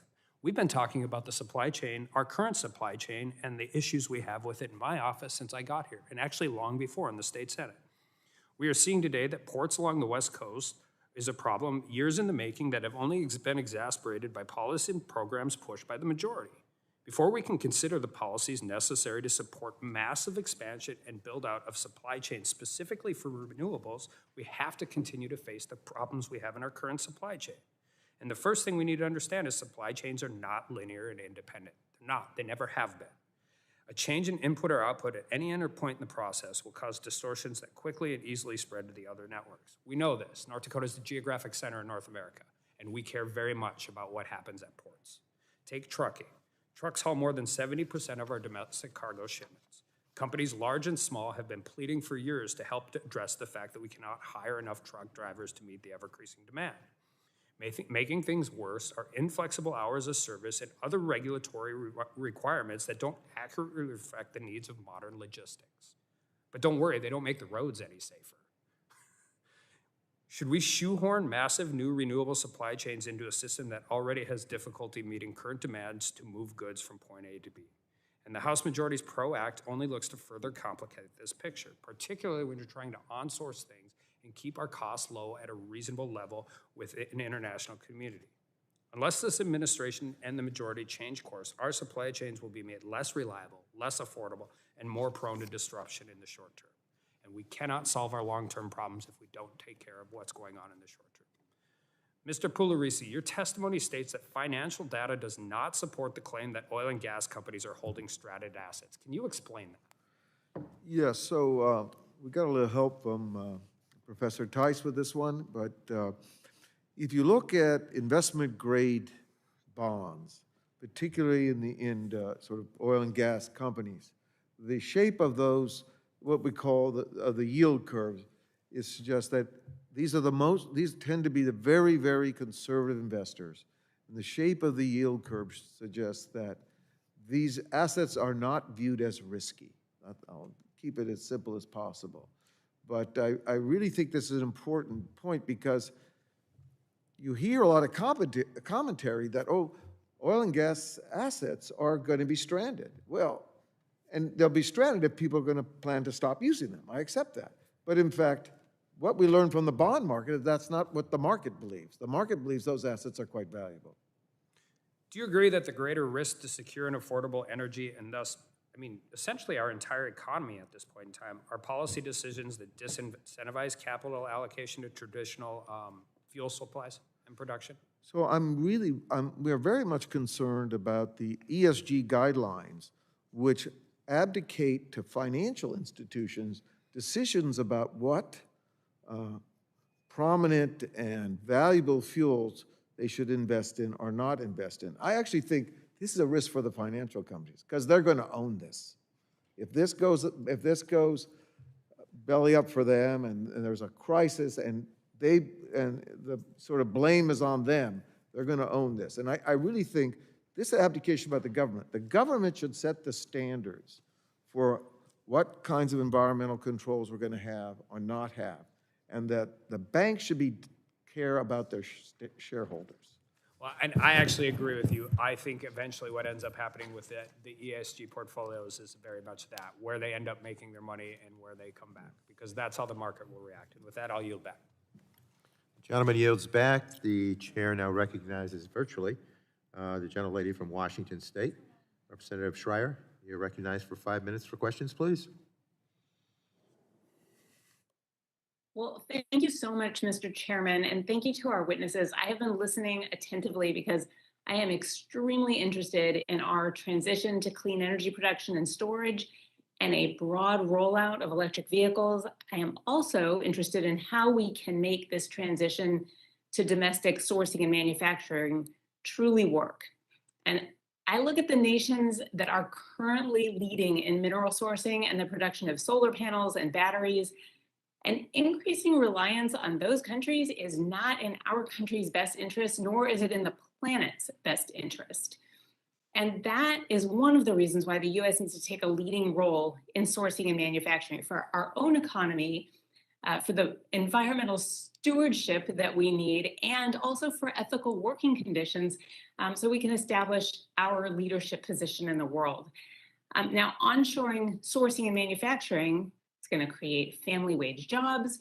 And by sourcing materials here and recycling them, we won't need to depend on dirty mining in China or child labor in Africa. Now, earlier in this hearing, you answered Ms. DeGette's question about the necessity of mining here in the US, and you pretty much all agreed that it would be necessary to some degree or another. But even though mining is cleaner in the United States, minimizing the amount of mining that we need to do makes it even cleaner. And so to minimize mining, we're going to need a robust recycling infrastructure of lithium, cobalt, copper, other elements right here at home. And so, Dr. Switzer, I have some questions for you. I'd love to dive into this topic a little bit more. First, just a lay of the land. Can you tell me what the current state is for recycling of these materials, like from phones, computers, solar panels, lithium batteries, televisions right here in the US? Sure. So, at Redwood Materials, I think I can highlight that we were founded in 2017, and already today, it's been a period of rapid innovation. We're recycling enough materials for roughly 45,000 vehicles a year, and that's in short order. And I think over time, we'll continue to expand that. The key advantage of recycling is it's not something that's depleted over time. It's something that actually grows over time. So as more vehicles are placed onto the market, that recycling resource only becomes greater and greater. Today we're able to recover roughly, let's say in terms of the nickel and cobalt, copper and lithium, way greater than 90%. I'd go upwards of 95 to 98% of those elements we can actually recover and reuse from the batteries. And that's not to mention, another thing that was mentioned just to highlight was copper. Copper we actually export from the United States today. We export roughly 800,000 tons of scrap copper from the United States today, when there is a drastic opportunity to build a copper foil manufacturing supply chain for batteries that consumes some of that copper we're giving away today. I really appreciate your noting the issue of copper and how we are exporting it and shoring up other economies instead of our own. I'm intrigued, you said earlier today that right now your capability is enough for 45,000 cars. You're looking at a capability of 6 million cars in the future. I guess the other question is, yes, you can extract 90% back, but what about how many of those batteries are coming back to you? How many of these things are ending up in a recycling facility as opposed to in the trash? I just want to make sure we have the infrastructure everywhere so that we consistently get 90% out. I think in terms of EVs, we'll certainly get the batteries back. I mean, these are, we're seeing OEMs like Ford really take interest in how to get those batteries back because they recognize the inherent value in them. I think where the challenge comes is in consumer electronics. Today, if any of us have a cell phone or a laptop battery that we need to recycle, it's not easy to figure out what to do with it, where to take it, who to give it to. And it gets even more complicated when you talk about consumer electronics devices with batteries that aren't designed to be removed. Things like electric toothbrushes, how do we recycle those? So those are some of the challenges that we're trying to tackle. And to highlight, though, is that we really do need to focus and build out that collection infrastructure so that it's easy for folks to turn those batteries back in so that we can recycle them and extract the valuable metals contained therein. I appreciate your saying that because sometimes we have to pay to get them recycled or wait for a big drop-off day in our neighborhood to get them recycled. And so I just know that as a member of Congress, I am excited to work with you and with the industry to make sure that it is easy and that we can get all of that material back and limit how much extraction we have to do here at home. Thank you very much. I yield back. The gentlelady yields back. Now recognize a member from the Subcommittee on Environment and Climate Change virtually, being Representative Blunt Rochester, gentlelady from Delaware. You're recognized for 5 minutes, please. Thank you, Mr. Chairman and chairs and ranking members, and to the witnesses for your testimony today and your patience. As the founder and co-chair of the Bipartisan Future of Work Caucus, one of the areas I've been focusing on is what we can learn from the pandemic's ongoing impacts on our economy and how we can build an economic future that is more resilient, sustainable, and equitable for all Americans. We're in the midst of a climate crisis, and the need to transition to clean energy has never been more necessary. Not only is this transition essential to protect human health and the environment, but it is also an enormous opportunity to strengthen our domestic supply chains and grow onshore renewable energy manufacturing. Last month, I introduced two bipartisan pieces of legislation with Representatives Malinowski and Kinzinger. H.R. 5495, the Building Resilient Supply Chains Act, and H.R. 5492, the Manufacturing Economy and National Security Act.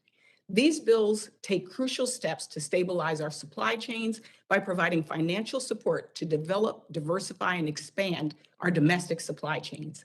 The Building Resilient Supply Chains Act would establish a supply chain resiliency and crisis response office within the Department of Commerce that would help address shortages of critical goods and services, industrial equipment, and manufacturing technologies. Mr. Zindler, why is it so important for the United States to invest in programs aimed at securing and fortifying our supply chains, especially for clean energy technologies? Well, to be honest with you, I'm an energy industry analyst, not a policymaker, so that's really a decision for all of you to make. But I can just sort of tell you the facts, which is that the moment that if the U.S. is going to install roughly 30 gigawatts of solar capacity this year, and I'm guessing 80–90% of it will be imported goods. So, and that market's poised to grow. And so, a question is whether or not U.S. policymakers are that's something you want, or if that's something you would like to adjust. So the reality of it is that for these strategic areas, there is a lot of imported goods that are being installed every year. The one difference I would make is that once you do install the equipment, it's here. It's not like oil that you burn and then it's gone. You have the assets locally. You may have gotten them from abroad, but they end up here permanently. Thank you, and we appreciate the facts. Representatives Malinowski and Kinzinger and I took important steps in crafting this to try to stabilize our supply chains while strengthening our national and economic security. And during the pandemic, we saw those vulnerabilities. How can a heavy reliance on foreign goods pose a threat to our economic and national security? And how can a greater focus on onshoring clean energy supply chains support national security? Well, again, I would leave that to all of you ultimately, but realistically, having closer access to the supplies strikes me as a good way to ensure that if you need to continue to manufacture new automobiles that are electric, that you have that stuff locally. If you do everything from the mining to the refining, et cetera, here domestically. But I would just caveat that slightly in saying that I know there's been a lot of talk about energy security and energy independence. To me, it's more about I guess security is probably the better term because we live in a big world in which a lot of the most important energy components and elements we need are in other countries, but a number of those are our friends, and we shouldn't necessarily shut that off in an effort to just have domestic mining or manufacturing for that matter. And I want to shift to Ms. Brown quickly. First of all, thank you so much for your testimony and talking about the history of those kind of fits and starts and hopes for us moving in this direction.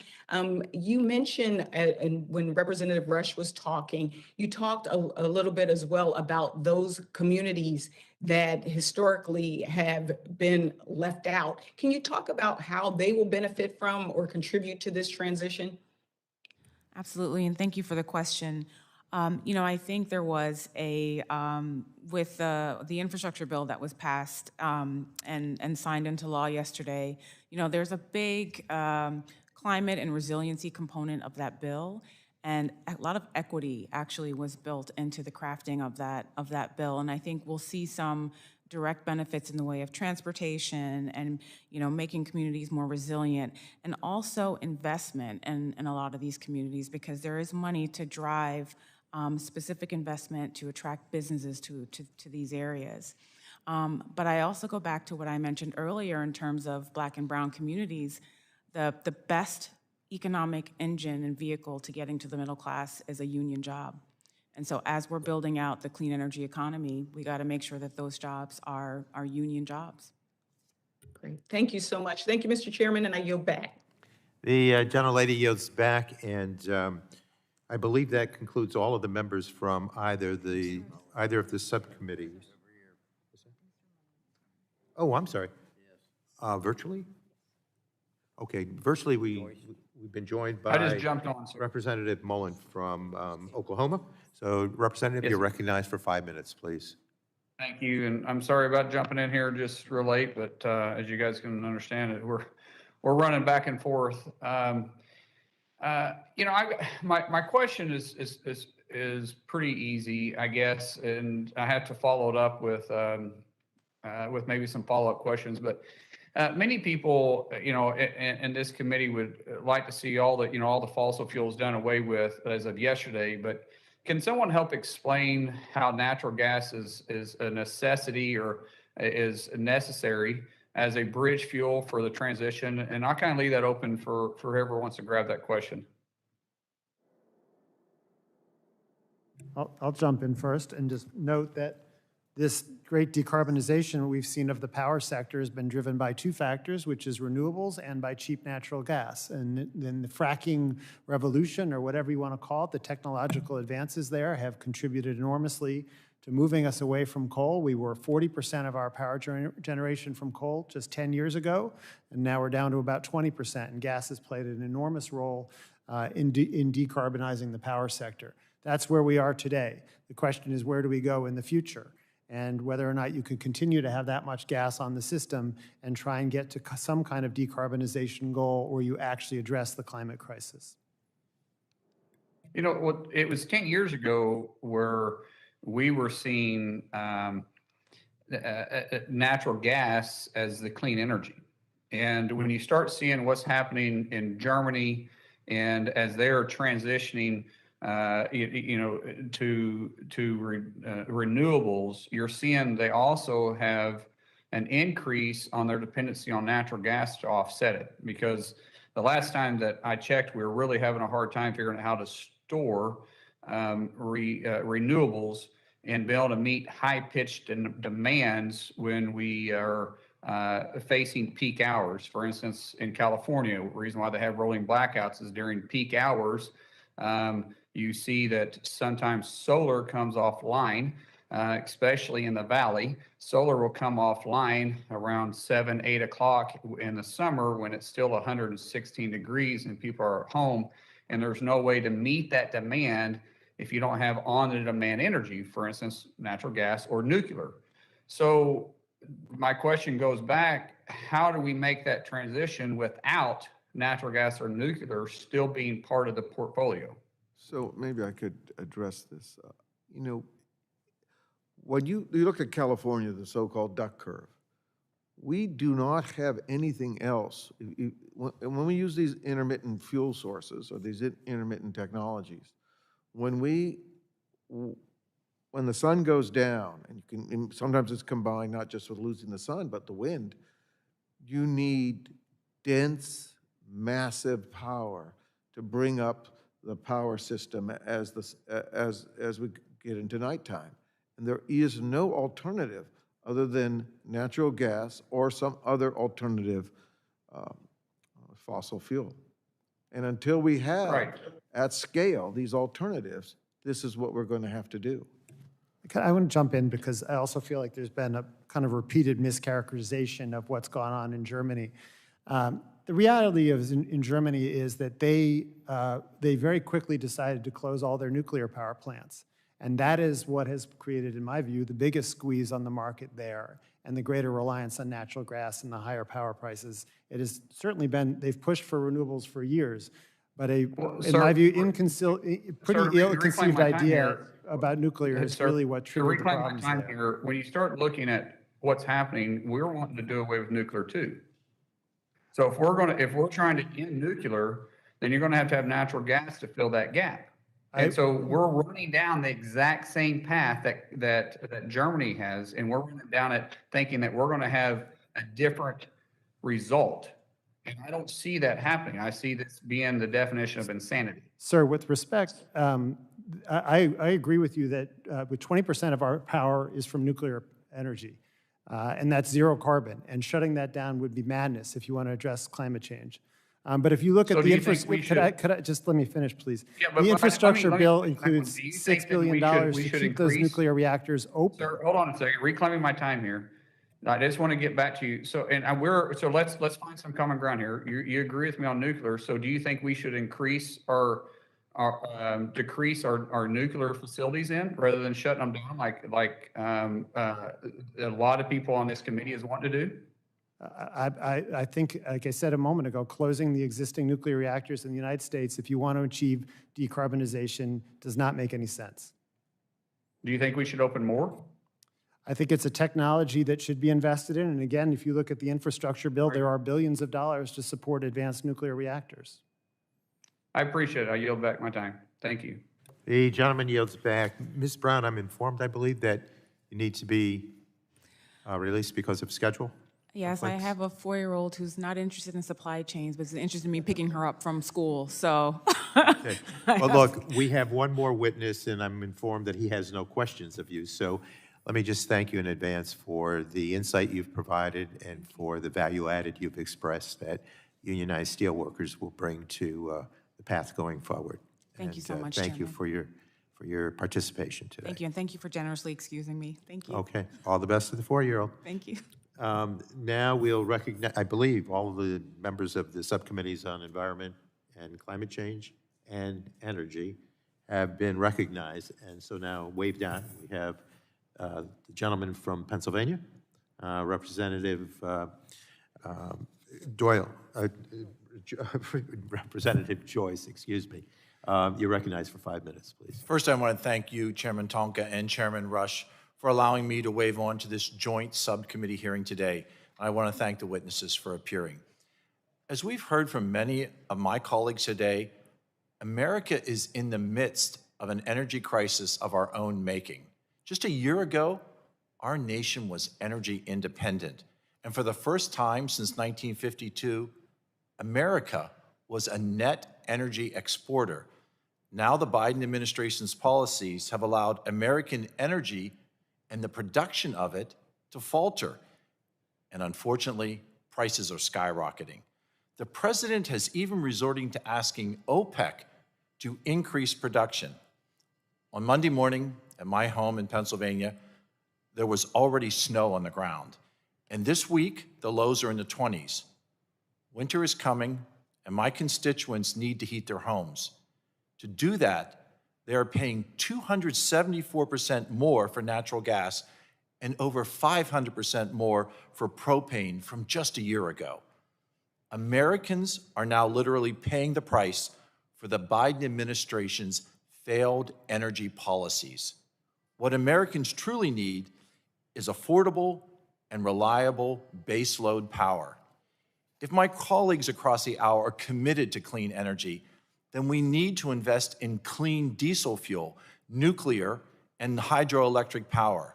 We need to invest in innovative technologies that take advantage of the energy reserves that are beneath our feet so that we can keep our coal and our much-needed natural gas power lines online. We need to find incentives to industry to improve the grid and develop greater efficiencies instead of punishing them with taxes and penalties. We need to end the war on liquid fuels and recognize the progress that has been made and continues to be made on emission standards. Meanwhile, many of these new proclaimed green energy fixes to our economy are in fact harmful to the environment, through their use of toxins and hazardous chemicals. For example, the batteries in electric vehicles are notoriously dangerous and incredibly difficult to dispose of. Dr. Switzer, my first question is for you. Isn't it true that currently, even when fully discharged, electric vehicle batteries can still have enough electricity remaining in the battery to kill the workers that are handling them? Thank you for the question. I would say that if it's fully discharged, then I think theoretically it has no electricity remaining. But I think we've also proven that you can scale and handle these batteries safely to recover the valuable elements contained inside. But the potential of a battery to say that it has been fully discharged and thus have remaining electricity in it could potentially harm the workers who are dealing with those batteries, correct? I think that there will be, of course, the need for for training on how to handle these batteries safely. And I think that safety is definitely needs to be addressed, given the danger in handling, transporting, and recycling electric vehicle batteries. How will recyclers be paid enough to cover the cost incurred as these batteries become more prolific in the scrapyards? I think we're working with more and more partners, but with scale, I think we'll tilt things one way, but I also think that it's not necessarily, we don't see it as that we have to be paid to recycle these batteries. We see it actually quite the opposite, such that we'll be returning value to the supply chain because of the value within the battery. Isn't there a potential of leaching hazardous chemicals from these batteries into our environment? I think, there's potential if done completely the wrong way, but I think what has been shown by us and by others is that it can actually be done very safely and at very high yields. Lastly, there seem to be sufficient markets for electric vehicle batteries. How and when will these markets continue to develop? I think what we'll see is, as I mentioned before, is that these end-of-life electric vehicle batteries won't be viewed as liabilities, but rather as assets. And even as Redwood Materials, we'll essentially be competing with others because they'll see value in these, and we'll essentially be competing to return value to the supply chain to get access to these batteries to recycle them. Currently, I see the value in the resources that are under the feet of my constituents. I see the importance of being able to maintain those energy sources to provide efficient and cost-effective ways for Americans to heat in this upcoming winter. First of all, thank you for your summary answers, and I secondly want to thank Chairman Rush and Chairman Tonka for allowing me to wave on to this important hearing. Thank you, and I yield back. You're most welcome, Representative Joyce. And that concludes, I believe, the list of colleagues who wanted to question our witnesses. Let me thank our witness panel. You have been great in providing insight and answering questions that will prove useful as we move forward with policy development. So I thank you kindly for all of that commitment and your patience.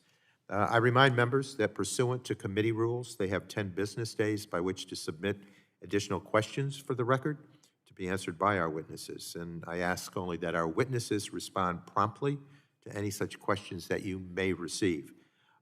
With that, before we adjourn, I have a request for unanimous consent to enter the following documents into the record. We have a letter from the MP Materials Corporation. We have a letter from the United States Nuclear Industry Council. We have a letter from the National Mining Association. We have a report from the Digital Climate Alliance. We have a report from the Center for American Progress entitled Creating a Domestic U.S. Supply Chain for Clean Energy Technology. We have a report from the Center for Strategic and International Studies entitled Reshore, Reroute, Rebalance, a U.S. Strategy for Clean Energy Supply Chains. We also have a request for a report from CSIS and BloombergNEF entitled Industrial Policy, Trade, and Clean Energy Supply Claims. We have a letter from House Energy and Commerce Republican members to Chairman Pallone. Additionally, we have an article from the Wall Street Journal entitled Germany's Economy Once Europe's Engine is Holding It Back. We have a backgrounder from the Heritage Foundation, the need to examine the life cycles of all energy sources, a closer look at renewable energy disposal. We also include an article from Green Wire entitled Low Pay, Abusive Conditions Rife at Congolese Cobalt Mines.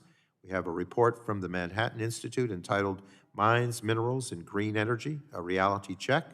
We have a letter from Energy and Commerce Republican members to Secretary of Energy, Jennifer Granholm. We have a letter from Secretary Granholm to Ranking Member McMorris Rogers, And finally, an article from Yahoo Finance entitled UK Power Prices Soar Above 2,000 Pounds on Low Winds.